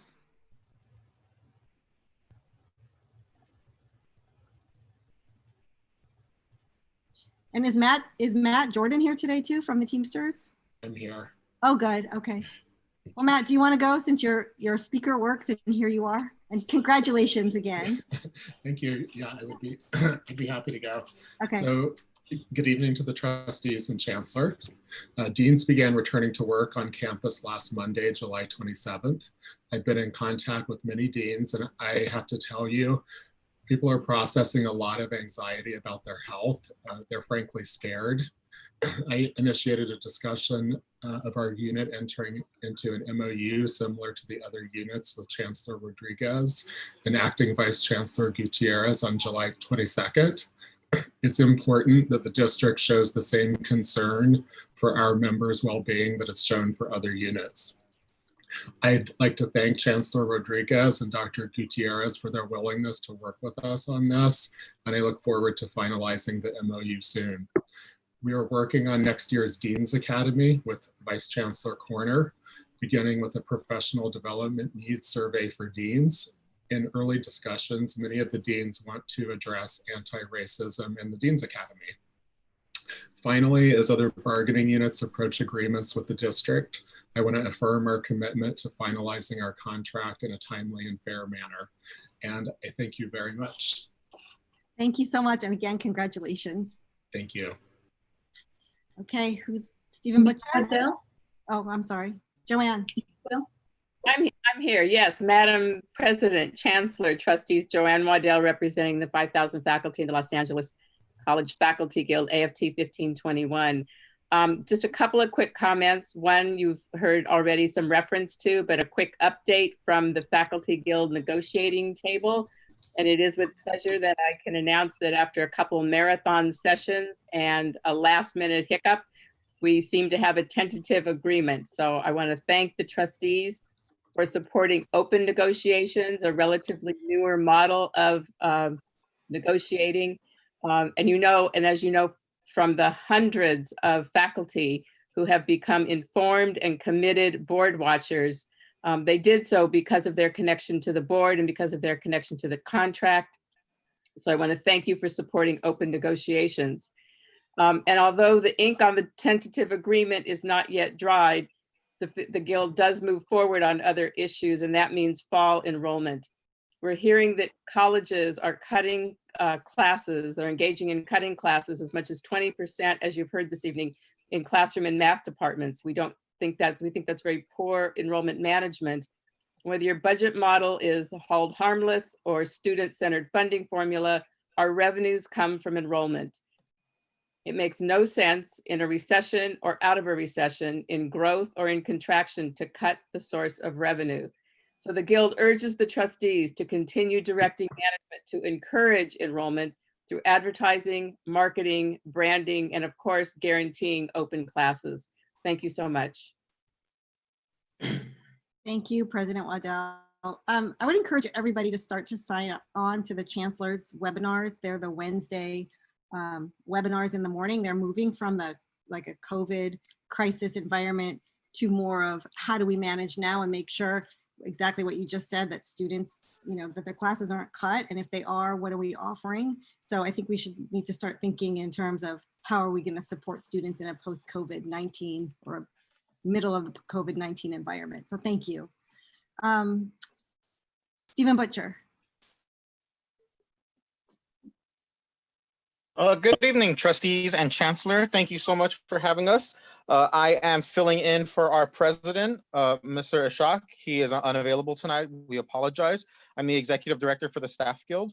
I don't have much to say tonight. I just want to thank you guys and thank you for working with us through these difficult times. You know, classified is again, you know, the dean said it well as well, anxious to return to campuses and see what that looks like. We want to make sure our members are protected and that they feel comfortable going to work on a day-to-day basis.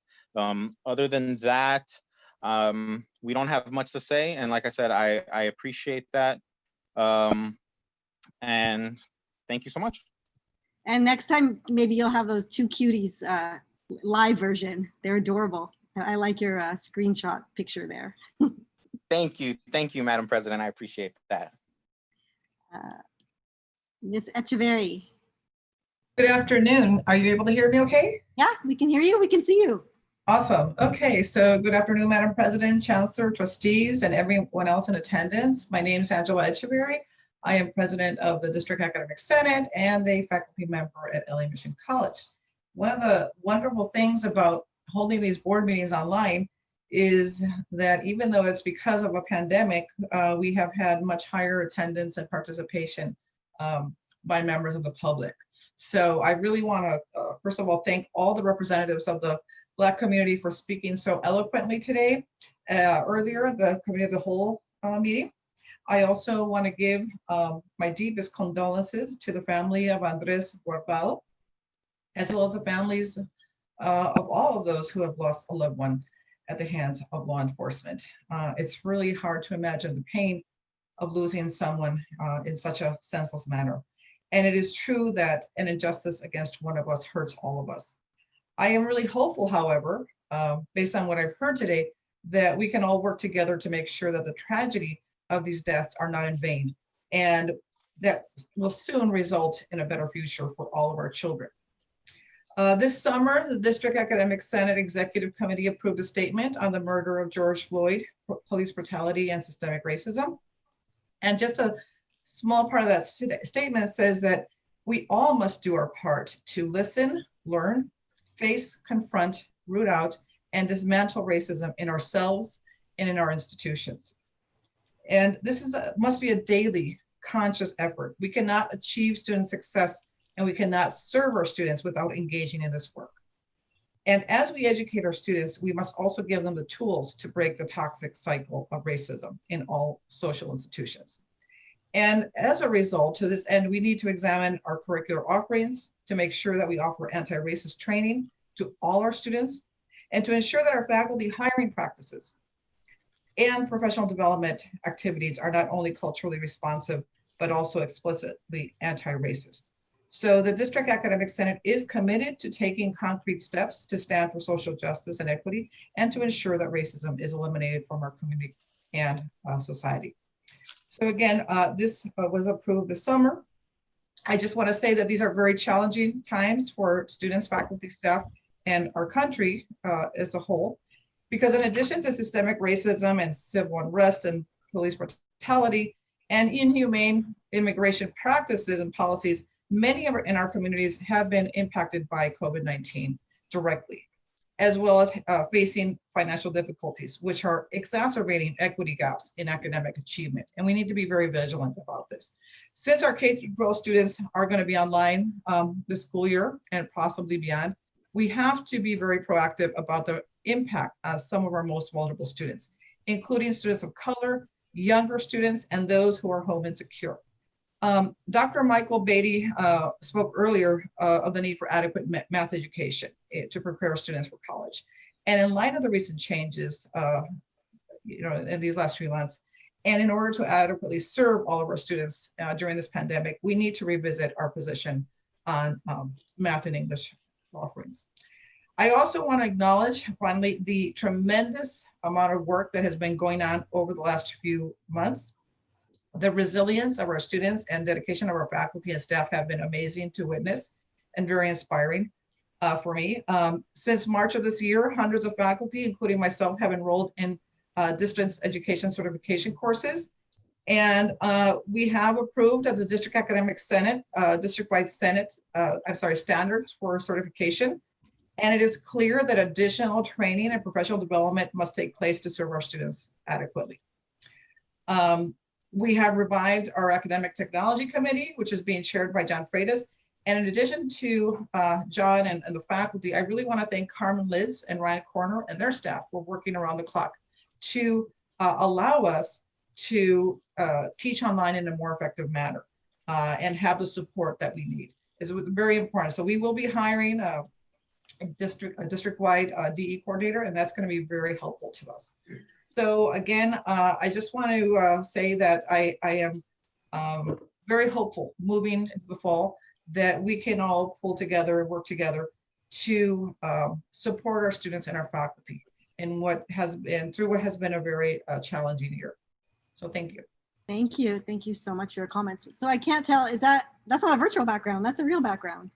That is actually, it's a hybrid. Okay, because you look like you're in kind of in an office overlooking the college. Okay, you have to teach me how to do that. Good job. I will. Okay, do I have anybody else from the resource table? All right, we're gonna move on. We've received the Chancellor's monthly report, which includes the reports from the college. President press. Hoffman? Yes, sir. Didn't we move the presentation with regard to the resolution earlier as well? Yeah, I believe that'll just be right up next. Yeah. Oh, yeah. Yes, we did. I'm sorry. I was getting. I thought it was after public comment. That was the discussion. Yeah. So do you want to, since we were just in the middle of the resource table, do you want me to come back to that? Well, it's just that they've been waiting for hours. Yes, that was up next and I completely forgot. Thank you. Okay. So we are on J, in support of the LACCD Board of Trustees framework for racial equity and social justice. Can I have a motion? So moved. Okay, moved by Dr. Buelna. Can I have a second? Second. Seconded by Trustees Funkin.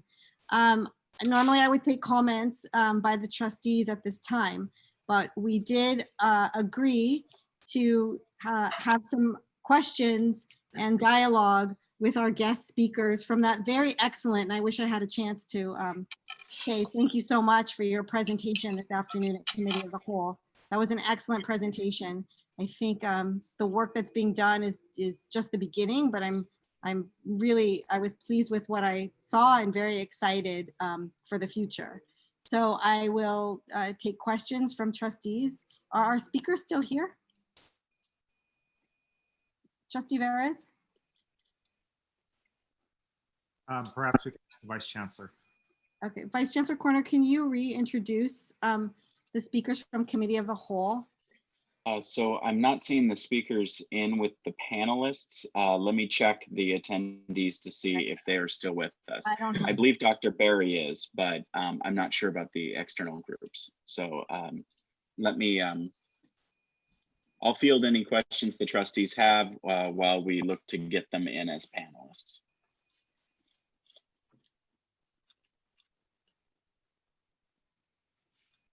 I mean, it would be good if they were in. Dr. Coroner, I call you so much that I don't have any more questions for you. I see that Ms. Carolyn Martin is still in. If we can move her to be a panelist. Great. And go ahead. I'm not seeing Jamaica. And I do see Mr. Damon Johnson. So if we could move Mr. Damon Johnson and Ms. Carolyn Martin over. Thank you so much for being so patient, sitting through our board meeting. And Ms. Martin, I think that you got thrown into a situation, and I loved hearing your comments about the successes and the challenges in terms of recruitment. And I actually had a couple questions around how we're going to recruit moving forward in a remote environment. If you could address that, if you're in the room now.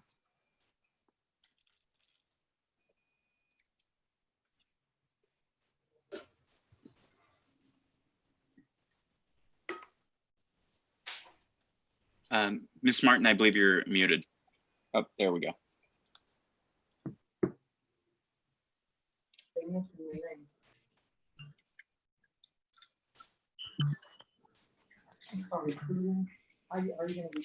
Oh. Dr. Corner? Yes. Can you hear me? I'm here.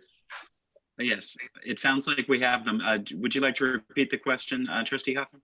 Yeah, I mean, and it could actually be a question for anybody. I really enjoyed Ms. Martin's comments about the successes and the challenges in terms of doing outreach and recruitment. And all of us who have been, you know, I work at a community college, I've been there for 23 years. All of us who have been involved in outreach and recruitment, it has to have experienced exactly what you have experienced. I feel like, you know, you're hired.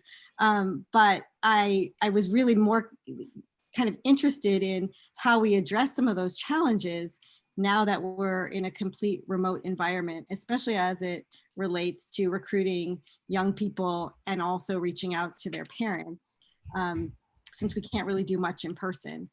So I kind of wanted to hear a little bit more about that, but I was really very happy with the presentation, and I could tell everybody was excited about the work that's being done. And thank you so much for all of your efforts, because I think that this is a great partnership, and we definitely need to figure out a way to put more resources into this partnership.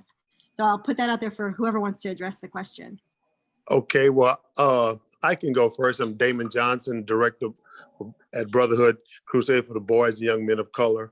For us, it's just a matter of education and asking the questions, because so many of our youth, as one of the callers said earlier, they will go to El Camino, they will go to Santa Monica, and not even taking a look at an LACCD campus that's probably within less than 5 miles from where they live. So what I've started doing in Brotherhood Crusade is just educating them on staying in your community, being able to walk to a campus, or maybe take a scooter to a campus rather than catching 2 or 3 buses to go to the west side, to Santa Monica, or go to El Camino, to where they can go to places that they have instructors, some instructors and some administrative people that look just like them.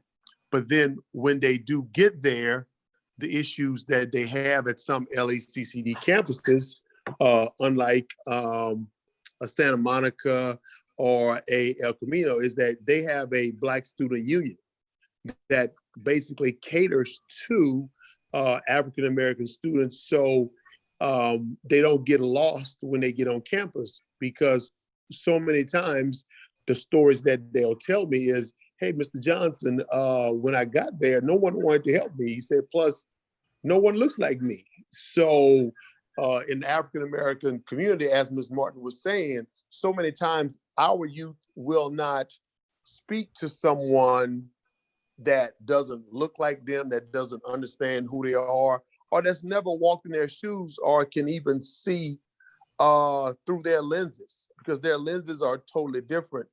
And what we try to do is take our lenses out and put those contact lenses that give us their vision, their view of what they're trying to do, and navigate them to where they're trying to get. I was working with Dr. Berry over at City College, and we were able to get 9 students into City College except for the summer. And that was just from reaching out and saying, hey, you know, why are you trying to go somewhere else when you can go right there? I picked up the phone, I sent an email to Dr. Berry, made sure all the students were registered and had student ID numbers, and we just navigated them there. So the effort is there from us. The eagerness is there from the students and the parents, but they have to see individuals that look like them, that can help them to navigate through whatever waters that they may be faced with. High waters, sorry. Great, thank you.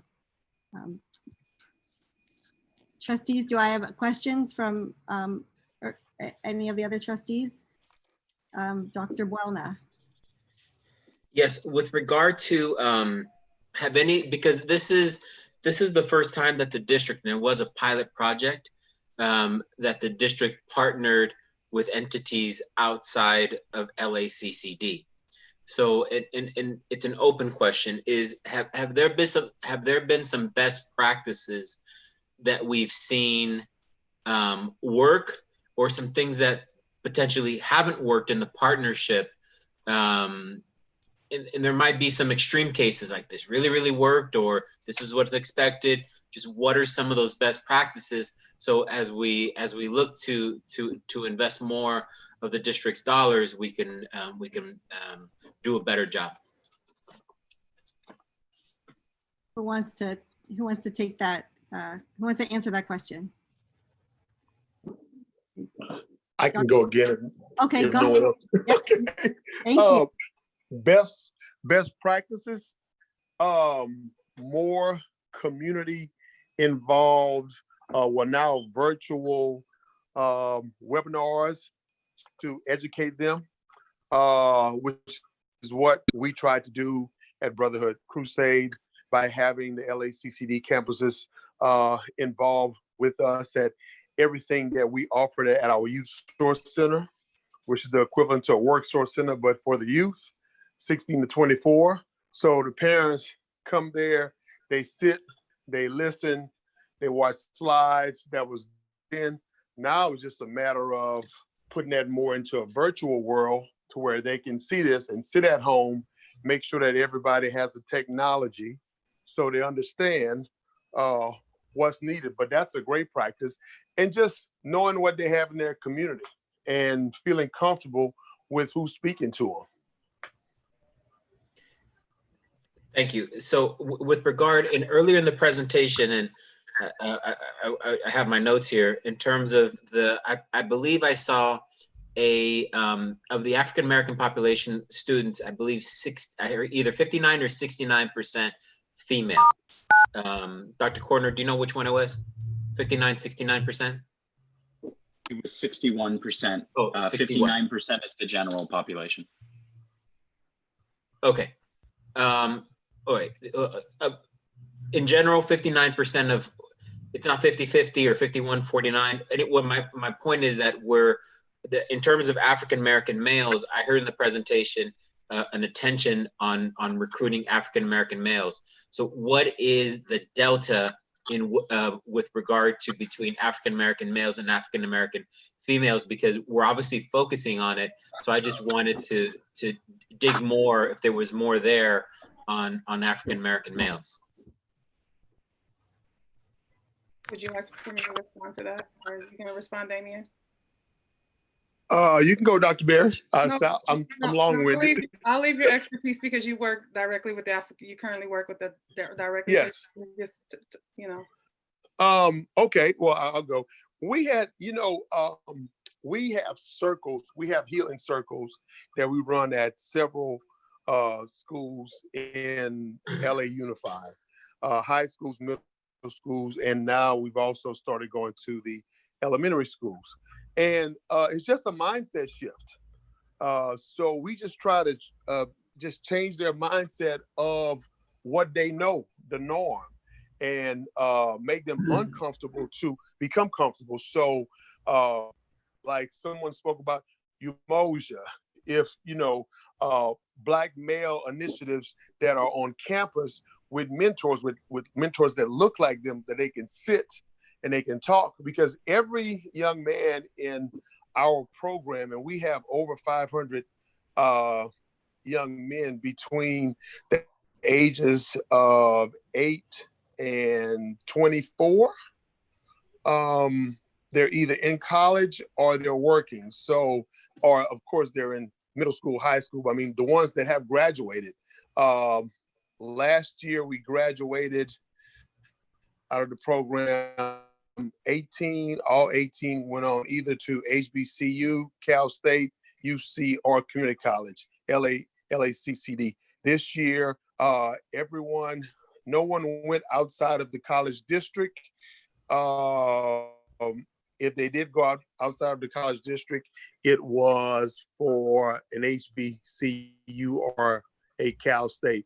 And these are students from Crenshaw, Dorsey, Hawkins, Washington Prep, View Park. and Fremont and Manual Arts. So they are willing and eager, and we just work with them, constantly educating them, changing the mindset, making them believe that they can actually do this. Because when they go home, it's a different setting because no one is talking about education, but we talk about it and we push it because we know that's the only way that they will be able to get where they're trying to go. And a lot of them do want, I would say out of, if I had 30 seniors, 28 of them really want to go to college. The other 2 just may go to work or to the military, but 28 of them really want to go to college.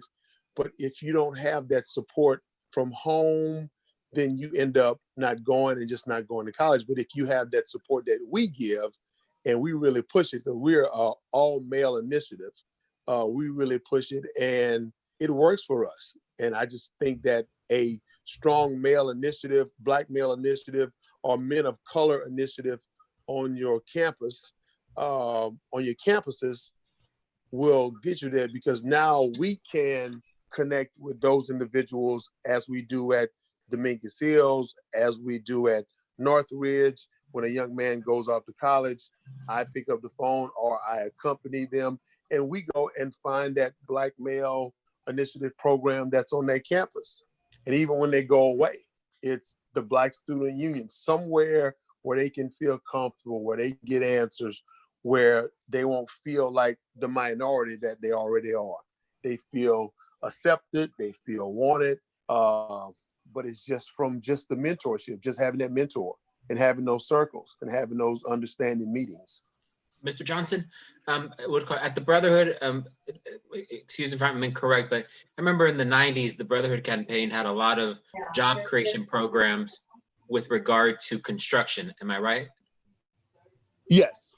Okay. Yes. That was before my time, but yes, I'm very familiar with it just from knowing the history of Brotherhood. Yes, sir. So, one of the programs, because I think that the data earlier said that African-American students, one of the things that attracts African-American students is specific programs. So we have technology programs in the district that literally students can come out making $60,000, $70,000, $80,000 with that skill level.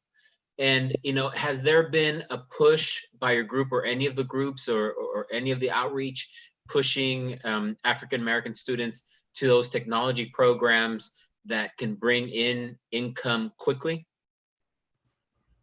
Yes, Dr. Corner and I had this conversation the beginning of the year of trying to develop some type of program with our Youth Source Center and the community colleges to where they could actually intern and take classes at the same time, to where once they're done, they would have that gainfully employed job career where they can make money and support their families and still continue to live in their communities.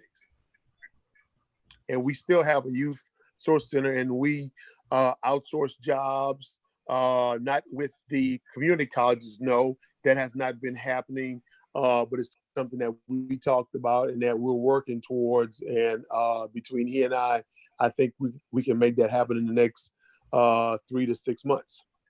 Thank you very much. Great, thank Yes, you. sir. Trustee Vela or Trustee Veras, I'm going to call on you, and actually I'm going to have you sort of frame the rest of the conversation, since this is I apologize. This is a President, from I your apologize. I had my hand up also. Oh, okay, great. All right, Trustee Fong, but I'm going to turn it over to Trustee Veras to sort of, this is a continuation of Committee of the Whole, so I'll let him kind of moderate the rest of the conversation, but go ahead. Trustee Fong, you're up. Go ahead. Thank you so much, Madam President, and thank you, Vice President Veras, for bringing this Committee of the Whole presentation before us, and to all the presenters, and thank you guys for your patience. Just a couple of quick comments. Thank you so much to Mr. Johnson and to Ms. Marshall and to Dr. Berry for your robust presentations. To amplify the points about the youth source centers, and thank you to my colleague, Trustee Bona, for bringing this up. We're really looking at the youth source centers and how we can co-locate them on the various campuses. We actually used to have one at Harper College, And we'd love to see how we can amplify this and get this maybe at Southwest College, at Trade Tech, but really to provide those partnerships and having that co-location on those physical campuses is something that we want to push our district forward on. So just putting that out there. And then secondly, to amplify the messages on the technology programs. I know Southwest College, Dr. Rick Hodge was working on an AI certification program with Microsoft. So anything we can do to push that out as well. And then to Ms. Marshall's comments about the Urban League and working with the churches and ministers, college fairs, it's a lot of good work there. And looking at the wraparound services for the youth source centers is something that to provide that virtual seamless transition between our community college students, the high school students, and our community colleges would help create a synergy to help build enrollment. And so we want to see what kind of partnerships we have on the higher LA youth program right now. I know a lot of them are looking for virtual job sites for our students, and to Mr. Johnson and Ms. Marshall, if you have any comments on the higher LA youth program and how we can partner up better with our district. As the train goes by. So. Mr. Johnson and Ms. Marshall, did you have any comments on it? Yes, your train, I didn't hear all of it. Can you repeat the end of it? I think it was some restraint, but it was looking at the comments about the higher LA youth program and how we can provide better synergies on that with our community college students and providing them. I know you mentioned internships, so the 120 hours is something I'm very keen on, and really looking at providing business opportunities to work with our community college students as well. So. Yes, well, that's something that we're currently doing now with our youth who are still looking for jobs. I was at our youth source center today and promoting the higher LA youth because they were looking for jobs. We talked to some youth today about the census and the whole nine. But it's something that we promote and we've been promoting. I've been with the company now 3 years and we have been promoting that every summer and we have been successful with the higher LA youth. Now, it's just a matter of having the employers on board because the more employers that we have, the more youth that we can get and offer jobs because a lot of youth may not go to youth source centers because I've spoken with some other youth source center directors, and a lot of the youth don't want to work at the McDonald's, don't want to work at the fast food restaurants. They want jobs. So sometimes when they go to the youth source centers, they can't really find them a gainfully employed job that's not in fast food. So they kind of just shy away and not come back. So we try to find employers that's willing to do it. And if LACCD is willing to do it, then we can definitely have young people coming in there by the droves because they're asking for career type jobs, not just something that's a stopgap for the moment. No, thank you so much for that. And then to Dr. Perry's comments, thank you so much for looking at how we can reimagine the success of African-American students and remove institutional barriers and examining our policies to really remove barriers. So I look forward to that conversation with you, Dr. Berry. And then also looking at how we can do more on dual enrollment as well and how we can augment those efforts. So I just really appreciate the presentation earlier today. Thank you, Madam President. Thank you, Vice President Veras. Thank you. I think the presentation today was excellent. Clearly needed more time for Q&A. I'm going to hand it over to Ms. Hoffman. Vice President. May I ask a question? Yes, I had already called on Vice President Veras, and then and then we'll pass it on to you, Trustee Swankin. Go ahead, VP Veras. Thank you. I wanted to sort of wrap the conversation at Committee of Whole and how it relates to this item here, and specifically. Dr. Berry was part of the presentation that looked at the second pillar, essentially, which is many of our programs that promote campus-based equity. And I think overall, as we look at these pillars, and we've talked about these things at our past meeting, and what's critical and important here is the resolved in this resolution. And probably the most significant resolve is to establish an annual budget to implement the framework and all the different action steps that are listed there. I do want to point out, and I think what is important to understand and acknowledge is, as we've had this outreach project, we've also had some comments about, and I think, and I appreciate Mr. Johnson, your comment about, when you connect our students you're bringing in the receiving end of our institution has to be ready and capable of really taking this interested student and making them a successful student. And so that intake piece is certainly a piece that appears to be something that we need to do more work on our end beyond the outreach conversation. And I do want to note that I think as we look at all these different pieces, there's one piece of data that is stark and needs immediate rectification, and that's that first year persistence. As soon as African American students are on the campus, it's completely unacceptable that from one year to the next they're not continuing with us. So that's an internal conversation, and that's part of the pillar action steps that's laid out. And so I did want to highlight those two things, but I also wanted to give an opportunity for either whether it's Dr. Berry or Vice Chancellor Corner to comment about if we were to invest budget-wise, and I know we're coming off of a difficult COVID budget or COVID impacted budget from the state of California, and but this is also a statement of our values, and so we want to make sure that we can support in the best possible ways, but all the different places that could use budget support. What is the best return of investment, or in this case, the best impact that we can have with a budget related to this particular resolution? So, and with that, I'll conclude. And I know Mr. Schwanken has his comments, but I think that's the immediate step connection to go from a committee of a whole to understanding what this resolution in front of us is attempting to do. Okay, hi everyone. I'm Nairi Berry, and I'm AOI coordinator and also faculty at LACCD College.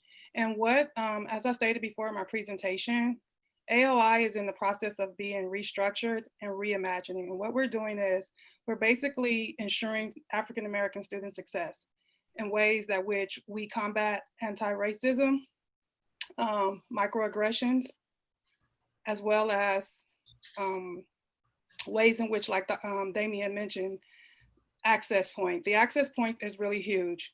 The funding we need we need sustainability.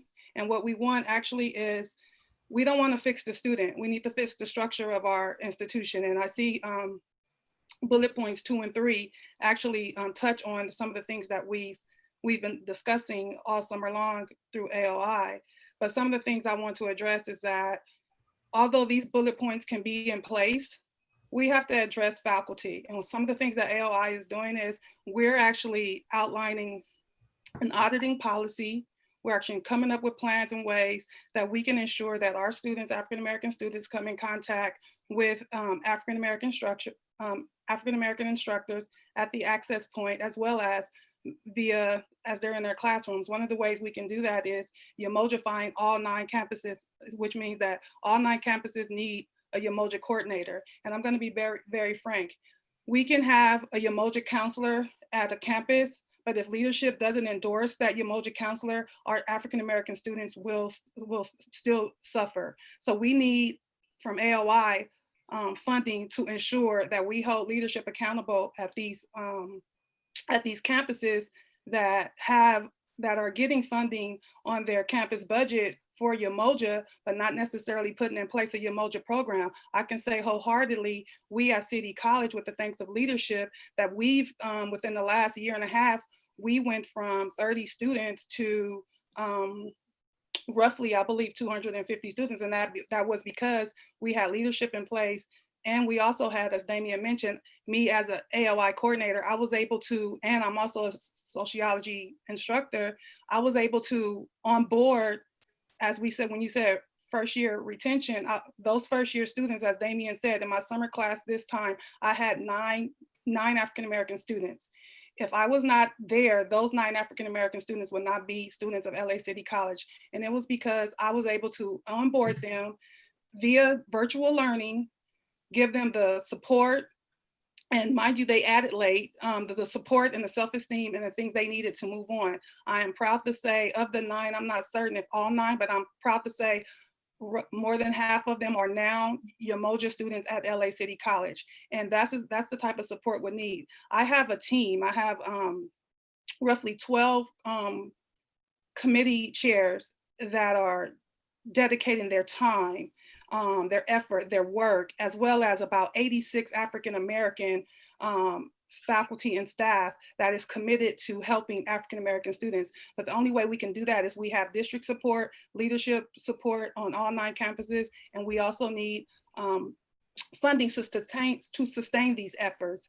I am on board and I support Dr. Connors. Dr. Connor and I have been in talks about how we can rectify these things and come up with resolutions to ensure that African-American students are onboarded and we continue to sustain, improve that first semester experience. And I would also like to say that we're committed to the work. We're committed to the work.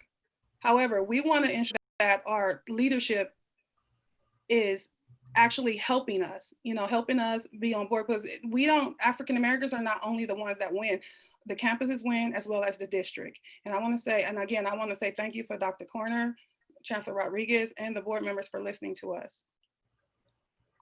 Thank you so much, Dr. Berry. I have a quick question and then I'll get to you, Trustee Swankin. So you mentioned that you have the structure in place. If the support were there, is the program that you're running at LACD College can you replicate that at all 9 campuses? Would we have support, or would we have a point of contact at all 9 campuses, or what would it take to get the district completely ready to have a program like the one you have at City College? Okay, so at City College. Pardon me? Go ahead, Brian. Scalability. I'm sorry, I didn't hear. So we want to know, Dr. Berry, if the program is scalable.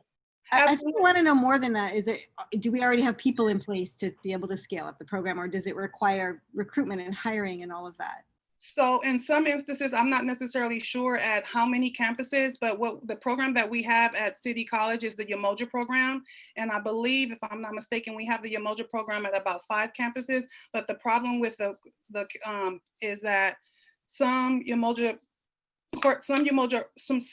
people that lead this team are coordinators as well as adjunct counselors. And so that takes a lot away from their work. So they're actually doing extra. I can just say at City College, we had a coordinator for a very long time, and she was a student. I mean, she still is a student coordinator, but we had the leadership and the executive team of Umoja to build and sustain that. So to answer your question, I know this is a campus issue, and that's why I'm discussing it to the board, that the campuses would need support to ensure that Umoja is implemented at every campus, and they have the sustainability and faculty and staff that they allot time to can perform those.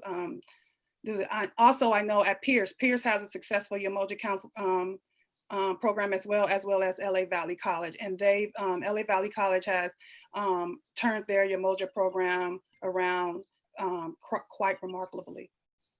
Great, thank you. Thank you so much. Trustee Swankin. Thank you. I want to thank the Chancellor and my board colleagues for, we're all sort of moving in the same direction on this. We may have different ideas about how to get there, but the John Lewis reference today is really important. And I'm hoping that not only our colleagues, but those watching and listening, even though I know we're in very politically charged times, the love and the commitment to diversity that John Lewis talked about in the piece that was played earlier and in his career, it's really important. But for our partners, I want to get at the scalability, and then I also want to make sure that folks understand that while I may have referenced spending a certain dollar amount, that was a starting point. there have been people referenced larger numbers and smaller numbers. And when this pilot began, it was a very small number, and I referenced a larger number. But for those that are doing the work, our partners, do you have the capacity to scale bigger and to bring more students?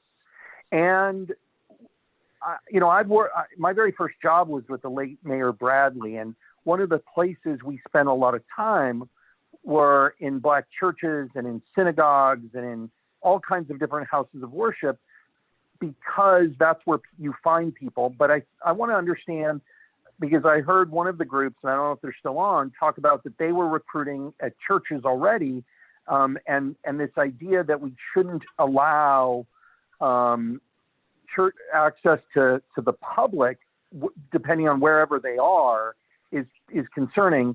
And I also want those that are doing the work to share, if you could, how much bigger, could you do? Because I think we have to expand clearly when they get to us. We need Emoja programs at every college. I've heard that on phone calls. I've heard that. That's easy for us to do, not easy as in the work, but it's easy to fund if our staff tells us this is what it'll cost to do that. But from our partners in the community, if we're really committed to this, how much more work, how many more people how big can you go where you'll still be able to recruit people and get them to us, and then we take care of them, hopefully with Black Student Associations or Black Student Unions and those things, which we have to support on campus. Christy Hoffman, with your indulgence, could I direct this question? Yes, please, Dr. Corner. I think you're the expert. So I'm hearing two threads. One is the capacity of our external groups to scale up. So I'll let each one of them answer that. But I think the broader question is the one about Emoja, the warm handoff, and what we've heard from both our groups and Dr. Berry about how we support students when they show up to address that first semester. And we can come back to that. But I wanted to check, is Ms. Carolyn Martin able to speak to the potential for scale?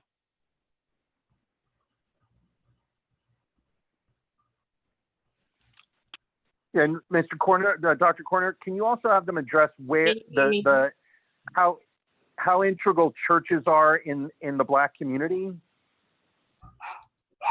Yes, we can hear you, Ms. Martin. Okay, good. So is the question for me about how intricate how tied in are the churches with our community? I think the question is twofold. What is your potential to scale for additional outreach and recruitment? And I think Trustee Swankin was asking, as far as outreach, how integral was the community work within the churches? Well, I think if we wanted to scale up, we'd have to know what's expected. And it would depend also on what budget we have. We've done a lot of work this first phase with just a couple of people based on a lot of volunteers. It was much easier because we had the church volunteers to help us. But as we move forward, we would have to actually have some people that are, actually on staff, not just part-time, because it's important how big the job is. I think that we as my community reaches to the churches on a regular basis because that's already a congregation or a population that's sitting there looking for the right thing to do for our children, which is very interesting. Churches have always been for the African American community a big part of how we operate, our foundation, and how we grow. So those messages that we learned from hundreds of years ago, we still use that same model of pass the word. I think that it's more like the chief or whatever the staff would pass the word on. If you remember in Roots, how he found out about all his generation was from someone that knew 200 years of history of the family, of the race, the generation, and those messages are passed on, and that's still a big model and a way strategy for African Americans. So if you need the information disseminated, that's usually the first place we go. But as we move forward to grow, to build a bigger group of young people and recruit, we would have to use various modes of operation. Not only the church would be the great beginning, but we'd have to expand to all things. We'd have to look for the children of the young people in places where they congregate. Things have changed, and so therefore, that's what we do. We look for that. But I don't think it's something that we could not do. If you know the people who know the people, then that's how a network is spread. Collaboration, any organization that now things are changed since my organization began. There's other organizations, and so we reach out to them. You know, science, technology, the internet, all those types of things, and the places where young people congregate. You know, which is not necessarily the churches. I think that the biggest event we did in that 3 months was at a skating rink where the young people hang out and just kind of relax. You know, it's a very tense society.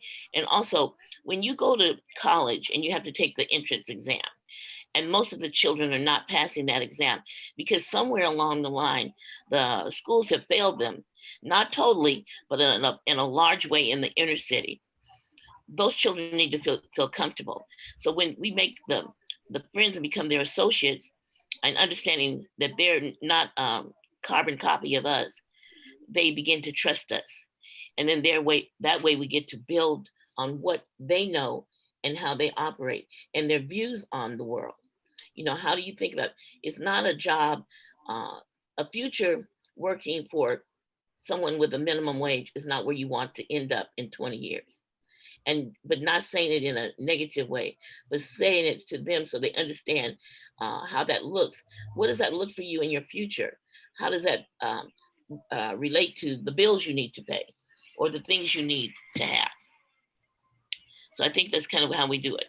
We just kind of have to know the population, and we have to address the population where they are and grow with them. Thank you, Ms. Martin. So I think, trustees, what I'm hearing is there is some capacity to grow, but there needs to be clear expectations of what that growth looks like. Yes. And to address the questions of Trustee Swankin, what I heard is that churches are one element because there are groups that can be attracted there. But as Ms. Martin said, her most successful was at a skating rink, which next time I want to be there with you. Let me know. I'll be there. Oh, we had fun. I want to have that fun too. I think the trustees will come we too. all do, yeah. But I think the general aspect is the importance of having somebody on the other end for that handoff is essentially where we need to grow in capacity within our own internal structure so that the work can be supported by our faculty and our staff. Yes, I think also, as I mentioned in the PowerPoint, I think that one thing we need to think about long-term is building those relationships with young people way in advance, not when they're in 10th or 11th grade or 12th grade. I think that those kind of relationships and the knowledge of what how that school might benefit them and an education might benefit them. It needs to be kind of planted in their mind way real early. And may that be other. Can the brother? You're absolutely right. Yeah. So then Can the Brotherhood Crusade also address it? Yes. I'm sorry. One more comment and then we're going to move on. Thank you. Go ahead. Can I say something or? No? Oh, yeah, I'm sorry. I didn't see your hand up, Trustee Vella. There you go. Yes, you may. Yeah, I want to, first of all, I just want to thank. But can the Brotherhood Crusade, hang on a second, can the Brotherhood Crusade give the answer before David speaks, please? I yield to David Vella. Would it be okay to have? Okay. Go ahead, please answer. Okay, I'm sorry, Mr. David. Go ahead, Mr. Yes. Yes, the Brotherhood Crusade can. We've had this conversation about something with the African-American youth, especially African-American males, is dual enrollment at the schools that they attend. But dual enrollment, not just a class, but classes that we know they will migrate to. Like say, for instance, something that's real big in a career that's real big in the African-American community is cosmetology. Either a barber or a young lady or a young man that can actually be a beautician.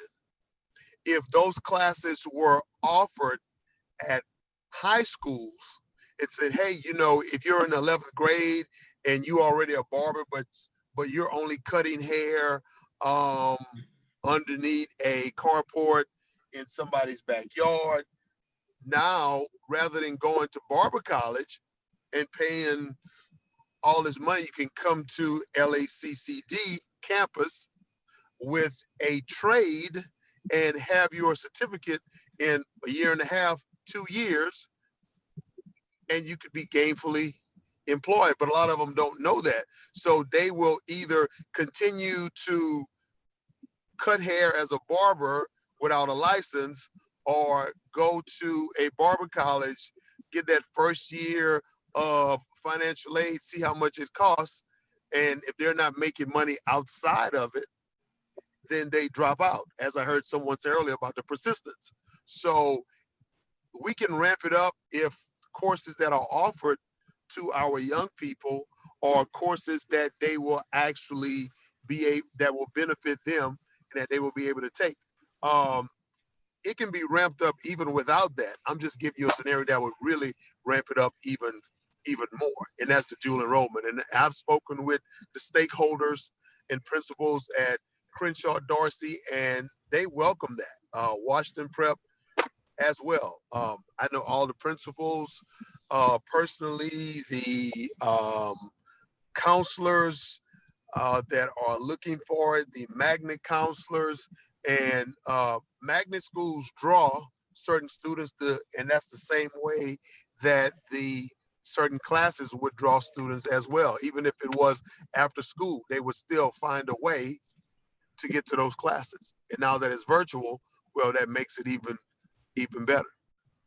Yeah, that's great. And I'm sure you've talked to Dr. Corner about that, because we can definitely expand our dual enrollment programs. Trustee Vela. Yes. So, you know, again, thank you all so much, and in particular, what we're doing with AAO, it's really important. And I did want to, you know, first, you know, we've got a great deal that we can be proud of. I mean, obviously, our second year of community college tuition being free for our students, in particular, a great incentive for African-American students.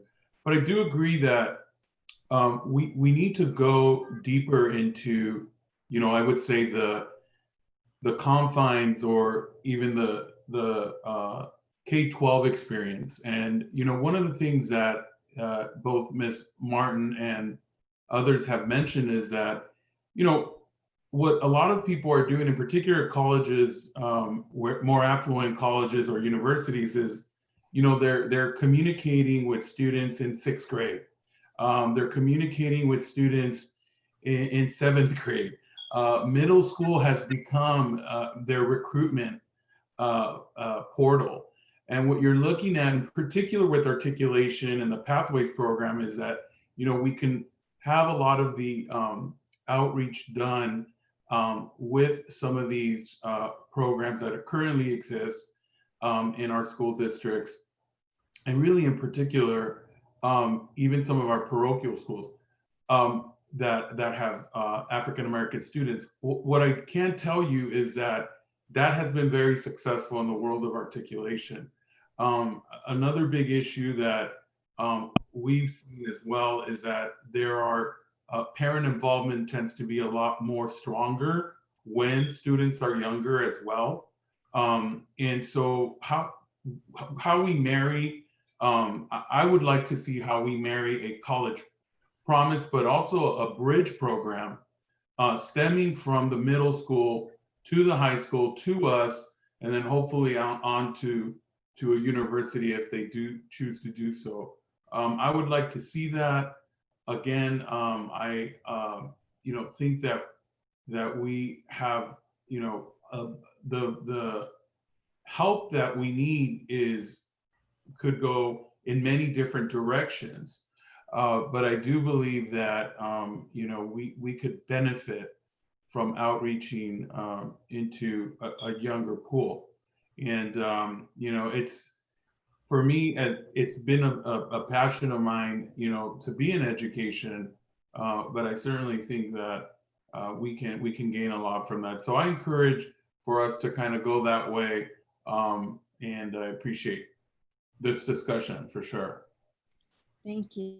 Thank you. Thank you, everyone, so much. I think we're going to try to, we have a motion and a second on our resolution, which is very intentional. And I really appreciate your hanging out for hours and hours to present to us twice. And we're very grateful, and we look forward to circling back and hearing more great things about the project that we have in partnership with you. Lupe, can you scroll down? I want to focus for a minute on the third resolved, and then I will call for the vote. Because the third resolved is the part that everybody is curious about. Can you scroll down?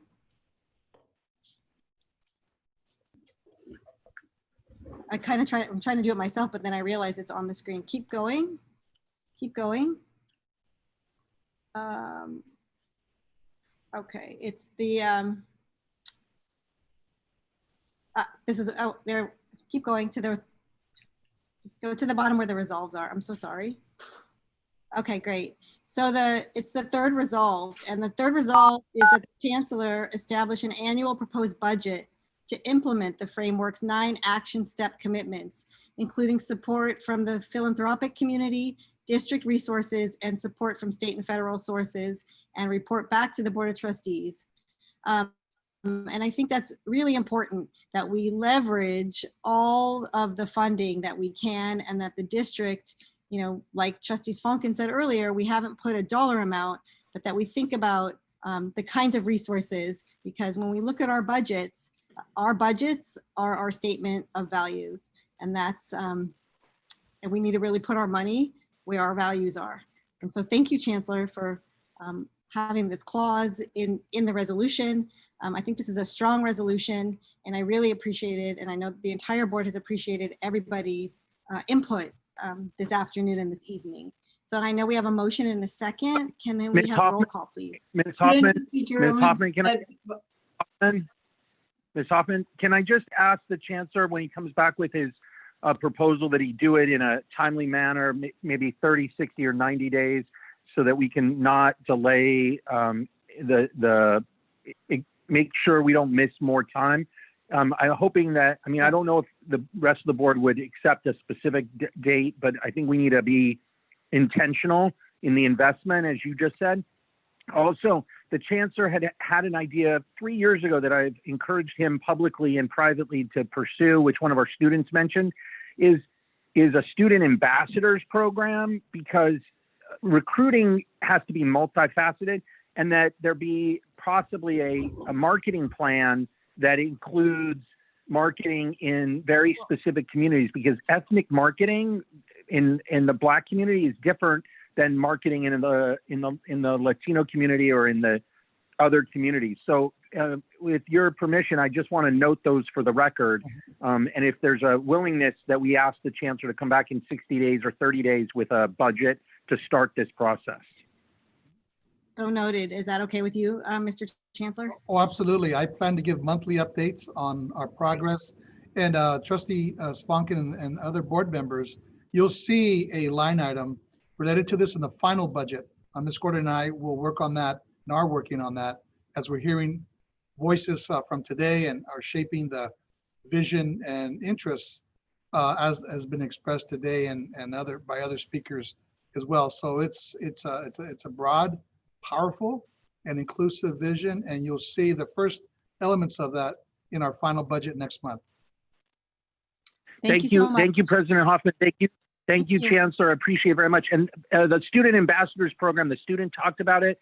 Yes. We've been talking about it. We need students to help with this outreach, Chancellor. Yeah, we agree. We will amplify our student worker elements of our district, if you will, and student outreach, student ambassadors are a significant part of that. So that is, the students are, I think Dr. Corner mentioned that, and I would agree, our best recruiters. Absolutely. All right, I'm going to call for the question. Lupe. Student Trustee Geronimo's advisory vote. 05 now. In addition to dental, vision, hearing, and prescription drug coverage, you may also qualify for Student Trustee Geronimo's advisory vote. Yes. Thank you. Trustee Welma. Yes. Trustee Fong. Yes. Trustee Hoffman. Yes. Trustee Moreno. Yes. Trustee Swankin, Yes. Trustee Vella, Yes. Trustee Vettis. Yes. Great. We're now going to continue with the, I'm sorry? We're now going to continue with the regular part of the agenda. Thank you, Dr. Buelna, for pointing out that I had originally planned to move the resolution up. I know this has been a really long board meeting, everybody. I think that we have talked about some really great issues, and we're being very intentional, and that's why it's taking a little bit longer. So I want to thank everybody for their patience this evening. We are now on reports from the college presidents. Do any of the college presidents wish to speak at this time? I know, Dr. Perez, you had your hand up earlier. I don't know if it's still up. So Lupe, can you help me manage the hands? Yes, I will. Oh, everybody put your blue hand up at once now. Okay, I don't see, oh, I see one. Did I see a hand? Okay, Trustee, President Montes is coming on in right now. Okay, thank you. And if there are any other Thank you, President Hoffman. I really don't have a comment. I'm sorry that that happened, but great meeting. Thank you. Oh, thank you. Good to see you. Good to see you too. Stay safe and healthy. You do too. Okay, great. So I believe we are on now. If there are no other college presidents that wish to speak, we are on.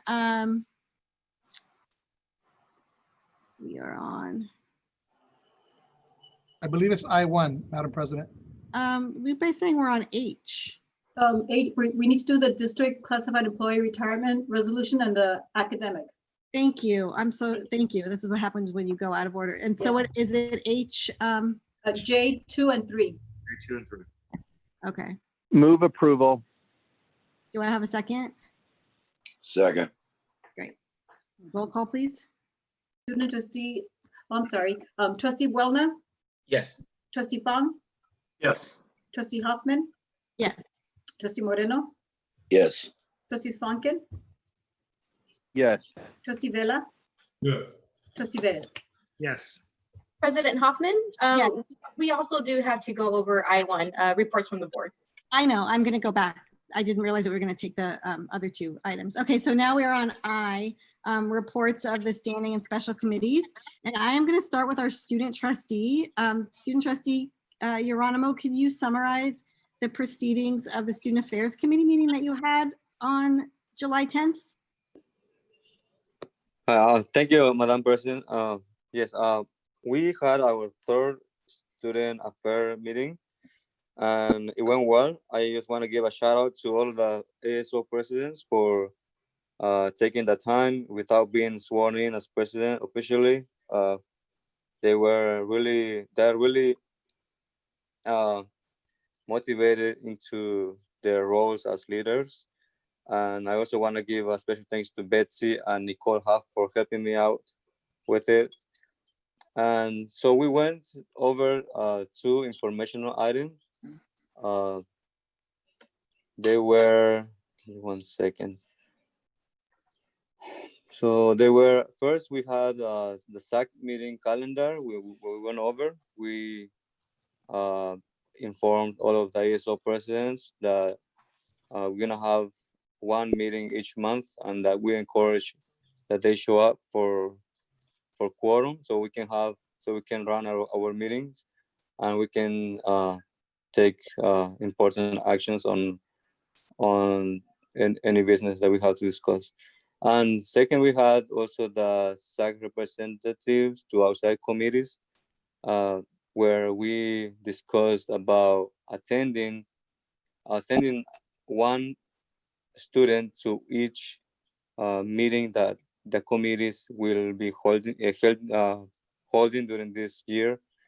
But I actually think that it is better that each chair from each committee could send when you send the agenda to the board, to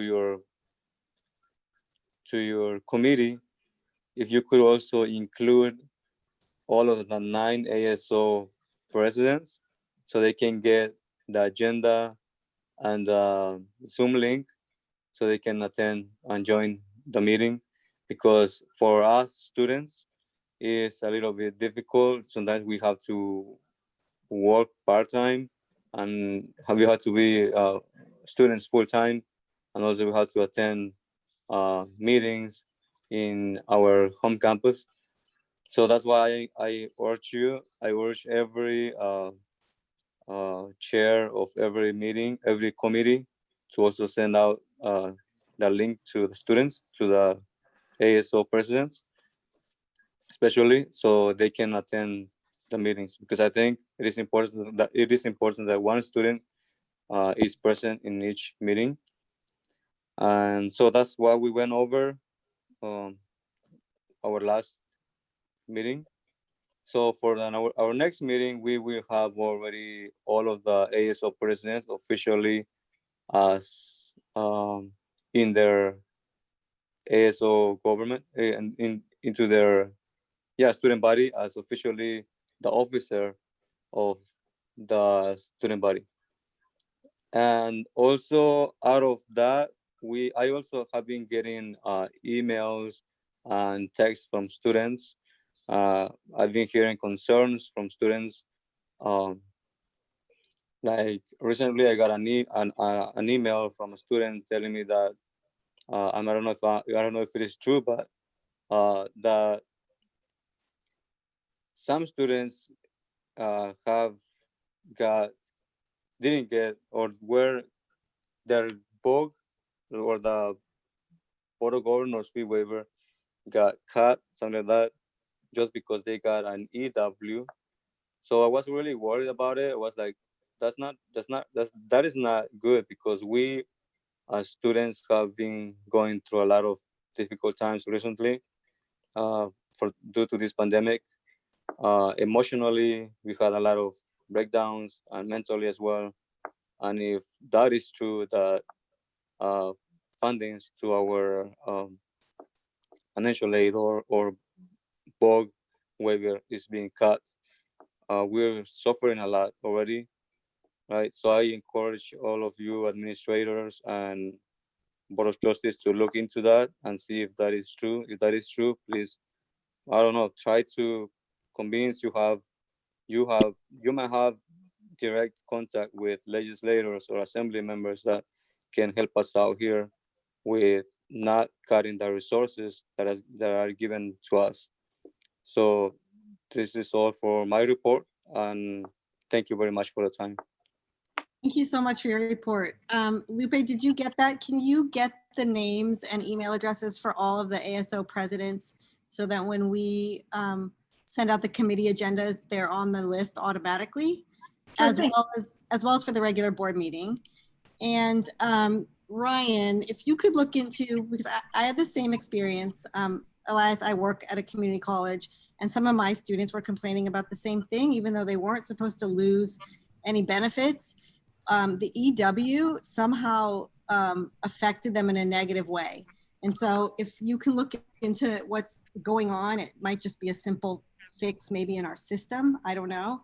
But I heard that students should not be penalized for the spring semester, especially, because of COVID also, whether it's their Pell Grant or their BOG fee waivers. So I'm gonna ask Dr. Corner to look into that on the behalf of the students, Trustee Arroyo. And then when's your next Student Affairs Committee meeting? Is it Friday? It will be on August 14th, if I'm not wrong. Okay. I'm going to make the commitment to you now that we are all in a remote environment. We have no excuses not to attend. So I will send out a sign-up sheet for trustees so that you will have a trustee from this board on attending your committee meetings from now on. We're supposed to do that. So I would look forward to making sure. Thank you, appreciate it. Okay, thank you. Trustee Buelna, the DACA task force, I believe, met on July 16th, and that was the only other meeting we had this month. So if you could summarize, please. Well, DACA has been meeting at the exact dates every month that there's been new news. We had a good virtual town hall meeting. It was the first meeting without our chancellor, but he had good reasons. But I was there, wasn't I there? Oh, you were there. We were visited by our president, and she gave a great presentation. That was generally it. It was an update on what's happening with DACA, and we had our general counsel was there. I believe Jimmy Gomez was there. Congressman Jimmy Gomez was there. Yes, sir. Yeah. So that was he answered a lot of questions, a lot of individual questions, and they were very frank. It was a frank conversation. And frankly, it was an unusual treat for anyone to have such a frank conversation with the congressperson. That was generally it. I did with the ITS committee, Chancellor, I believe we agreed on a few issues to address within technology, but we would address those within your report? Yes, that's correct. That's coming. That's forthcoming. Okay. So we did not meet on innovation, technology, and sustainability, but I will punt towards the Chancellor's report and addressing technology issues because we had to address some of them this month, even in the absence of a meeting. Okay, great. That's a great segue into your report, Chancellor. You're up.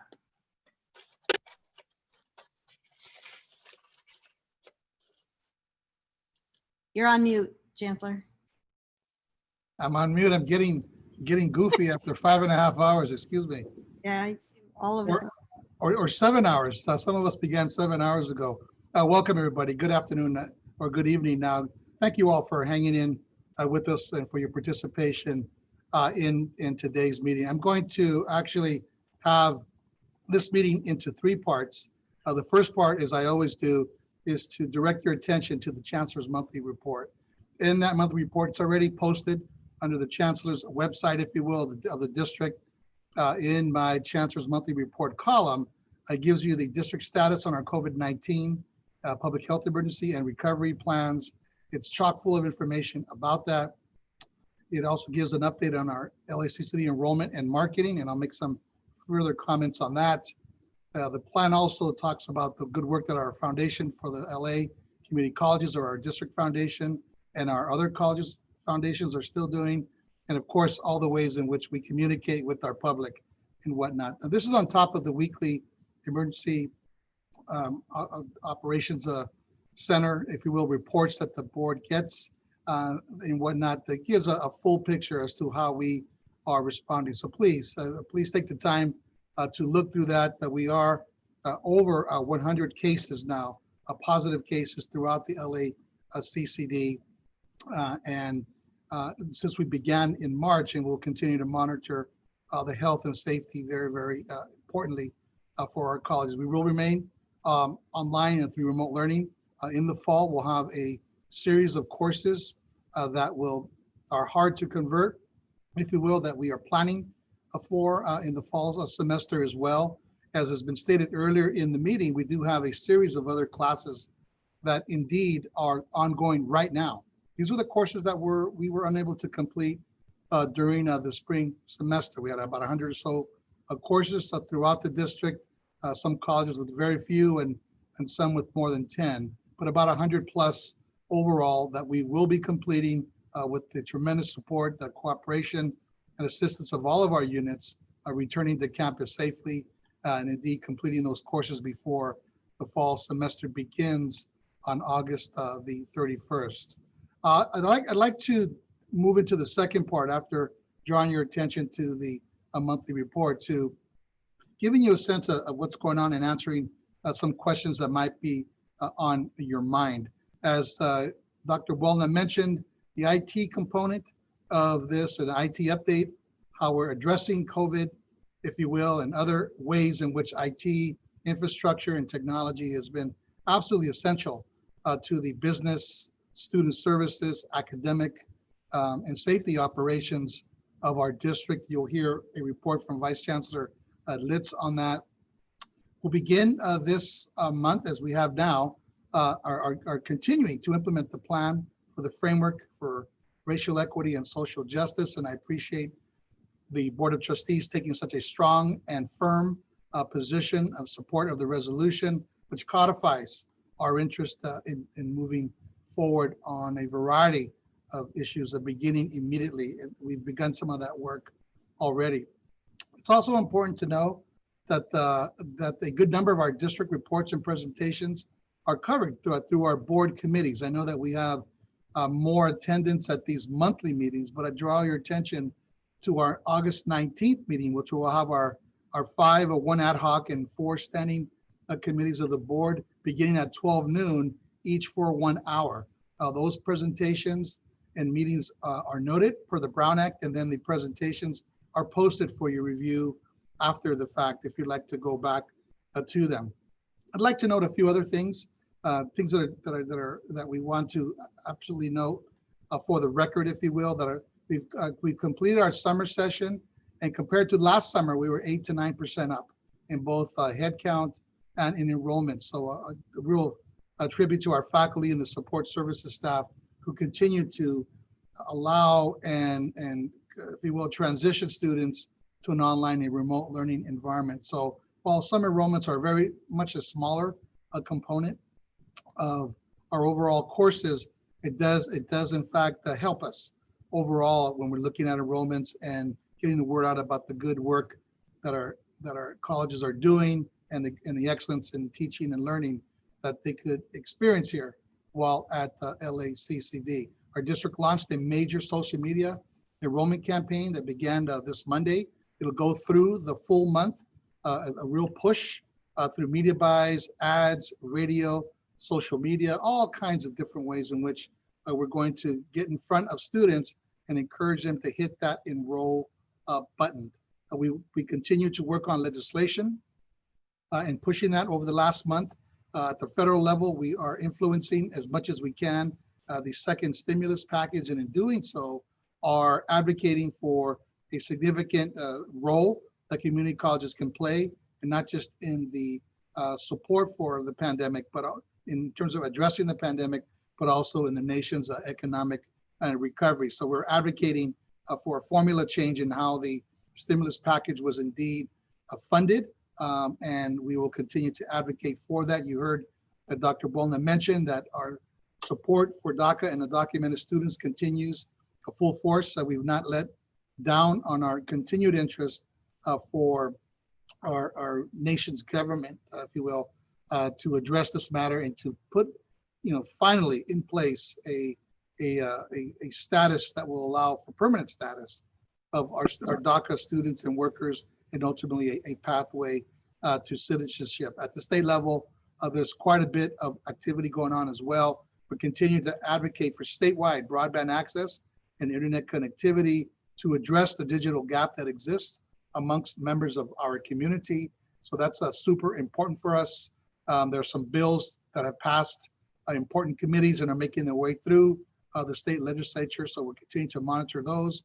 We're continuing to advocate for a change in how lottery funds are used, and again, to fund things like broadband access and internet and connectivity. And per the direction of this board last month, that we are in full support and are advocating with our community college and labor and other partners, community organization partners, to pass Proposition 16, which is the so-called split roll tax, which would bring about $40+ million to the district, and Prop 16, which would essentially undo the vestiges and harmful vestiges of Prop 209, which excluded the use of race and gender on public contracting, on university admissions, and on public hiring. So we are full support of Proposition 16 to do away with those vestiges from 1996. On the workforce development side, you'll see in your packet this afternoon, 2 of these matters, or this evening, the district partnership with Arizona State University that essentially has a universal transfer package, similar in some ways to the associate degree to transfer from our 9 colleges to ASU, and in a very, very strong program that will allow for transition from our ADN, Associate Degree of Nursing program, to a Bachelor of Science degree in nursing. So we thank our partners at Arizona State University for their willingness, their interest, and their zeal in working and wanting to work, recruit and transfer our students from our 9 colleges. You'll see that the foundation partnership has forged a partnership with Apple on coding, and we're very pleased to announce that the LA Southwest College will begin that program with some seed funding and contributions from Apple in a non-credit basis, and we'll move that ultimately into a credit-based program. But congratulations to our foundation, to LASC, and again, thanks to Apple. And yesterday, very recent news, the Board of Supervisors approved a partnership between East Los Angeles College and the LA County Assessor's Office to build more job opportunities and career pathways in the assessor's office. And if that Prop 15 passes, the split roll tax, you better believe there's going to be a increased demand for assessors and others who are in that field of work. Now, what could we have done this past month that we could have done a little bit better? Well, you know, as we listen to the experiences of our students, the college presidents have reported, our deans and vice presidents are sharing that we did have some issues with the Cranium Cafe and other online methods of communication to our students last month. It was overloaded, it was not sufficient, that impacted our counseling and our direct support to students. And we are improving that now through the passing, we're asking the board to pass today the Fresh Desk Support, which is a similar type of a package, if we will, that will allow us to have more fluid and more consistent communication with students. Our counseling in general continues to be a challenge, that we're overloaded. Students are looking to get in to see counselors, and our ability to respond to their needs needs to be improved. Our financial aid packaging also is something that we are continuing to work on. It's our folks in that area are doing just outstanding yeoman's work, if you will, if I could use that phrase. But we need to know that if we don't get students packaged in time, they're not likely to enroll. Our fall enrollments are also soft.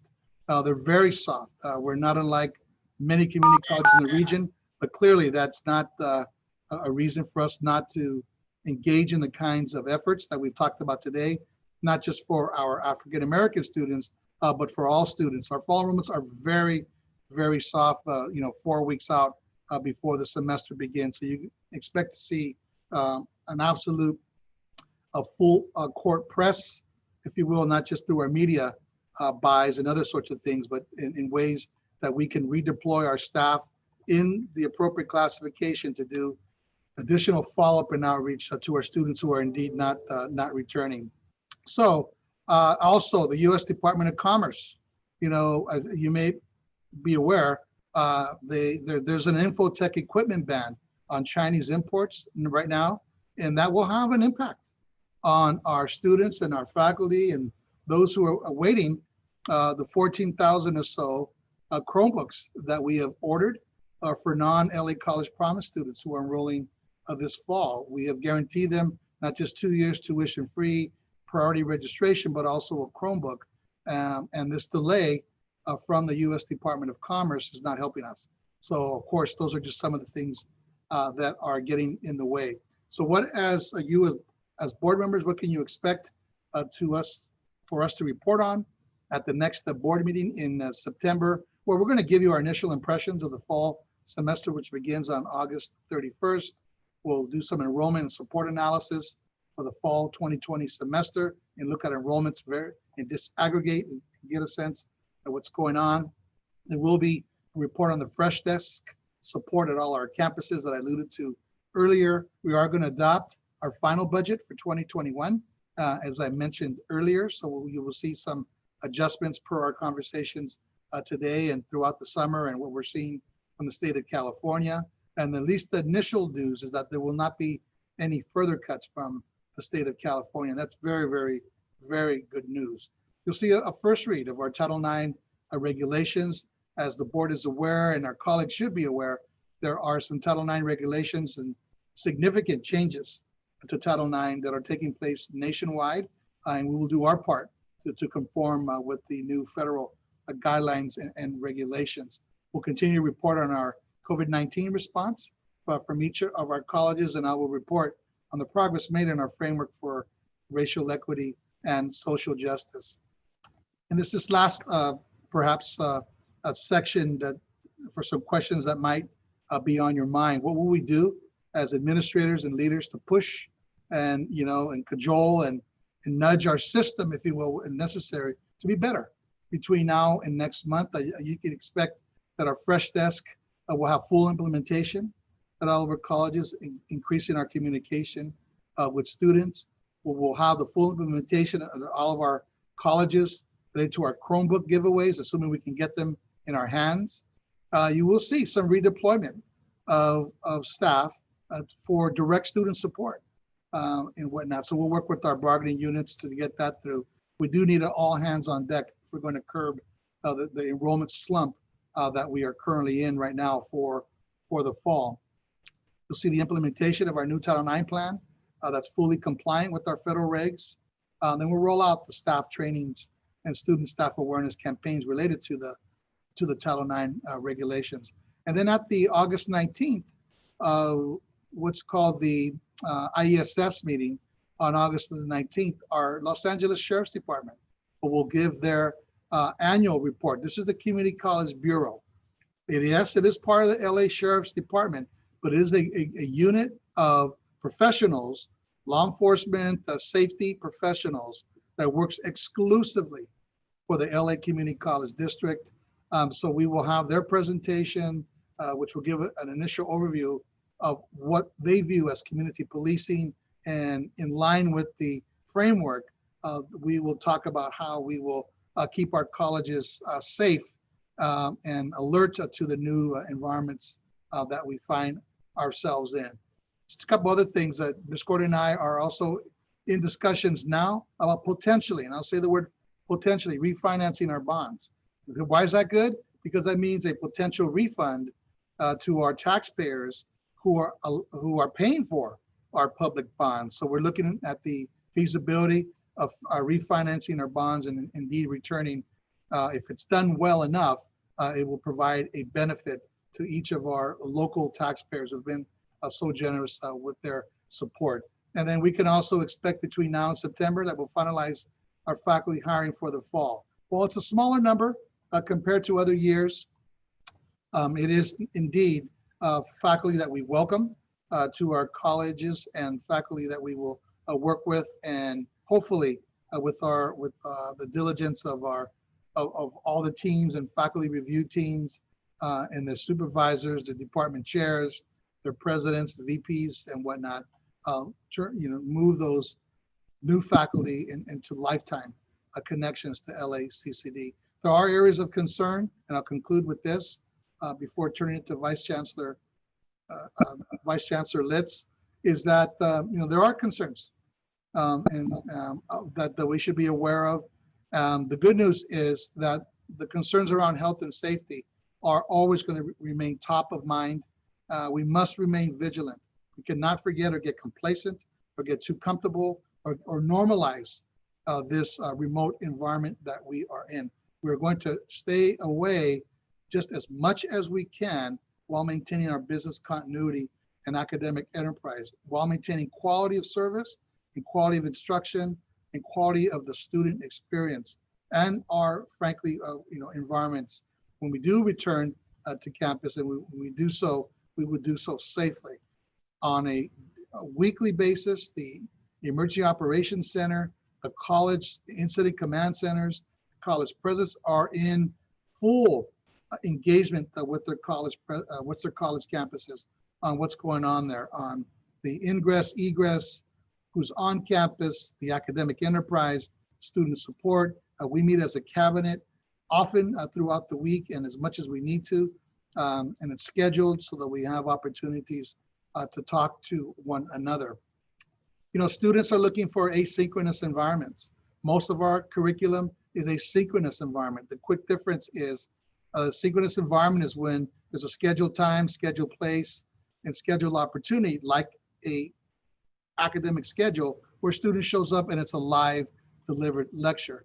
Our students are telling us that they want some flexibility with asynchronous lectures, laboratories, and other things. So we're going to have to continue to discuss how we adjust and do so in such a way that maintains the integrity of the course and the engagement of students. And that, of course, has a lot to do with our enrollments.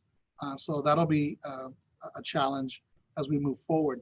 You know, the mechanics to this framework on racial equity and social justice, there's quite a bit of expectation that we're at a pivot point, an inflection point, and that there's quite a bit of interest in making sure that this works. So we need to apply, and I will lead this, the mechanics to this framework to actually operationalize each of the 9 areas that we'll begin to work on, and also support the colleges in the tremendous work that they've done already to review policies, practices, student engagement, professional development, and the use of data, marketing, if you will, and a lot of anti-racism work that's occurring on each of our college campuses. So we want to do this in such a way that's complementary, that is supportive, that is resourced, and ultimately that it is successful. Another concern is productivity. We, you know, with everybody being mostly offline, if you will, or remote work, if you will, you know, we're assessing now whether our employees are at full load and what's dropped off, what's the productivity loss. If we're going to be in this environment for another 6, let's call it maybe even 12 months or more, what's the you know, our assessment of the productivity, assessment of the productivity loss, and is this loss curtailed in certain areas? Are there just some things from a business operations environment that we simply cannot do? We need to assess that. So we're obviously interested in that. I wanted to make sure that we are also clear on the LA Sheriff's Department that it is our exclusive safety, campus safety arm for the entire district. Those officers and those deputies work nowhere else but at LACCD colleges and the district office. And clearly, we need to, as I mentioned earlier, talk about and understand what the new Title IX regulations are. It is a law. We need to make it understandable. These laws are brand new, but it is indeed something that I believe we will do and that we will do well. So I guess it's just a little bit of areas of concern, and what we're doing about it. Some of the actions that you can expect as members of the board and public between now and September, what you could expect for the next September board meeting, and then just some of the areas that we continue to work in the context of this pandemic. The work continues. The work does not stop. The way we do our work clearly is different. The modality dictated by this public health emergency is indeed different, but the student needs prevail. And we're going to do everything we can to make sure that we address them. So I will stop there.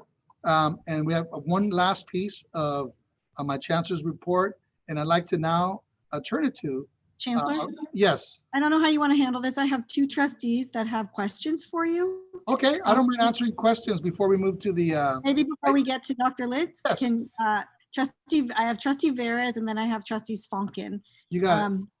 Thank you. Trustee Veras, you're up. Thank you, Chancellor. Appreciate your update, and I know the Vice Chancellor is going to provide a whole lot more on technology there, so I look forward to that. But I did have a question on budget, and I know we just got through a few items where we were talking about sort of preparation of budget, to reach our diversity, equity, and dealing with the questions that have been a priority for us in terms of our efforts. We also had some public comment today talking about a 5% reduction across the colleges and some concerns about where we have enrollment and then we have classes being cut. Can you, and I will say this, I know a lot of our budgeting earlier began with the governor's and the finance department's proposals. So we were cut oriented.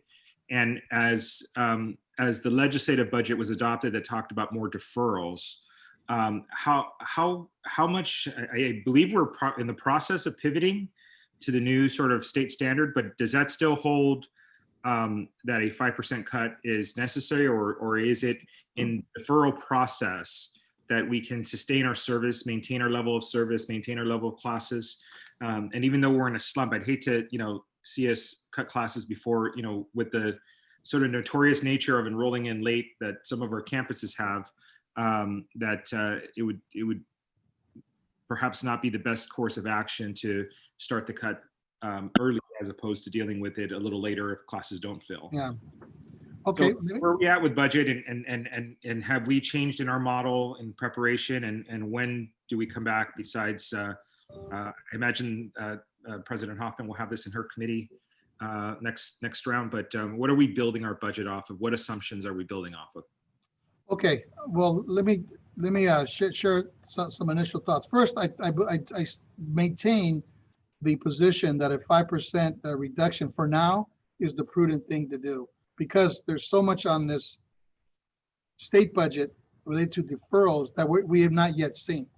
In other words, if new monies are to come in from the federal government or other resources such as tax revenues and other sorts of things, and we're hearing that the initial numbers are pretty good, then we'll make the adjustments as we need to, as opposed to simply going back to steady state and then having to do a mid-year cut for our colleges. That's not welcome, and not anything that indeed is useful in my view. So in terms of the college, so that's where we were. As you know, we did scenarios of 5, 10, and 15%. And if we can restore a college budgets, we will. And we'll do it just as soon as we can so that they'll have some extra room. Now, no colleges have been instructed to cut classes. If they're doing so, it's because it looks like in consultation to the normal local consultation processes, that these numbers just aren't moving.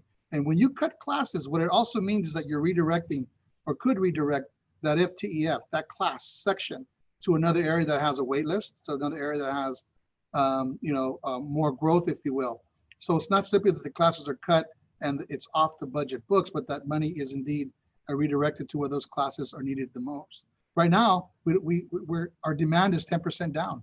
We don't have the demand at this point right now as last year. So rather than running low enrolled classes, we're giving an opportunity for other classes that have wait lists and others to indeed grow. But those are local decisions. There's not a blanket edict or rule, if you will, that we're going to balance our budgets on the backs, if you will, of classes. That's the last thing that we want to do. We've held about 80 to 85% of our vacant positions held so far, and that's the balance of how we're making up the deficit, if you will, right now. So I wanted to clear that up, and I'm glad that you talked about that. Of course, if there is demand, we will find a way to offer the class. But at which point, and the academic deans, the department chairs, the vice presidents of academic affairs, they're pretty adept at trends and monitoring their classes pretty closely. And no one wants to cut a class too early. We do have a late enrolling group, but the magic is if we do that too late, then those students, if the classes are dropped, leave and never get into another place. The class is indeed canceled.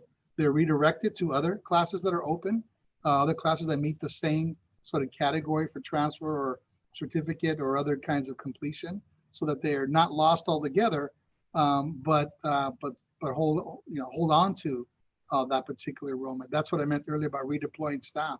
That's a lot of time and effort that goes into that kind of work, and that's what's super important here. So holding on to the 5% at the moment is our current position.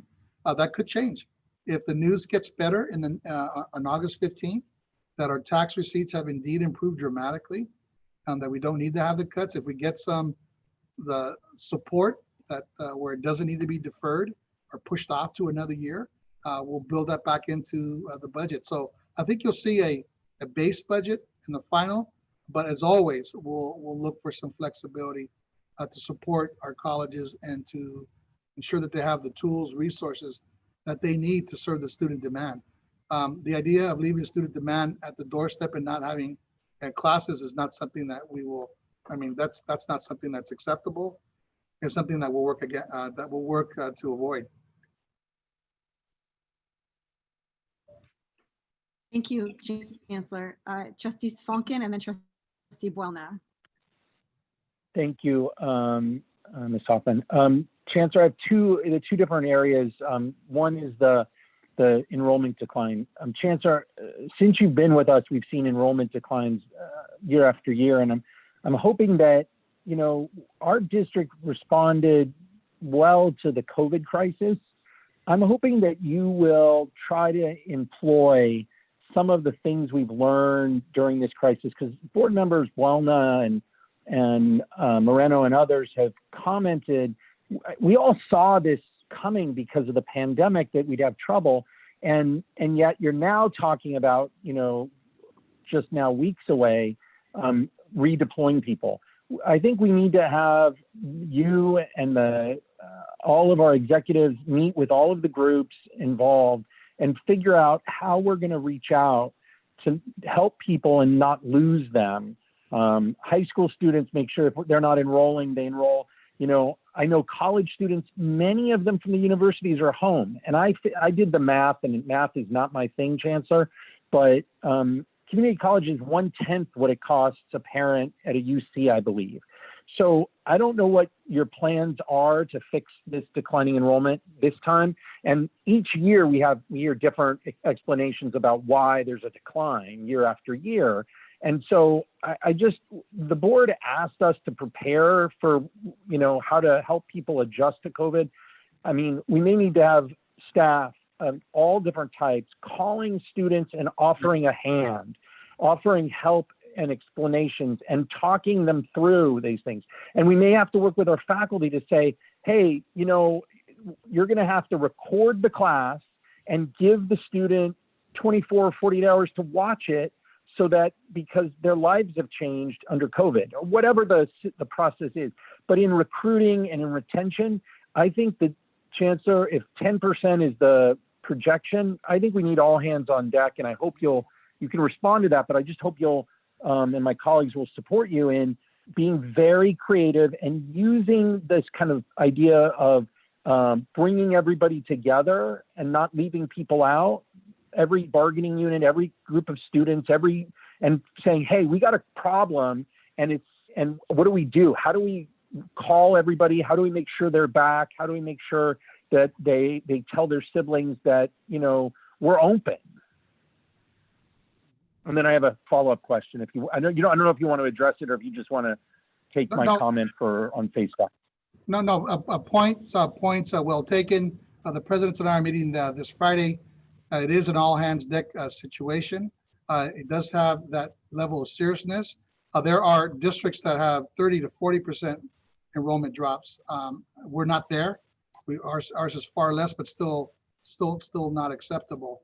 So this COVID environment has had multiple environments. It's important to note that while we've had an FTES drop in the last several years, that is correct. I would also have us to think about that when we had our peak enrollments, we had horrible completion rates. And we've been able to double our completion rates over the last 5 years. And horrible transfer rates, we've been able to improve those modestly.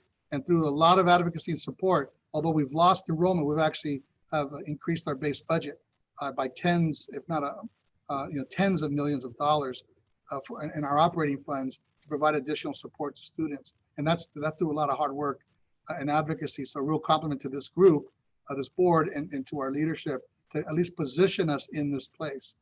So there are lots of reasons why enrollments drop, if you will, and why students are staying away. But it's also important to look at the actual completion of students. Now, we've got a long ways to go.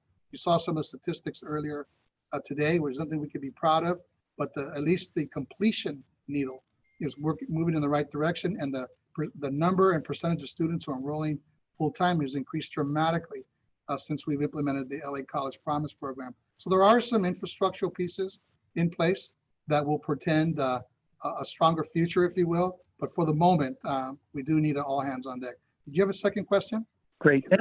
Yeah, I did. Thank you. I appreciate that. And I appreciate you referencing the College Promise, because not all of the board members were here when we started work on it. It is really transforming people's lives, and you and everybody that worked on it put a lot of energy in, and it's something we should be proud of and try to figure out a way to expand. In fact, I think I mentioned this before, but just for the record, we should have a COVID promise. Help everybody try to figure out a way to get the state to invest in bringing people that are displaced from jobs to us and let them go for free. The other question I had was, you didn't address, and I'm deeply concerned, and I don't know if the general counsel will want to weigh in on this, how we can handle this, because we've received dozens of emails from faculty and staff and phone calls. And, you know, faculty don't always call me about these things, but from ELAC, there's a deep concern. There are lots of emails talking about a concern about trust and about the presidential search, and a lack of transparency, a lack of independence on the committee, individuals with conflicts and issues, and predetermined decisions. And I assume we will hear at the end of the meeting, if they stick around, from them. But Chancellor, you didn't address all of these emails that you and the board have been getting. And I know there have been some trustees that have been concerned about when there's a crisis, like a group of faculty believing that there's retaliation potential, that they're being bullied and harassed. I mean, this board has criticized each other for some of these things, and yet some of you are silent on this issue of what's happening with the ELAC presidential search, and is it stacked, and are individuals related to leaders in this district fixing the process? And I'm hoping the general counsel that we can have some independent review of this. But Chancellor, I'm hoping you can reassure our staff that this process is not stacked, that the people on that search committee are going to be diverse, and that there's going to be more diversity, that we're not going to exclude deans or VPs or the community. I mean, one of the things that I haven't heard today much is we fail often to mention students and the community as you form things, Chancellor, as far as recruiting people to be college presidents. Community is a part of what we do. As you form groups to deal with the racist hiring practices of the district that have led to a lack of African-American executives or enough opportunity for Black faculty, we have to include the community. And so, Chancellor, I don't know if you want to address it. I don't know, General Counsel, if you Chancellor, address it. I'll jump in, Chancellor. And what I would just say is, just as it relates to this particular item, and I always appreciate the comments, if in fact there are letters that have been submitted to the board, those are public records. So obviously we will have an opportunity to do this. If people are submitting documentation to the board, I haven't necessarily seen that, but always interested in looking at those things. I really wouldn't, this is not an agendized item, it's a personnel action. Again, probably best not to have a conversation about this at this particular time, but simply to note that if there are letters that are being submitted to the board, those are public records, and we should take a look at those and allow the Chancellor to address those in the appropriate forum. And it wouldn't be necessarily right now as it relates to a personnel action that's not agendized. That would just be my comment. Okay, I appreciate that. I appreciate it, General Counsel. I do hope, though, that we can figure out a way to have an independent review and to reassure the faculty and staff of ELAC that they're not going to be retaliated against, they're not going to be harassed or bullied, and that the fix is not in, that board members and executives are not predetermined who's going to be the next president of ELAC, as these people have asserted. To be fair, this is a closed agenda item. Yeah. And again, I would just, and I appreciate what VP Wellman said. I think there's an appropriate forum for these things. And again, I would just note, ultimately the board makes a decision relative to these particular decisions. So, but again, not agendized, but again, appreciate the notice that documentation has been submitted. Okay, Trustee Buelna, I believe you were next, and then we will move on to Vice Chancellor Litt's report. Go ahead, Trustee Buelna. Thank you very much. We may want to take a 5-minute break before we go to midnight, or you may cut my break, Trustee President Hoffman. I'm just kidding. President Hoffman, I have my hand up too. I'm sorry, Trustee Moreno. Okay, so let's have Trustee Buelna and then Trustee Moreno. Right. So with regard to the 5% cut, and one of the things that I'm afraid of is we may do a cut that cut may drive away a certain student body that it may take us years to recover. And I think and this is just, again, a thought process, as because I know Chancellor, you and senior management go over these things either, the day after. But, one thing that I've kind of learned over the years is sometimes the presidents will want to run classes, but because their budgets don't allow it, they could increase their enrollment, but because they don't have the funding within their budget, they won't run those classes. So, as we've built up a reserve, and I believe the reserve is about $140 million, Chancellor? A little less than that. Okay. So, and the 5% cut is about 40 million? Of our operating budget, that is correct. Okay. So, there's, if I'm hearing that, if I'm not a trustee, I'm thinking, why would I cut $40 million if I have between 130 and $140 million reserve? I understand that we don't know when the vaccine is going to come. We're all very clear about that. However, this is when you have reserves in order to use them. And if we could help through that reserve fund classes at the campuses that the presidents, let's just say, I'm going to pick on Jim Limbaugh. Jim's like, why are you picking on me? Oh, he can take it. At West LA, can we open up classes that Jim says, Chancellor, if I run these classes, and by the way, Jim didn't tell me that I'm making this whole thing up. But those classes will run because they have that history. Now his budget may not, West LA's budget may not have that because they've hit their number, but that number will at least solidify our future stability at the district and the relationship with students district wide. So I mean, if we and I say this with a grain of salt, if we didn't have the money, I would understand. But knowing right now the amount of suffering that's occurring, just let me be very clear. We're in a completely different environment. I know everyone, but this is the first time that we actually get to figure out a budget prior to the emergency, because when we got into this in the March 3rd meeting and then the shutdown, we were in the middle of the semester. So we could not foresee that we would be in this specific crisis. However, and we could even before that say, hey, the amount of suffering, through poverty, through whatever variable we want to throw out there. However, we've gone to, the world has changed. Our cheese has been moved in the sense that, the amount of students that are home, the families that may need it. And if we don't need to cut that 5%, I just wouldn't cut that 5%. I wouldn't spend it just in terms of haphazardly, but being strategic with the presidents and that ask them, are there classes that could open if the district funded them in order to get them open? And there are very a minute. I just want to have general counsel weigh in because we're getting a little bit into the weeds, and I want to make sure that we're not talking about something that should be either agendized or put into closed session. So can you just clear that up? That's it. But this was part of the report with regard to the 5%. I shouldn't have gotten into that much detail, but yeah. it was brought up, and again from us as the fiduciaries as the district to the one person that we employ in order to manage the entire district. These are the most essential components of it in order to reduce suffering.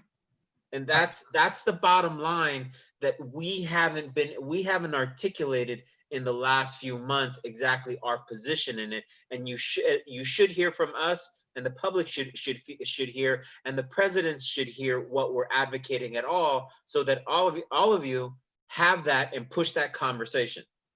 And I would say, and I absolutely appreciate the conversation, and I think maybe the best way to approach it, since again, the Chancellor did mention something, and this isn't agendized. If we possibly put this on the budget committee as an agendized item, possibly to discuss, or we can put it on the agenda of the next board meeting to sort of have this type of discussion. I think we're getting very specific relative to some of this. And I think there are forums, again, where we can do this in a timely manner, either at the Budget Committee. Obviously, I would defer to President Hoffman as she leads that committee, and or to get this on the next agenda so that we can have an agendized conversation about this particular matter. But I do appreciate foreshadowing the discussion. Yeah, I do think the full board would probably like to be engaged in this conversation. So thank you, Dr. Buelna, for pointing those things out. And I now have Trustee Moreno, followed by Trustee Fong. Okay, thank you. I may have a little bit different take on this. I thought I heard the Chancellor say that I think he was proud of the fact that we had a declining enrollment and all the budgets in the district have gone up. I think that's what he said, that there's millions and millions of dollars now in the hands of the colleges where the enrollment's substantially down. That's probably no way to run a business, I might add. So it might lead one to conclude, without knowing all the details, that if you're actually having declining enrollment and have a growing budget, that maybe we're spending money the wrong way. But that's something that we need to talk about in the future. I've talked about in the past. But I also have another issue. Aside from that, I'm just going to watch this happen because I've warned and begged not to spend money in areas like the $4 million we spent on recruitment that would be better spent on savings here. But the other piece is, as a campus person, if I'm hearing that there is somehow a 5% reduction, whatever that came from, first, I'd like to see how that works. I would not automatically agree to cut classes depending upon where I was and what was going on in the academic program. But more importantly, I want to make sure if there is such a directive that the leadership requires that the district cut district operations downtown, cut at least 5% of their budget. So that would be an indication to everybody that we are engaged in some true leadership, and that we just didn't ask the colleges to take a hit, that everyone should be part of the solution. Although I have to agree, all the growth in money everywhere would lead one to conclude that we misspent our money, absolutely misspent money when you have a declining enrollment and increased budgets in the millions.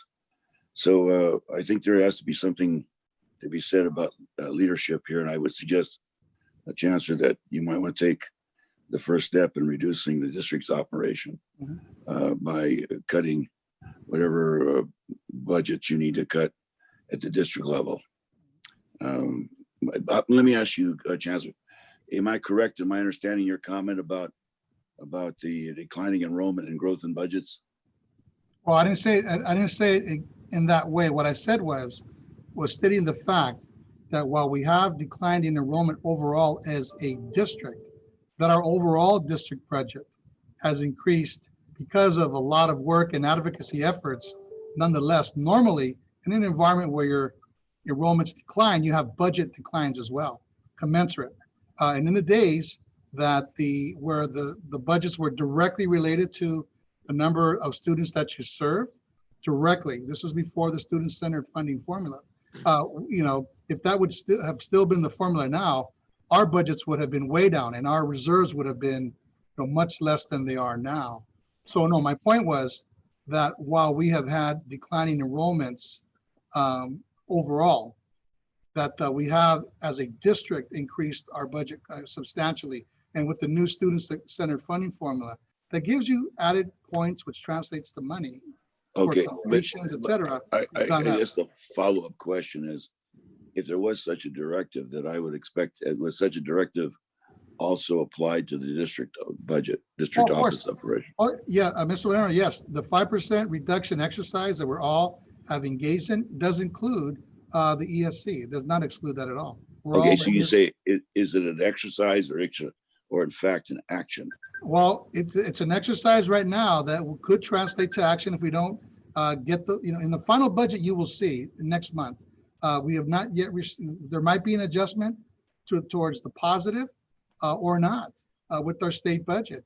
Again, that's why the final budget is in September, and we passed a tentative budget. So you could see, depending on what the tax receipts are, a relief, if you will, from that 5%, or maintain some level of it. Again, we don't have the same amount of money as we did last year. We do not. We need to remember we're in an economic crisis related to the COVID. Things are not the same. So having our spending to be the same is imprudent. So having some level No, of, I agree with you.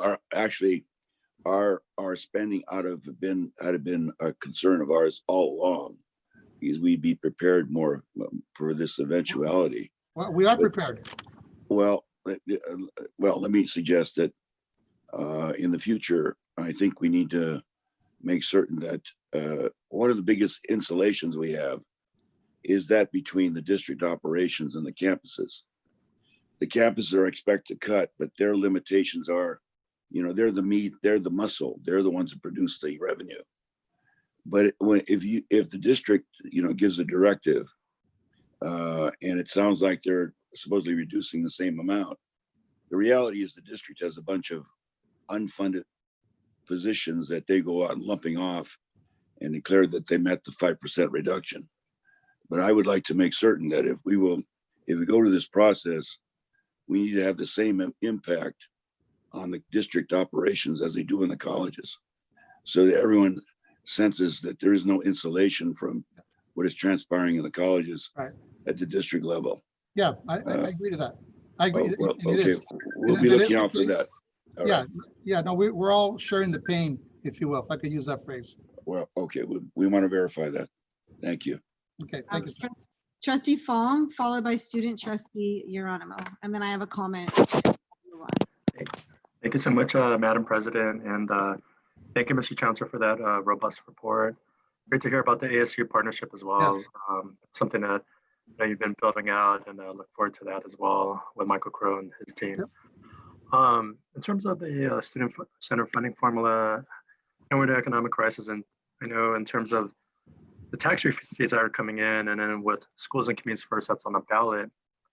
My concern is, I know we had a robust discussion earlier on equity and making sure that we're offering classes to underserved communities and that we are making ourselves available and open.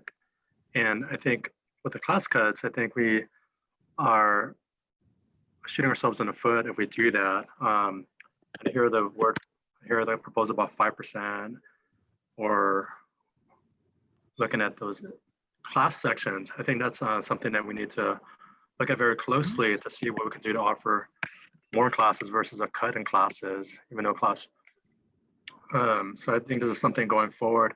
We should really look at our numbers and how we can really market our schools, and enrollment and revenues help drive a lot of our institutions. And I'm really concerned that there's a potential exercise right now looking at a 5% cut. I think we should really be in this era of equity, diversity, and inclusion, and really looking at the opportunities for underserved populations, that we do not cut classes at this time.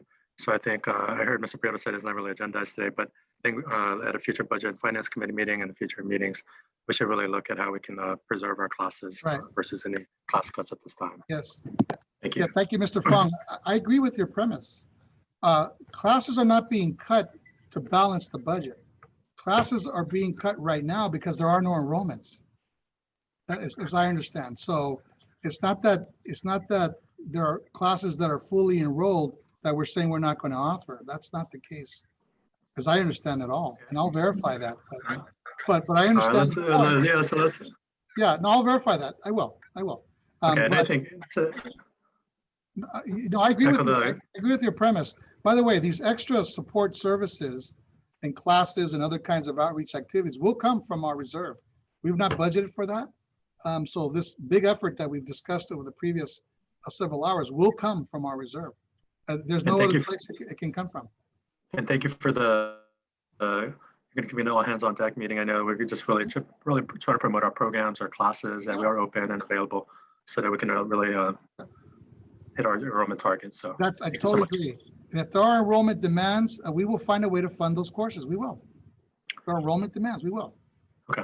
As we've done before. Yeah, we will. Thank you. Thank you, Madam President. Oh, you're welcome, Trustee Fong. Student Trustee Geronimo, did you want to ask the Chancellor a question, or did you have a comment? Yeah, no, I just have a comment. Thank you, Madam President. It is about, I do agree with Trustee Buelna, because I believe that even during this pandemic, we shouldn't be cutting any resources or anything for the students and for the classes as well. Because I am a student, a full-time student. I've been a full-time student at LACCD all the time since I began, and I have worked part-time because I've been dedicated to school.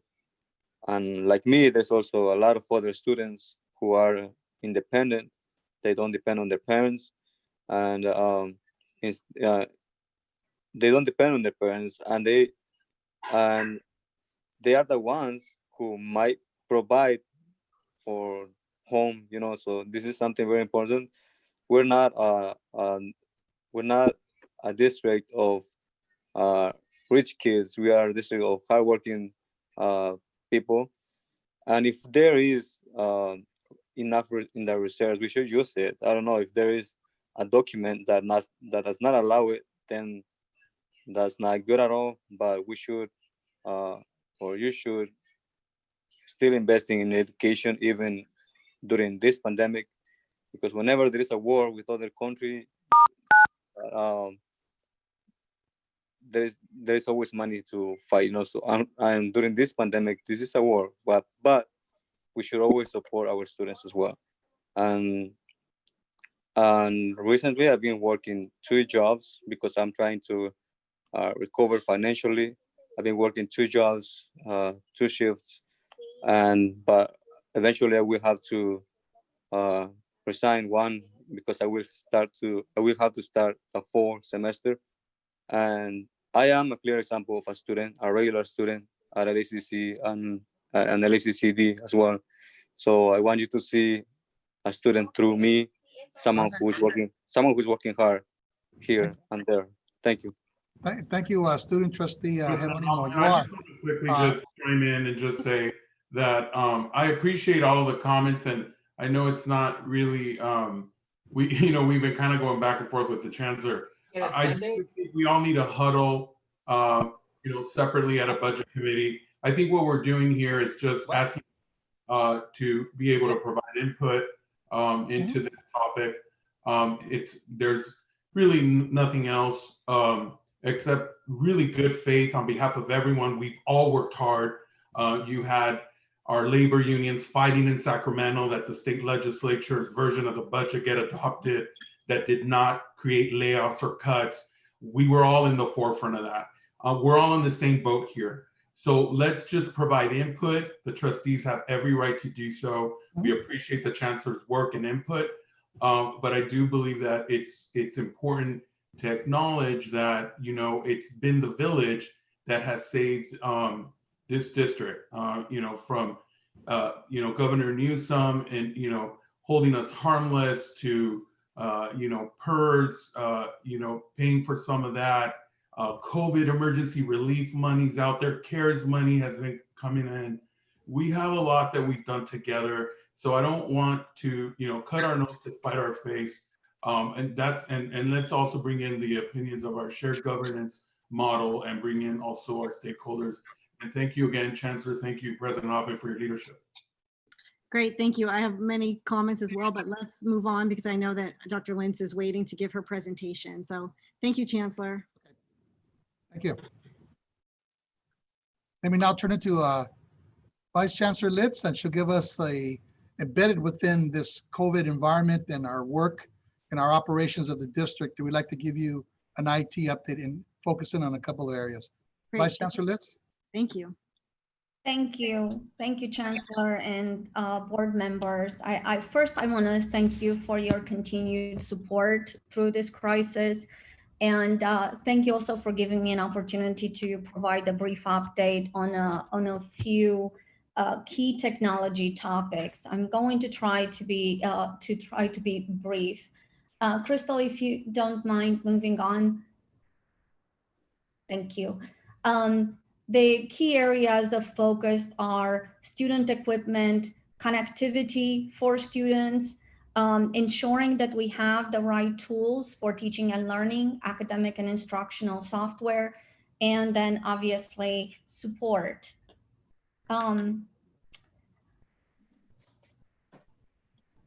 I think you have an old version of the slides, but I'll go with it.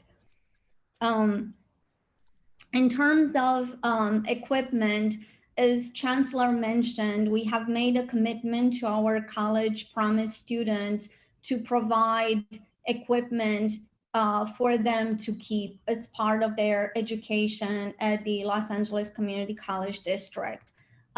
We have all of the devices for the fall terms on hand and ready to be distributed to our students.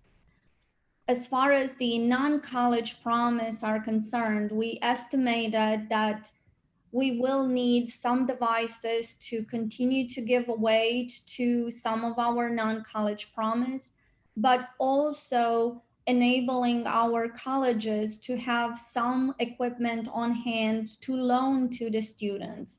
If we end up having to be in this modality in the spring, and we need to continue to provide devices to the students, we have some inventory on hand that can be reutilized for those that need it. Thank you, Crystal. Can we, thank you.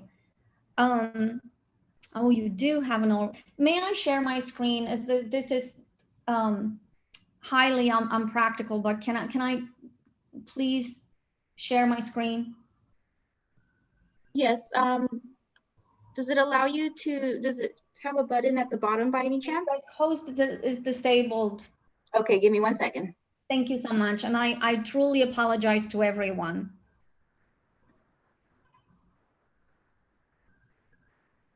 How about now? Thank you so much.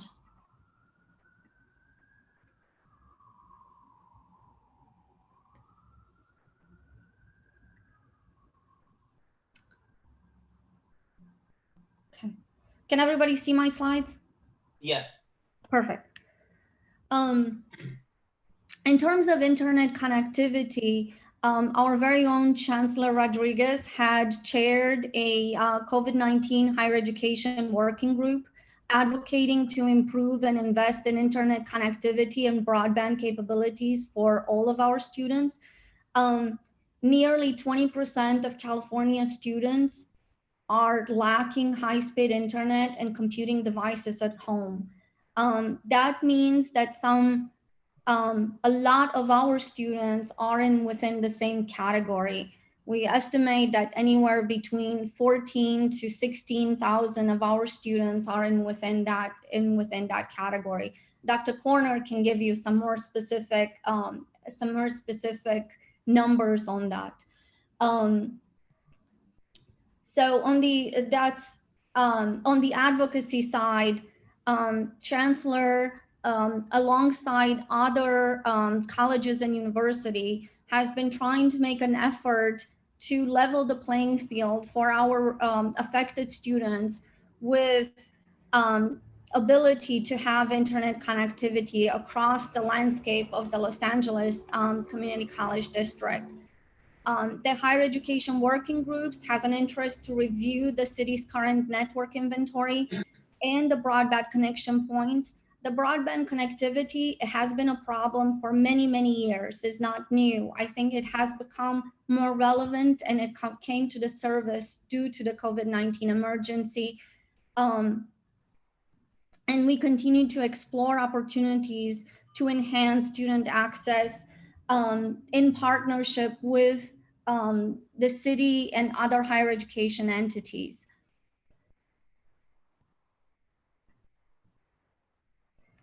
In terms of us here at Los Angeles Community College District, we continue to provide and look for the lowest cost internet options that we can make available to our students. And we're looking at government, non-for-profit, commercial organizations to provide some of the most accessible, the least expensive, and the most reliable connectivity. The best options we found are between $10 to $15 a month, and eligibility varies on a multitude of attributes. But some of our students absolutely qualify for that. Those low-cost internet options are the most reliable, stable, and best suited for them to use. As a alternative option for those students that are unable to take advantage of those low-cost internet options, the LACCD has committed to source Wi-Fi hotspots. Students such as homeless students couldn't possibly take advantage of the low-cost internet options. So those are some of the students for which we are looking to enable them with Wi-Fi hotspots.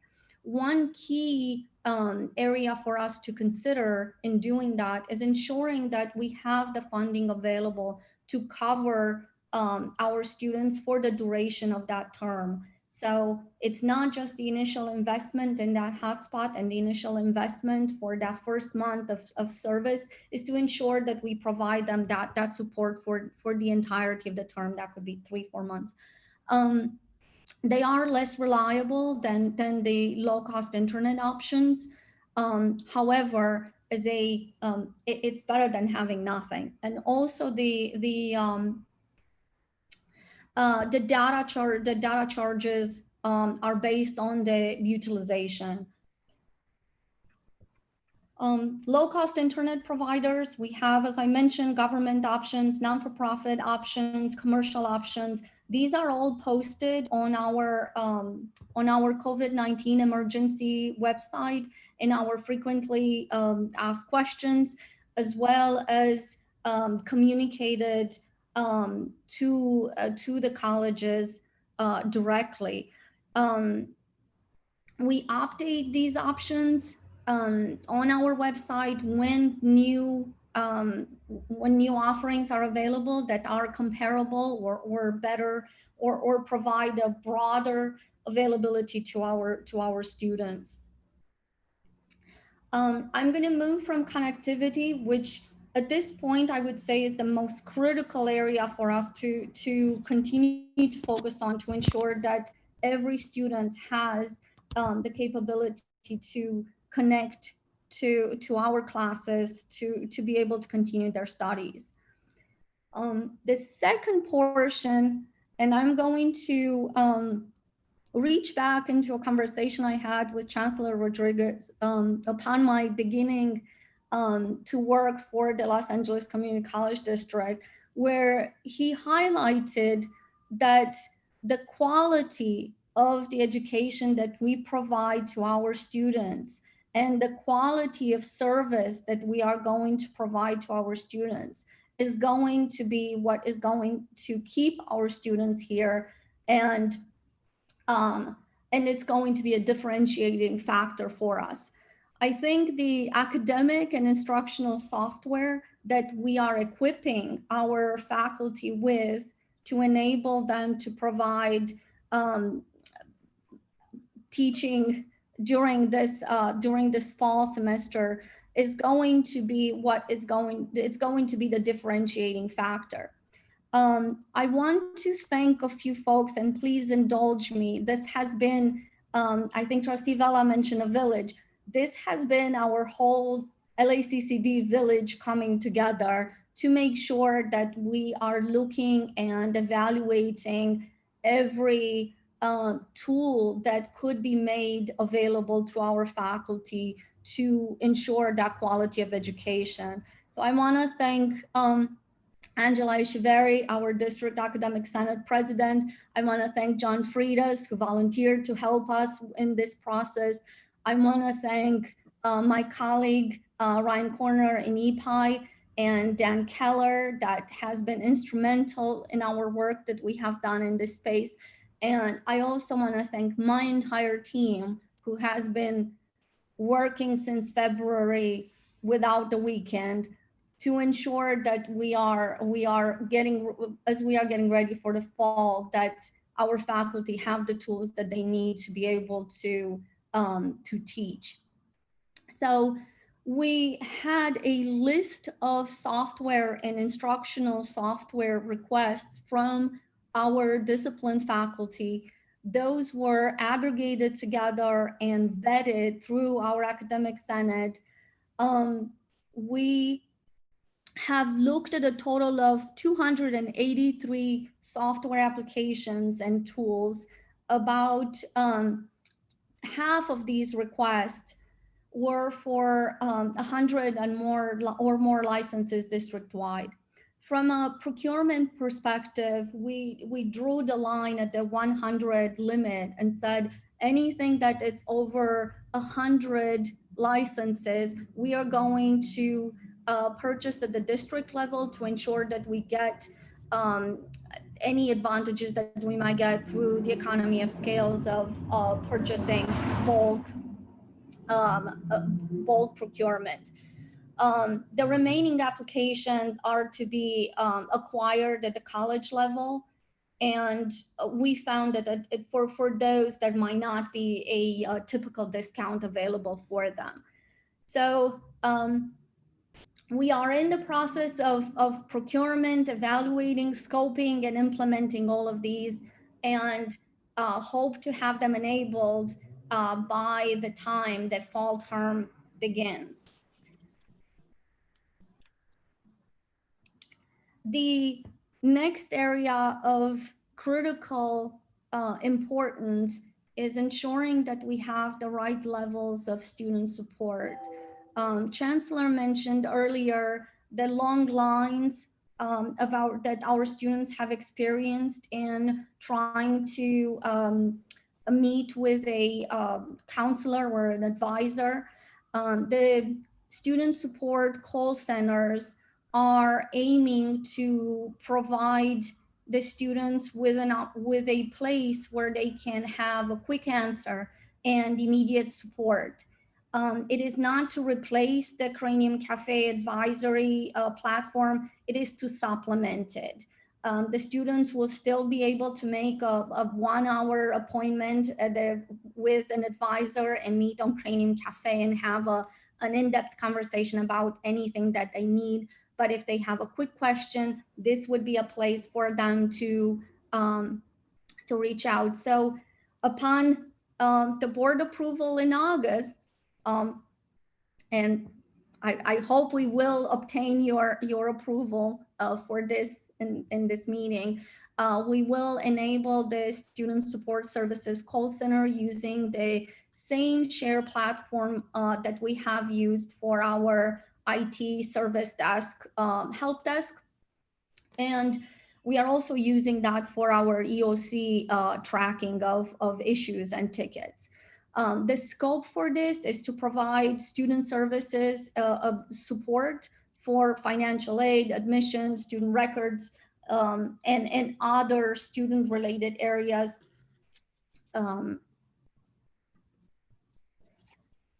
With regards to faculty and staff technology support, I mentioned we are using the same platform. We have enabled this in March.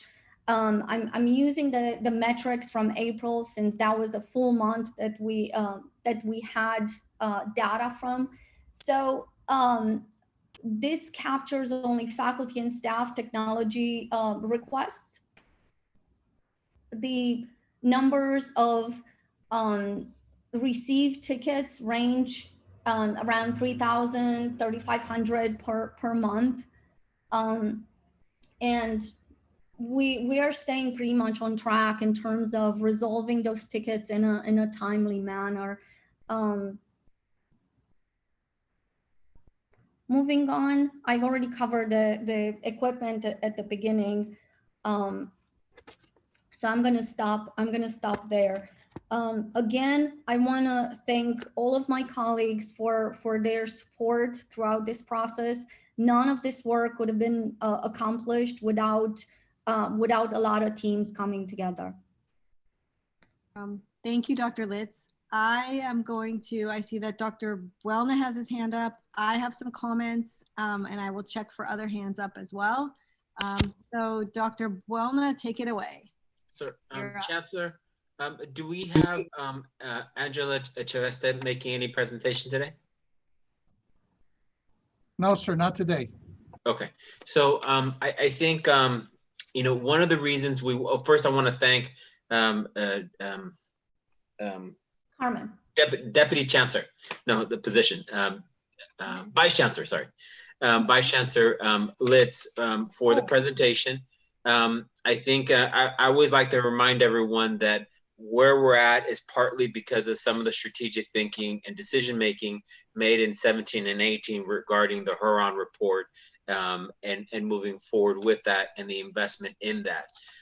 When we did make that investment, and we wanted to create the presentation today, because we know that, you know, we went from a few hundred individuals down to like 74 now, and we'll be here in another 2 hours, which we still have a lot to discuss, is that people can go back and look at this information at whatever time they feel like it, and hopefully know what the district is doing with technology, because the overall specter of technology has changed to, and not taking anything away from facilities, but right now IT is facilities, it is learning, you know, it's taken on a whole world that none of us really foresaw. Even some of us who may have thought that they were trying to foresee couldn't have foreseen what we're going through right now. That being said, and the reason I'm saying that is that one of the things that we may need to consider is bringing back the Huron group to figure out potentially where the next 2 years are going to take us on technology, and what we may need to do in order to support our technology team. I'm convinced we're underspending in technology and strategic technology thinking.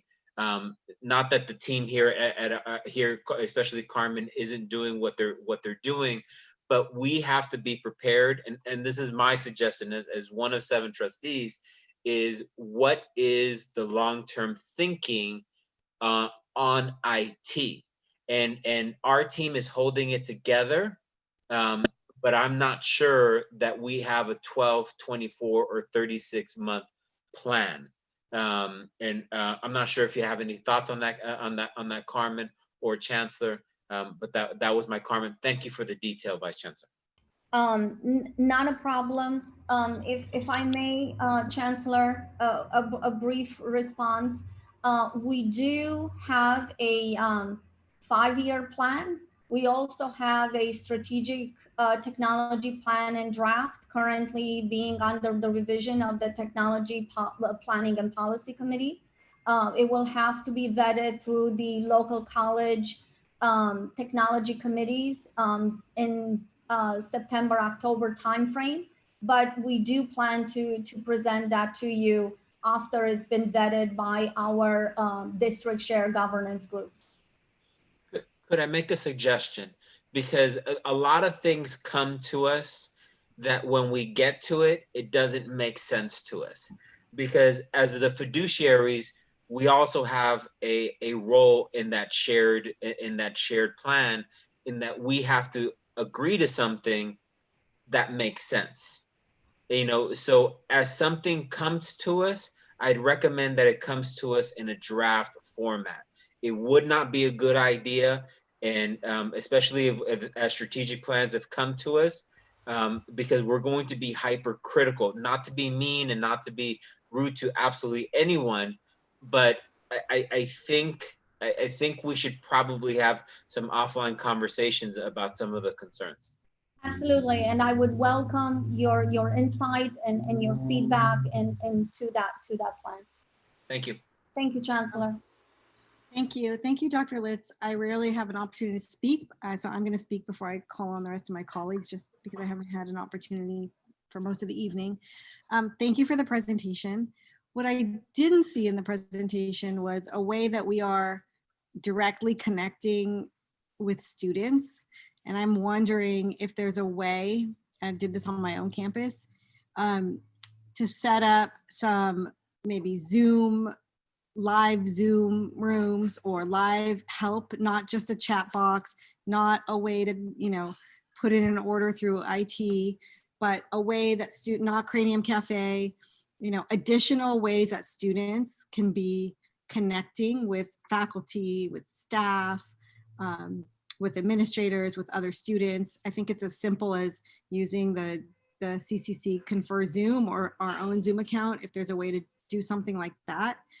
I also would look at, I know IT encompasses not just student making sure that students have the right technology, but ensuring that our faculty and staff have the right technology and the right access to the internet and broadband while they're working from home. I know that under the leadership of Trustee Vela, we're working on advocating really hard for some of those broadband bills, but that's not going to solve our immediate problem. So what I didn't see was a way to immediately solve the problem. And that's what I think we need to look at right now. We need to prioritize our students and our faculty, the faculty that are teaching the classes and the students that are trying to connect with us, because I think connectivity is really important right now. And students like to see somebody face-to-face, even if they can't be face-to-face in person. So that would just be two of my suggestions. I'm not sure about bringing in extra consultants. I think some of this, when we're looking at PeopleSoft and upgrading, that's different. I think some of these fixes could be like just simple things that we could all try to pitch in and do, and that your staff could maybe help assist with. And then there's a whole training component, and I understand that. But thank you for your work, and let me see who else's hands are up. I don't see any other hands. Trustees Fonkin, you had your hand up. Did you take your hand out? Sorry, I know my hand was up a long time ago. Okay. You had already let me speak. Go ahead. Oh, all right. Okay, I don't see anybody else's hands up. So thank you. Thank you for the presentation very much. That concludes the Chancellor's report. Thank you. Great. Thank you. All right. Let me get my agenda. Now we can get to the Real business? Yeah, the real business. So we are now at the consent calendar. These are items M1 through Y5 that I know you've reviewed in advance. First of all, can I have a motion and a So moved. second? Okay. I have a motion. Second. Is there a second to approve? Mike Fong. Oh, okay. Thank you, Trustee Fong. Trustees Fong, can I see your hand up? Did you want to pull something, or do you have questions? Well, I just wanted to comment on, I think it's 01, Valley College classes. And while I want to applaud Valley College for this item, I wanted to sort of make note of the first part of that item. I don't know if Valley doesn't have it anymore, but there used to be a Jewish studies class years ago. And my hunch is the faculty member retired and the course probably went away. But as we talk about ethnic studies and different types of classes, one of the things that hasn't been mentioned a lot tonight, and one of the things that civil rights leaders people that were there remember in their photos, is that the Black community and the Jewish community stood side by side walking across these bridges.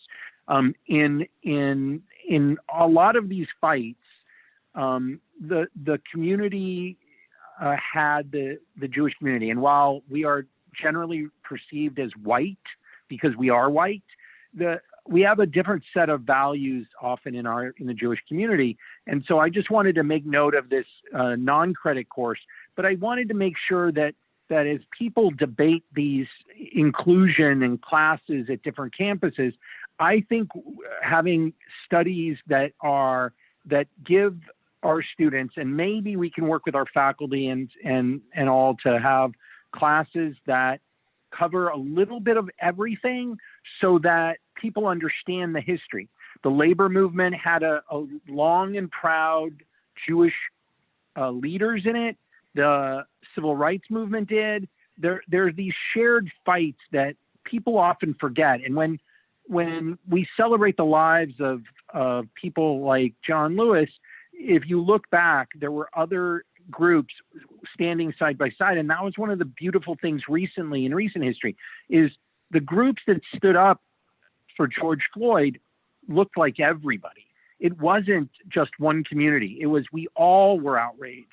So I just wanted to make note of 01 and the great work Valley College is doing, but I also wanted to sort of go on record broader that we need to make sure that people remember and are trained, and I know the Sheriff's Department does this and others, in sort of the history of the Holocaust genocide, the Armenian genocide, and this district has a proud history, as some trustees may note, of, Jews were excluded.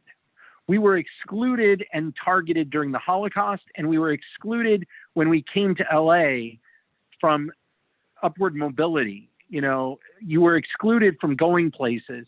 Now it's different than other atrocities and other exclusions, but the Holocaust is unique in that it was, the attempted extinction of us. So as we talk about these things, I want us to broaden these.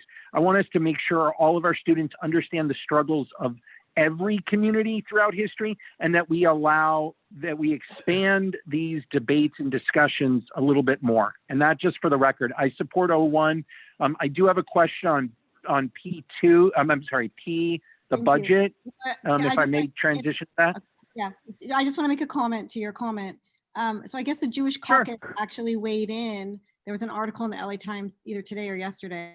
The Jewish caucus actually weighed in on the ethnic studies bill, and they were able to tweak it to get some, anti-Semitism in there, and talk about the BDS movement, and there's some other things that they were able to accomplish within that ethnic studies bill. So I feel really proud about that also.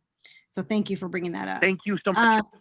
Thank you. Yeah. Thank you for adding. I have a question on P, and I do want to ask Trustee Vela and Trustee Buolna, who are championing some of these initiatives, both at the legislature and in our district, that you are probably knowledgeable about these things, but one of the things that gets missed, because every person that was a victim in the Holocaust, every survivor is dying, just like the people that are gone from the genocide, is that we need to make sure these are embedded like the other studies in other classes, so that we don't repeat those things. On P, I know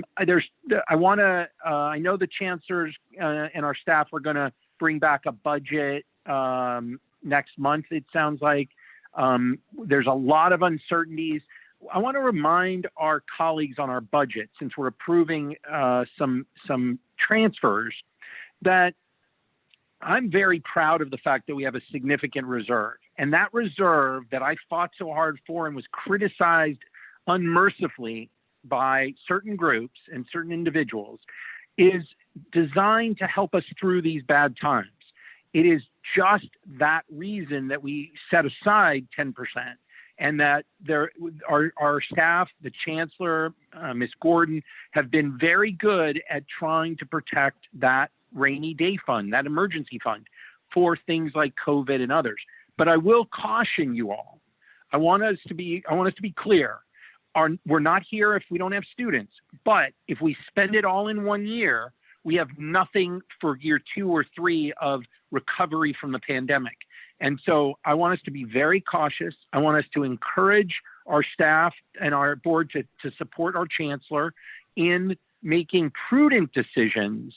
And we're going to make a lot of them to make sure that should the federal government not step in, should taxes revenues decline further as the pandemic expands and people continue, unfortunately, to lose their loved ones and their family members, and our district family gets impacted directly as it has, that we do not expend the entire P of the reserve in year 1 of this downturn in the economy. I'm very proud that Trustee Veras and I were here during dealing with the last economic downturn, and we did not have any direct layoffs. We had indirect layoffs because some classes were cut, but we did not lay off any full-time permanent staff in any bargaining unit. And my commitment, and I'm hoping that colleagues will join me on item P and next month in the budget, we need to make a commitment not to overspend so that we can protect the jobs of every faculty and staff member in this district that's full-time permanent, and as many of the adjuncts as we can. And I hope that the faculty will join us in cutting. If we have to cut classes, we cut overload first, because those are extra classes that people teach, and allow adjuncts that depend on us to have classes.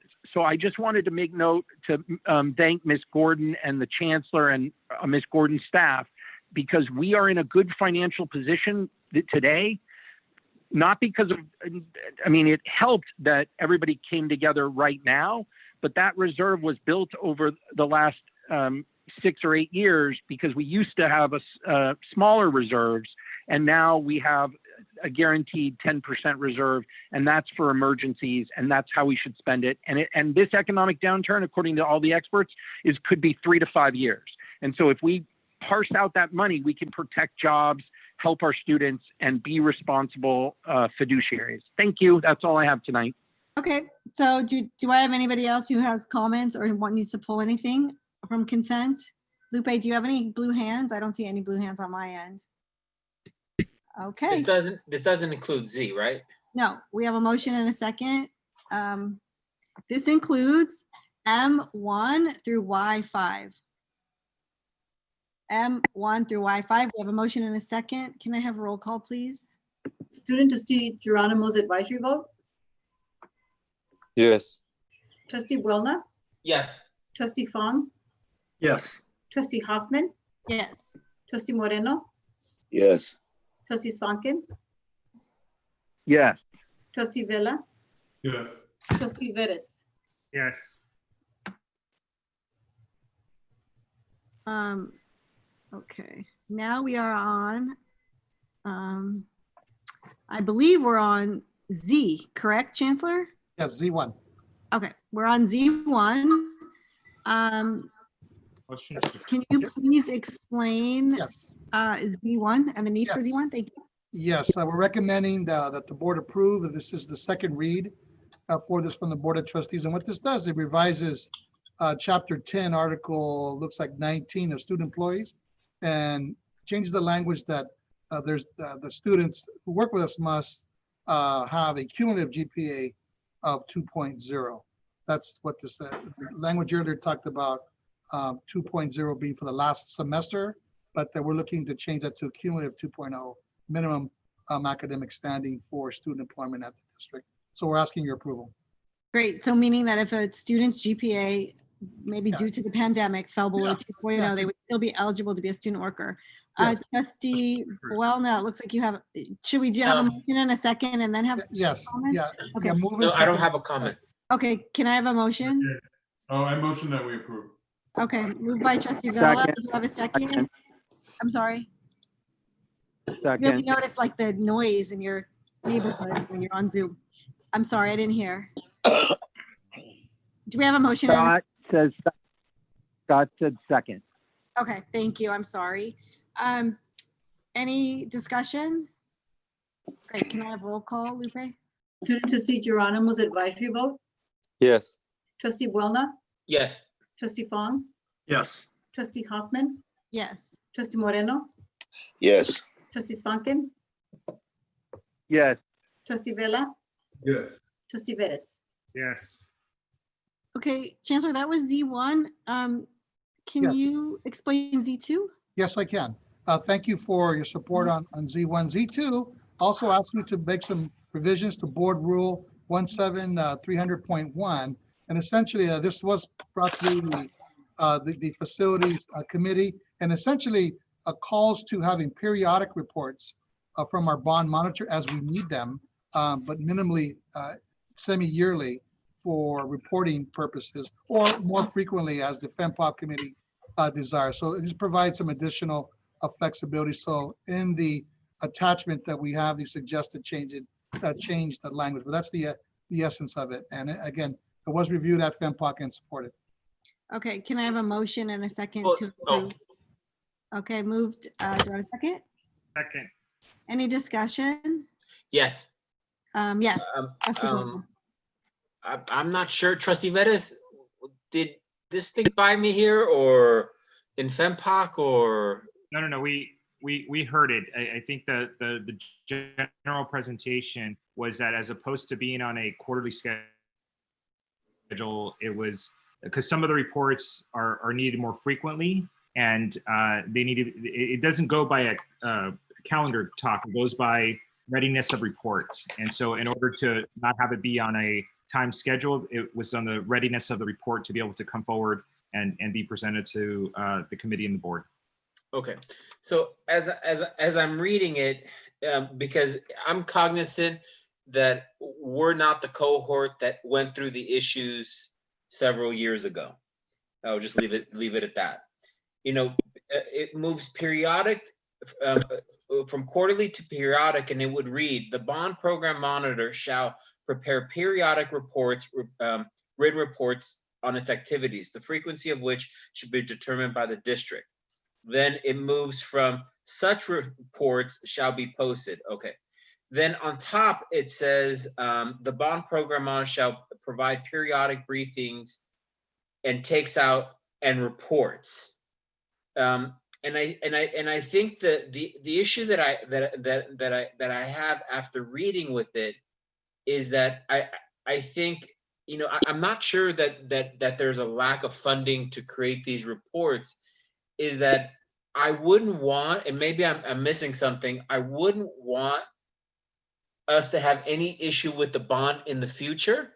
And it could be something that seems small, but I have a problem with it going from prepare periodic written quarterly to then determined by the district. And I think, you know, when we ask the board, when we ask the community and voters, and we're going to this refinancing, we're seeming to reduce a standard here, and I'm not good with that. That's my comment. Dr. Walnut, thank you for your explanation. I do want to point out that this is an area that we actually spend a lot of internal staff time on. For example, Dr. Smith, who is our chief facilities executive, meets with the bond monitor regularly. Our general counsel meets with the bond monitor regularly, and I meet monthly with the bond monitor as well. So this is an area, and if we determine that there's a need for a report or a briefing to be done, we will indeed do that. So this is not intended to lessen or to minimize the types of reporting or briefings that the board desires. The way it sounds there, because it doesn't necessarily explicitly lay out the other ways in which we touch, if you will, the leaders of the bond monitor program. It's a weekly conversation with our bonders. You know, it's a very large, complex program. So there are a lot of eyes, operational eyes on the bond program. This simply lays out the kind of expectations related to reporting. And we view this as being actually a little bit more flexible and could give you more reports as we. But Chancellor, it seems to be, am I correct or incorrect in looking at this and saying this is less accountability versus more? No, I don't think it is less. Sure. Because, but let me read again. The bond program shall prepare periodic written reports on its activities, where periodic can mean anything from 0.1 to 10,000 days versus quarterly, which is fixed. Written reports, the frequency rate should be determined by the district. Well, my question is, right now those reports are dictated by the bond or by us? By us. Okay. By us. Based on our meetings.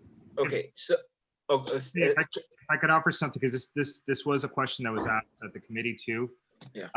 If I could offer one scenario, would be during a certain period or a certain number of projects, you could essentially have monthly reports where they're much more frequent, and during other periods, less. I'll pinpoint, for example, you know, we went through a moment when we were not expending as much bond dollars. There wasn't as many projects to essentially evaluate. So quarterly report might have been perfectly fine there, but we are expected to actually be doing more construction in the near future, in the future quarters, which actually would require more time, more oversight, more conversations, more issues to be raised. So you know, in terms of the oversight question, you know, the flexibility doesn't necessarily mean not. It actually means that there may be moments when there's more activity necessary than what's prescribed in quarterly, but it also could mean that in the times when things are slower or changing or tailing off, there wouldn't necessarily be a report to be presented in, for example, a December meeting, when that's scheduled to be the end of the fourth quarter. And on the contrary, when we've sped up and done a number of budget issues, we may have, a number of issues brought up. So it could actually cut both ways. And I concede that, but the language could be written in a way that we could waive a report because of non-activity, or we could say if needed more, right? And Chancellor, just let me, so no one gets confused about anything, I don't question the intent of you or any staff member, right? Just to be very clear. However, we don't know the future, and we don't know what individuals and humans, right? And that's where, I mean, I have no problem waiving a report if we so choose to waive it. I have no problem going to a monthly if we need monthly. But there's no way to look at it, at least from my perspective, that says that this is not weakening. And this is where I'm going to abstain on this for the simple purpose I'm not going to vote no on it because I trust you guys' intent. But unless it comes back strengthening or giving us the ability to waive, and we as board members who ask the public for that money, I will not put myself, and I'm not being facetious here, I won't put myself in a position where I can look at someone in the future and say that I ceded my authority to district staff on something that I asked you voters to give me maximum trust on. That I have a difficult time. That I can't do. Gentlemen, I have a question. So there are 3 members of the facilities committee.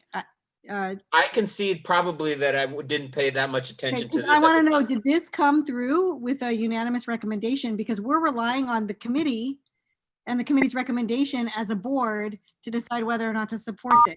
So yes, it did. What's the committee recommendation? Yeah, it passed 3-0. Oh, it did pass 3-0? Who's the committee? David Vela, myself, and Steve Edis. Well, I have a question. Yes, Trustee Moreno.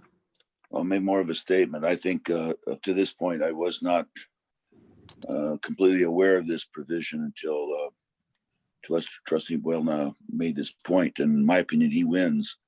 If I were to listen to the debate and the reason for the change and listening to his criticism, I couldn't agree with him more. The first of the night. No, once in a while you're right, but I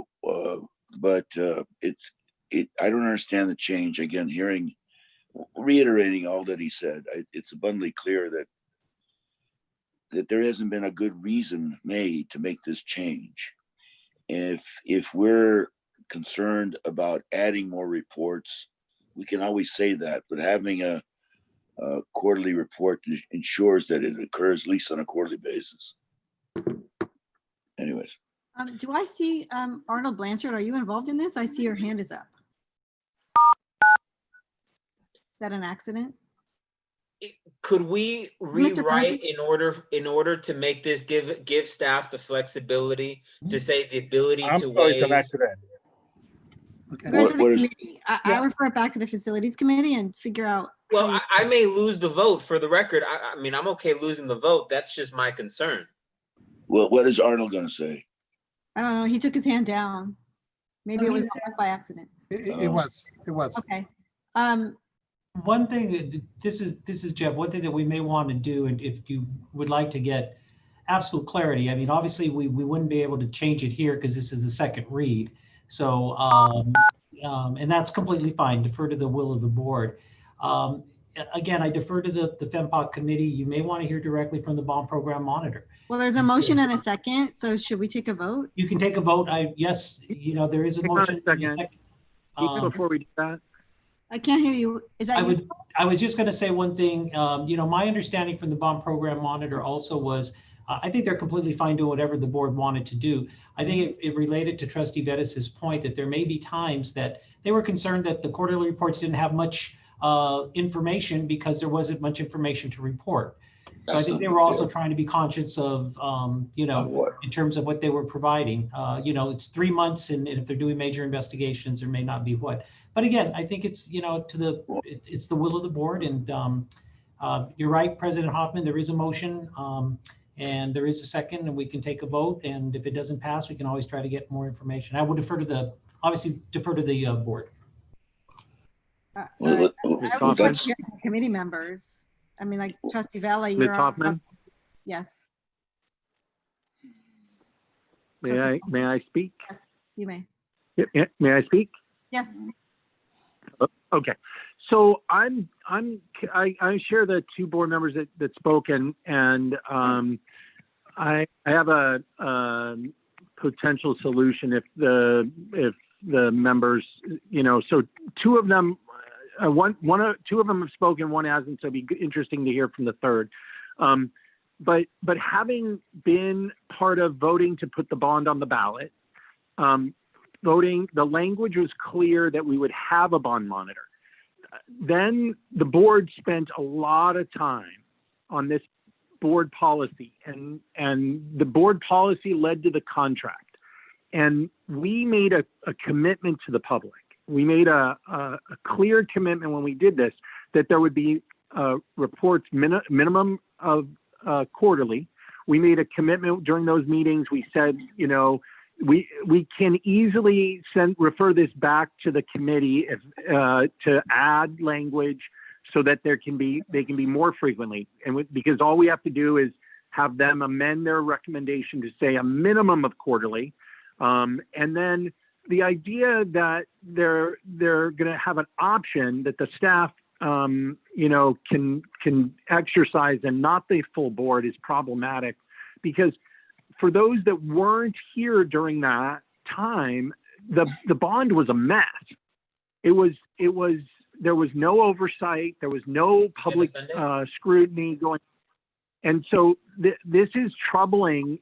Whether they intended to water it down or not, that's the effect of this.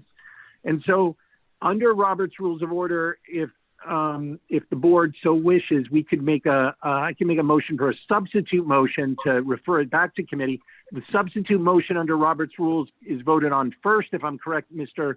Prieto, if there's a second. But you could, Madam President, if you have concerns too, you could just refer it back for them to have some further discussion and bring back either the same one or a modified one. But the idea that there aren't going to be reports necessarily, because that's what's referred there. And Chancellor, I appreciate the fact that you talk to the bond monitor all the time, but that's not the purpose of the bond monitor. The bond monitor was designed to make sure the board and the public had information, not for you and the staff, because the staff was aware in many cases of the waste, fraud, and abuse that happened when Trustee Veras and I were elected. And so whether your intent was to water it down, that is how it appears to three of the board members. Now, if no other board members have that concern, but to accomplish what the intent was, somebody could second my motion to refer it back to committee, and it could come back tweaked where we received a minimum of the reports and that there be more reports allowed, and then Trustee Welna mentioned that we could always waive a report should they need a month or so to finish a report because of something substantive. But that flexibility could be built in.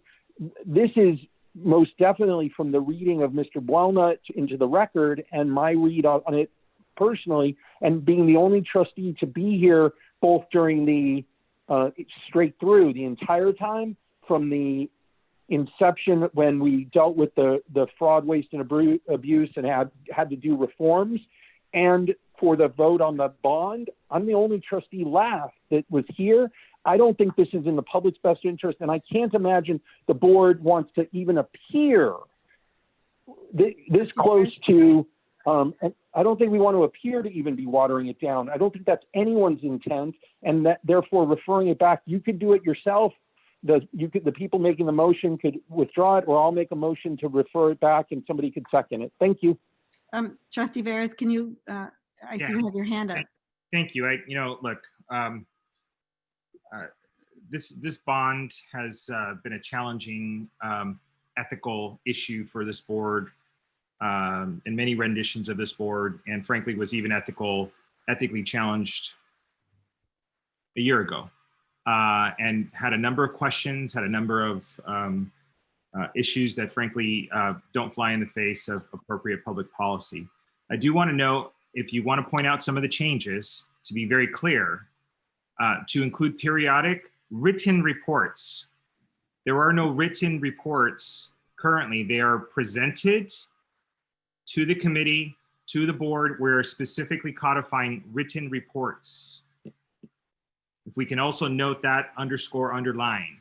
The frequency determined by the district. I do want to note that some investigations are longer than a quarter, or longer than a period, or sometimes can be shorter than a period, but basically requiring that these written reports, not just the oral ones, because I think sometimes as we look at the Zoom, there is accompanying materials, but to officially say written reports, which is part of the change too, that's not being acknowledged, is more substantial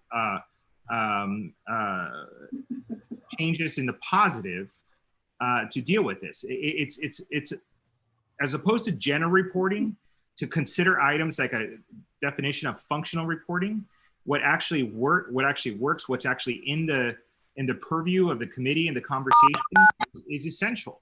You know, we're not talking general. We're not trying to, you know, we're trying to make effective, functional, written reports that are based on investigations, that are based on either things that they have identified as a bond monitor, things that have been raised to them, that come down in a way that's not necessarily reliant on a committee to act. A written report can come in various, when it's prepared at any given moment.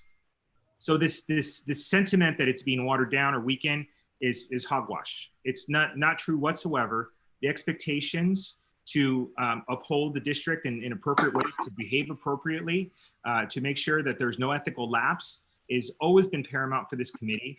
It's been paramount in an expectation across the board. You know, as we implement the bond monitor, you know, I actually even heard recently, one of the recent reports on our past executive director, you know, some of my colleagues here challenged the efficacy of the report. You know, so you sometimes wonder who really is trying to say that this is a watering down and a weakening of things, as opposed to holding it in the highest possible levels. You know, look, it's a report. It's a written report that's being called for. It's a timing of the report. If it says periodically, if it's changed to monthly, it's a change to when it's prepared, when it's appropriate. You know, all those things are part of their program. I mean, I think we're getting into, you know, some slight semantics that are blown in a proportion to, you know, accuse people of not holding this bond in high ethical standards. I think I completely disagree with that kind of sentiment. I'm going to call the, you know what? I'm going to call the question. This came as a 3-0 recommendation. Hang on. Can I There's a second? motion and a second. I'd like to second. No, but I have a substitute motion. Yeah, but you can't do that. We have a motion and a second on the floor. No, you're wrong. But Robert's Rules of Order, Ms. Hoffman, the Robert's Rules of Order dictates that if there's a motion and a second for a substitute, you vote on that first. Trustee, so if you want to, President Hoffman, can we check with our attorney? This is a second reading. It's already appeared on the agenda once before. It went through a full-blown process. I would encourage people to vote on this. If it fails and there's a desire to don't try to sidetrack this. Robert's Rules. Robert's Rules dictates this. You know what? Robert's Rules dictates I'm going to call everyone out of order. General Counsel, can you please? I for one looked to the Facilities Committee for a recommendation. The recommendation came forward. There was a motion and a second, and a subsequent motion and a second, which people just jumped in and did that. So, Mr. Prieto, can you please go through and let us know where we are? So where we're at, thank you, Madam Chairman. Where we're at right now is that this is a second read. So let me just say, from a procedural standpoint, this did come as a recommendation from the FEMPOC committee, and it was a unanimous recommendation for approval. As you know, I'm going to stop you for a minute. Was there dialogue? Was there a discussion? Do we have minutes? Hold on. Can I respond to that? Okay, there's a reason why sometimes there are first and second reads. And one of the reasons why, you know, that rule is there is that so you could read it again. That's why it's called the first read and second read. And that way it passes because you've had sufficient time to go through it. You know what? Probably at FEMPOC, I didn't think it was that big of a deal. Maybe at the first reading, I didn't think of it. As I read it again, which is the point of the second read, that's why the procedures are there. And I said very clearly that I don't question the intent, not 1%. Maybe someone else, I don't. I just think, and if it looks like it has less reporting, that's just a disagreement. If it fails, it fails. But for my part, I just want to make sure there is no questioning of anyone's intent. That needs to be very, very clear. I just think it's bad public policy. That's just a disagreement. It's simple. It's not complicated. No, and the only aspect that I would say is, again, this is special from the perspective of it would have been better if we had had this conversation at the first read. I think that is the intent of the first read. So there was a recommendation by the committee. It becomes a first read. Again, this is a board rule. It's a two-part process. The first read is generally the time period when questions are raised so that staff then can make any adjustments. I'm going to ask you, the first read was after it came to us from facilities last. That is correct. So it's like this is the third read basically. So it went to facilities. It was debated. Because the full board didn't see it. No, Madam President, what about the parliamentary last month? I'm told. I'm trying to get through this. The full board actually did see it. The full board saw it last month. Yes. And last month was the first read. So that was the first read when. But it wasn't for a discussion or a vote. It was information. You actually, Trustee Sponkin, in the first read, you actually can have a discussion. That is also the purpose of the first read. We can have a discussion. There was no discussion of the first read. There is now a discussion.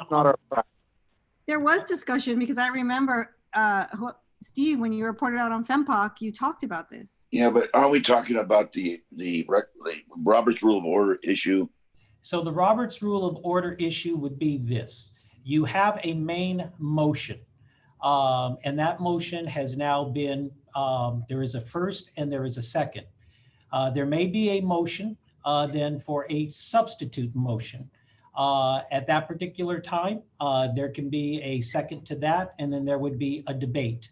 After that particular debate, the question before the body would be, the president would indicate, shall the substitute motion become the main motion? And at that time, that would become the vote. That is the Robert's Rule process of a substitute motion. So we are at the substitute motion. Is that what you're saying? So if there is somebody that wants to make a substitute motion, they should make a substitute motion, and they should state what that substitute motion is. If there is a second, then there is a second, and then there would be a vote on the substitute motion, whether or not that should replace the main motion. The main motion right now is that this be voted and approved. But there is a substitute motion, correct? Well, I think Trustee Sponkin indicated he was willing to make a substitute. No, I think he said he made. No, I made the motion. So then if there is a substitute motion, well, let me finish, please. If there is a substitute motion, you have to indicate specifically what the substitute motion is. So then there can be a debate. So then for the record, please would you like me to restate it, General Counsel? Yes, please. Okay. I move that we refer this item back to facilities in order for them to clarify the minimum frequency of reporting. And that's the motion. But I do want to note for the record that the characterization that it was always believed that we would get written reports. It was promised in every presentation, and it should have been in the original. Those kinds of clarifications are important, but less frequency is I think problematic, and I'm hoping that the board members will let the facilities committee, Trustee Buelna, Verez, and Vela, clarify this and send it back so that it's clear what the intent is, so that everybody, when we vote on it and the public know that we're trying to improve it, not water it down, not make it less often.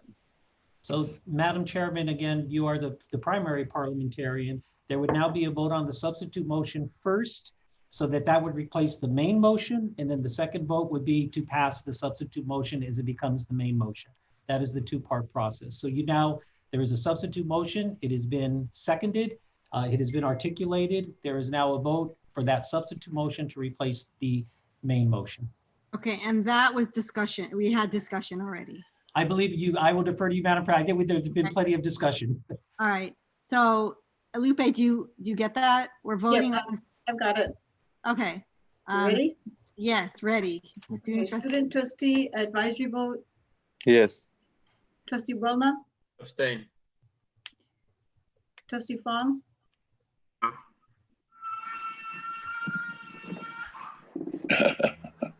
Trustee Fong, you sound like a 3-month-old baby crying. Yeah. What was that? Can you call Trustee Fong again? trustee Fong? This was on the substitute motion, right? Yes, sir. No. Thank you. Trustee Hoffman, No. trustee Moreno, Yes. trustee Swankin, Yes. trustee Vela, No. trustee Vettis. No. Okay, doesn't pass. So the substitute motion does not pass. So now there is a vote, Madam President, on the main motion. Okay. Do we need to repeat? We don't need to go through. No. Let's go. All right, Lupe. Okay, to student trustee Geronimo, Yes. trustee Wilner, Abstain. trustee Fong, Yes. trustee Hoffman, Yes. trustee Moreno, No.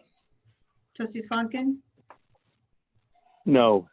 trustee Vela, Yes. trustee Vettis. Thank you.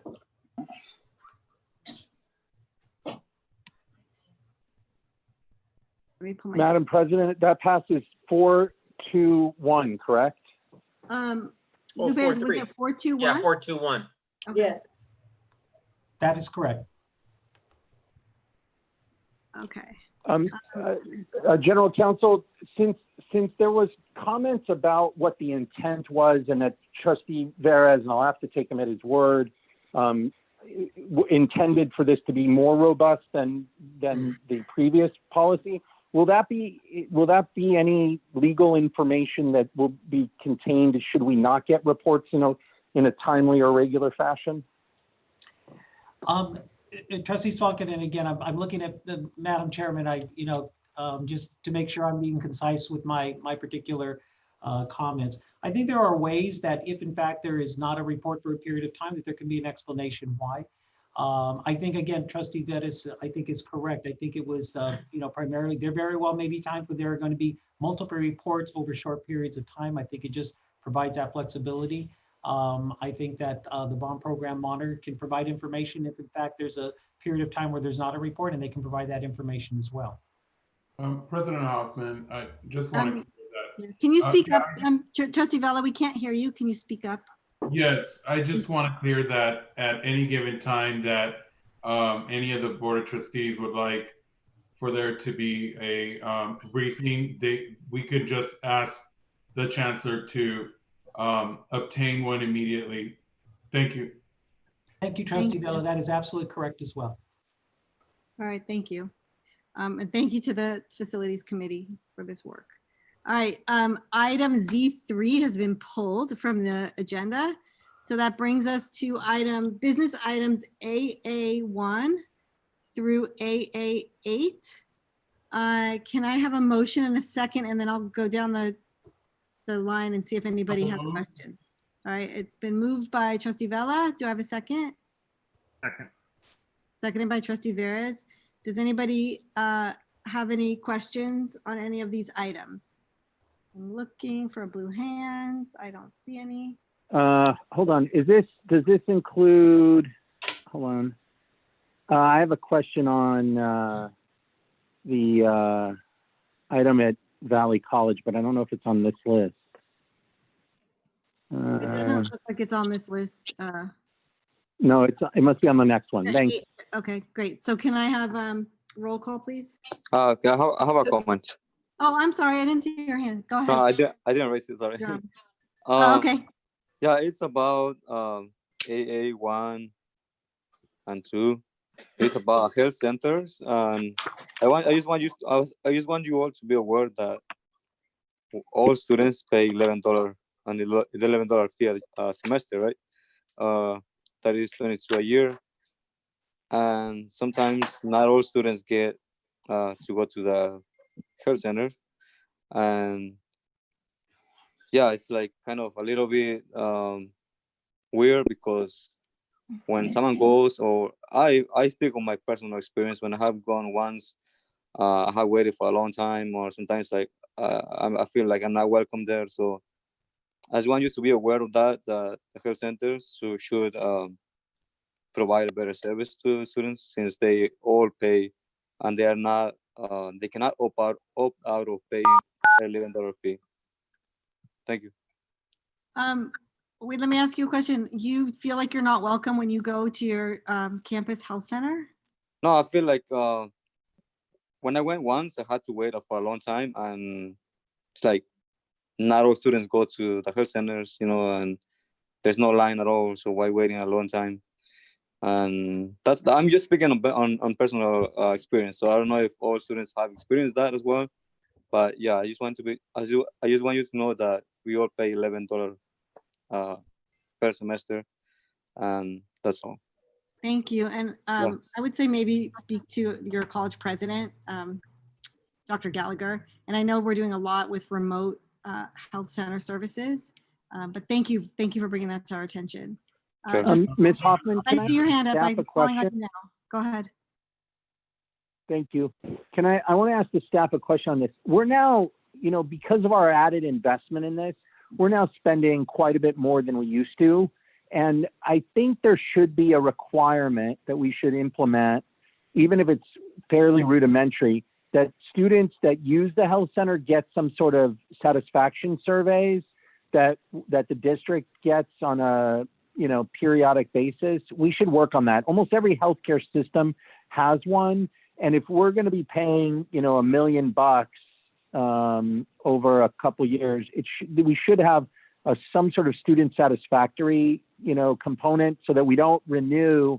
There's some competition in this space. And so it's just something for them to consider and report back to us on, President Hoffman, because our students deserve quality care, and it needs to be, we need to make sure that they're responsive. And it's good to hear that it says they're doing sort of telehealth, but we should really make sure that our students know it's available, because just the fact that they have it doesn't mean our students are accessing it.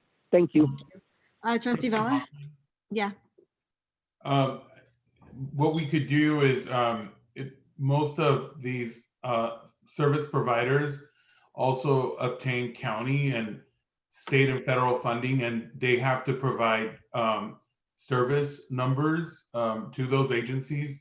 And so what we could do is piggyback off of those reports in order to gain more insight into how they are servicing our students, and then especially during COVID.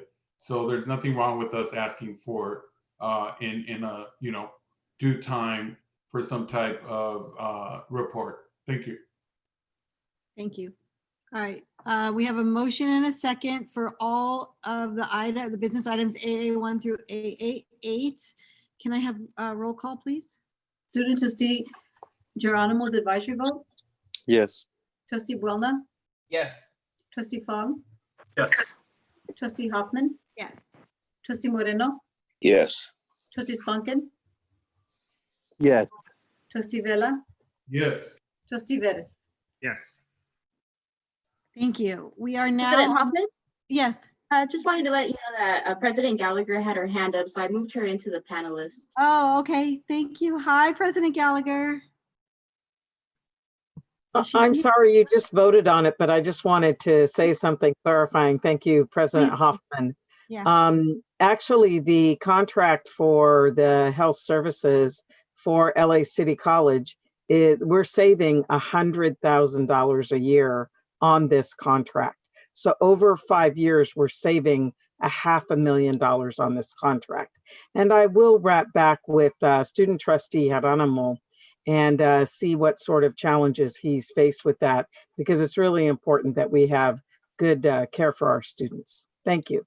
Thank you, President Gallagher. I appreciate it. Thank you. I know it takes a while to be moved into the room where you can speak, so I apologize.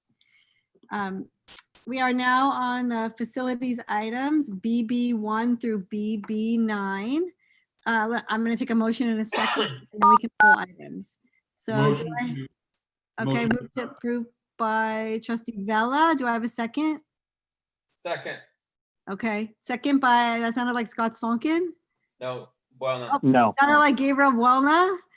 All right. Trustee Sfonkin, I know these are where the Valley College items are, so go ahead. Yeah, BB, I have a question if we can get an answer on BB4. I'm interested in this item. BB4, which is the leaseback agreement for the VAC. Yes, Yeah. yeah, Dr. Smith can speak to that when you're ready. Okay. Dr. Smith, I'm curious about timing of the completion as this, as we continue to amend this item. It doesn't look like it's this particular amendment is egregious, but we continue to see these amendments, and this has been a very long project with a lot of issues. What percentage is it complete at this point, and how much longer should it take to be complete?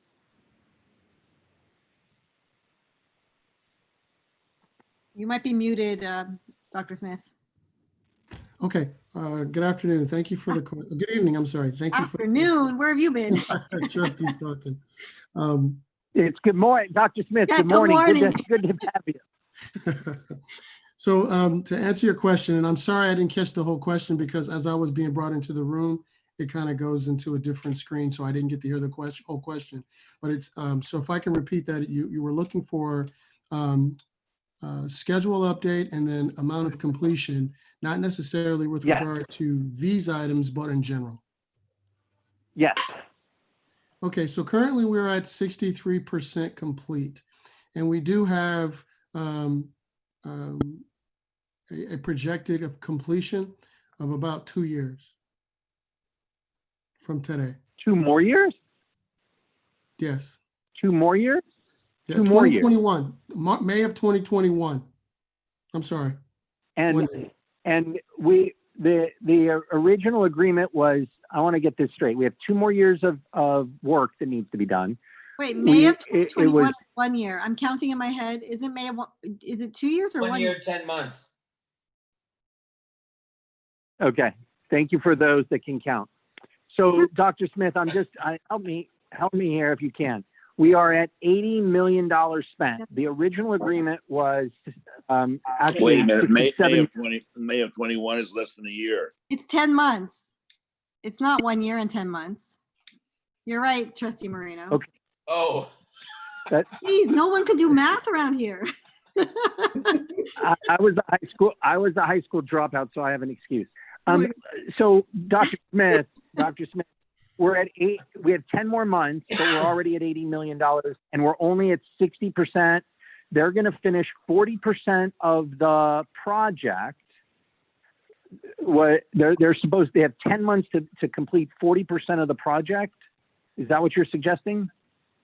That's the projected substantial completion date as agreed to with our current contract and forecast. Now I say that delicately because I've been in several discussions with Pinner Construction as well as our legal team. And so I'm limited on what I can give you beyond that. Okay, I appreciate that. That makes sense. I do want to caution my colleagues. Many of you continue to support continuing to fund this the way it is. And while I want to complete this project, I'm one of the few board members that's here that was there almost at the beginning. I wasn't quite there at the beginning, but I'm very concerned about wasting public funds and continuing to pay a firm that's already over budget, that's behind schedule.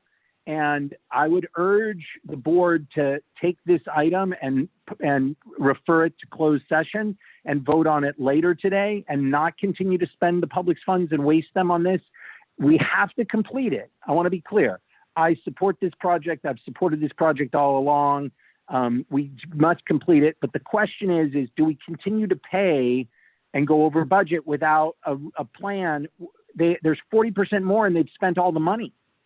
40%, they can't get it done. We should take this into closed session and have a discussion and not continue. $100,000 isn't a lot of money, but it's the next one could be even more and more and more. And where are we going to stop? When are we going to say enough's enough? Thank you. This come as a recommendation from FEMPOC?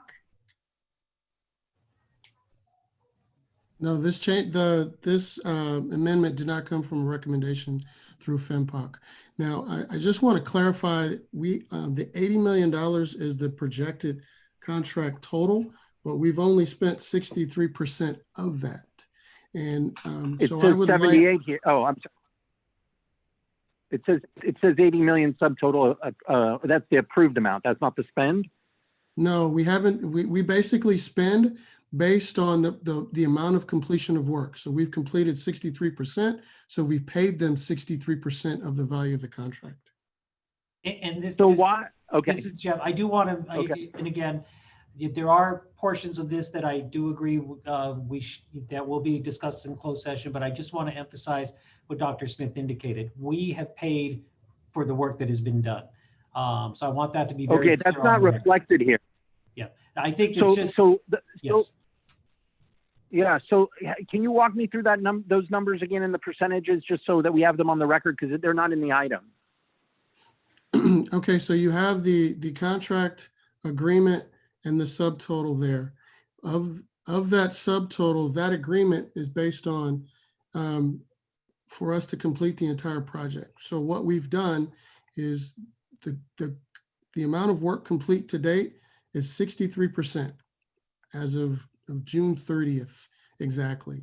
So they've submitted invoices for that amount. We paid for that amount. So the work that's been completed has been paid, and we are the amount of work that's left. We still have that amount left on the contract to pay. So the district, Mr. Schwanken, the district has paid $50.5 million. That's 63%. Okay, but we still don't have. They're 10 months out, and they still have 37. Is it 37% to complete? And whether they can do it on time and on budget, we don't know. And it sounds like we have to talk about that in closed session. Okay, I still have concerns. But I'll just note it for the record. Thank you. Thank you. Okay, so we have.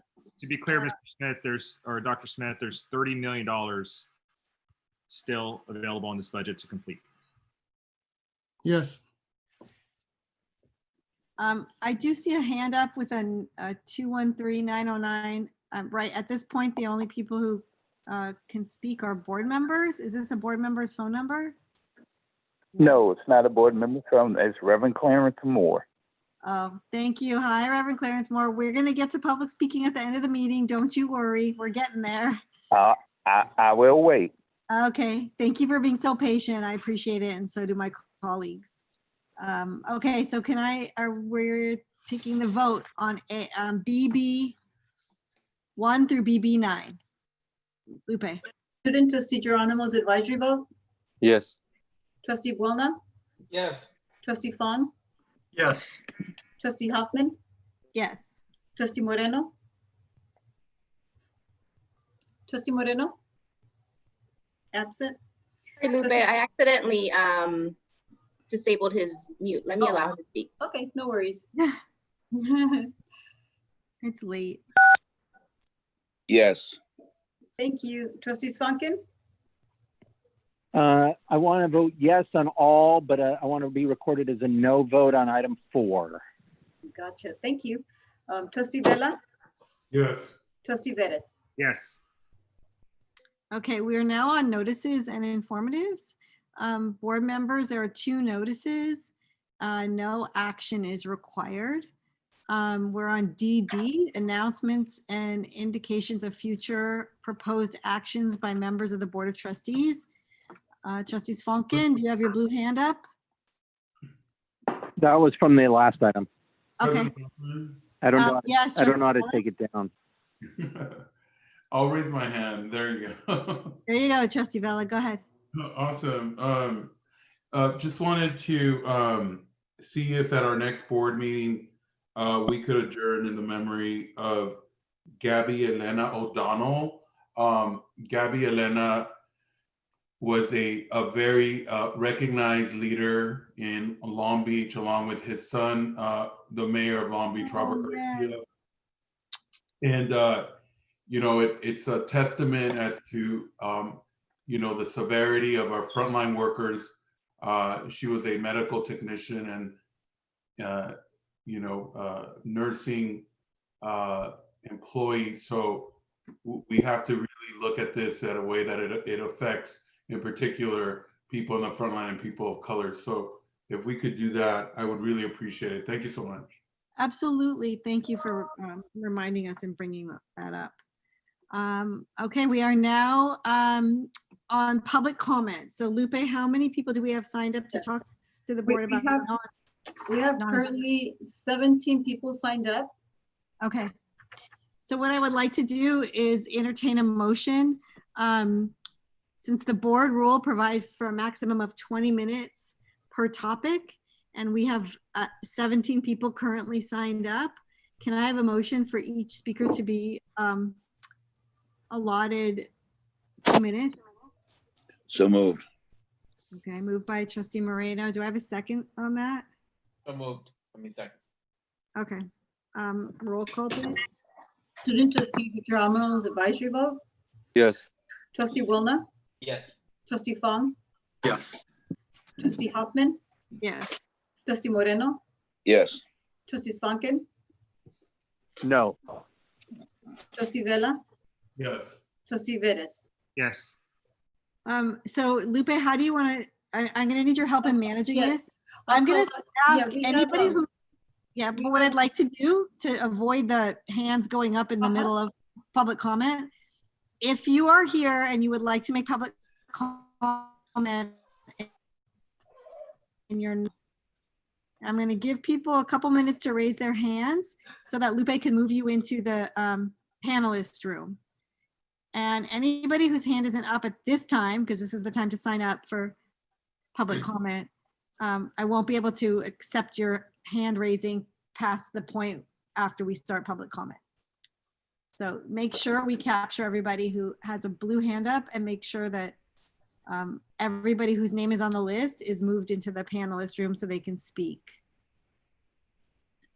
Okay, we have Daniel Judge Okay. on the panelist, and he's the first one to go. Okay, and then We do have you 2 minutes, sir. do you want me to time it on my phone or can you time it on your phone? I have my timer on. Okay, put the sound on too, and then that helps us. Okay. got Okay, it. great. Thank you. Daniel, you're up. Good And morning, you'll call the trustees. participants? My name is Daniel Judge. I'm a 20-year math faculty member at East Los Angeles College, chair of the District Math Council, and an East Los Angeles College alumni. I come to you today with some important and urgent concern regarding East Los Angeles College president selection process. Faculty have come to me as an advocate and asked for our voices to be heard, and that there's some deep concern regarding the selection of a new college president at East Los Angeles College. Transparency in the selection process by conducting an open and transparent search is what faculty would like to see, as what was done at Rio Hondo, PCC, and Long Beach. Every candidate and their qualifications were posted online for all to see. The campus community was also allowed to question the candidates in an open forum meeting at these institutions as well. I believe this is an excellent way to conduct a presidential search and in line with our district's commitment to social justice, which provides an equal opportunity for all candidates in the search. Our chancellor is not honoring his commitment to transparency to the campus community, and transparency would greatly reduce the fear and anxiety that come with the rumors of selection that are currently igniting the campus. The reasons for the lack of transparency seem to be his relationship and relationships with some board trustee members with the group of individuals that are involved directly in the hiring process at East for the purpose of selecting one of their own, Armida Ornelas. In honor of the great John Lewis and Martin Luther King Jr., I have decided to come forward and not stay silent. If you stay silent, then you're complicit, and I'm not complicit. At East, a group of individuals work the system to advance their personal interests and control. And if they have to violate the contract and retaliate, they will not hesitate to do so. As a result, There was an atmosphere of fear and intimidation, which is why many faculty do not feel comfortable coming forward publicly, but I'll speak out. I've contacted the whistleblower program to seek whistleblower protection and asked the board to protect me as a district employee and look into these issues and relationships. Hopefully there is no retaliation and protections are not needed, but I've yet to hear from the whistleblower officer. I asked the board to look into the management of the non-credit program under Armida Ornelas and explain why many sections were never canceled. Thank you. Your 2 minutes is up, sir. Thank you so much. Okay, who's our next speaker? Reverend Moore, you have 2 minutes, sir. Thank you, Reverend Moore, for being here and for being so patient. You're on. Sure, of course. Good morning. Again, in good faith, the pastors and the Church of Black Churches got involved with this Black Student Outreach Program because we were very concerned in the Black community. If the Black kid or Black child doesn't get a high school diploma or a college degree, they get into trouble. And that's been our biggest concern. Make sure our intent is not on the money, is to recruit the students, enroll them into the campuses. That's our main focus.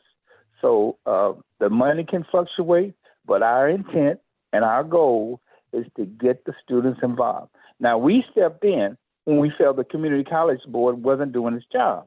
Now, we stepped up to the plate. We brought the pastors to the meeting. We supported the board and the trustees and everything. Now, we ask you to help us help the Black students by approving a budget or budget that would help us reach out to the students as well. As I said earlier in the other meeting, there's 2,000 African-American churches. And in the Black community, the church is the first line of defense for the Black families. Thank you and good night or good day. Thank you. Thank you, Reverend Moore. President Hoffman, I believe that these are the only 2 speakers that are left. There's no more hands that are raised. Is there anybody else who is here that would like to make public comment at this time? Okay, then I am going to recess into closed session. Are there any members? Ms. Hoffman, Yes. Ms. Hoffman, I have a question. Yes. I just think it's important that when you have a faculty member that's brave and comes out, that Chancellor, that we reassure the faculty at East that nobody will be, targeted, harassed, or retaliated against.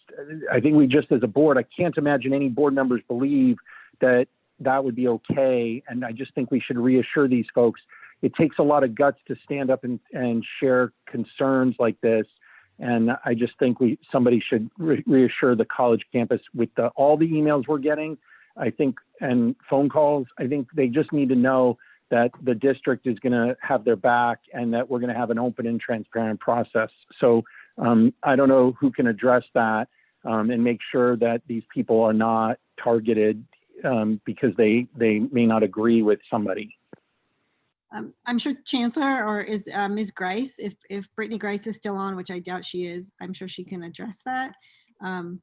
But I know Chancellor, do you want to address the issue of?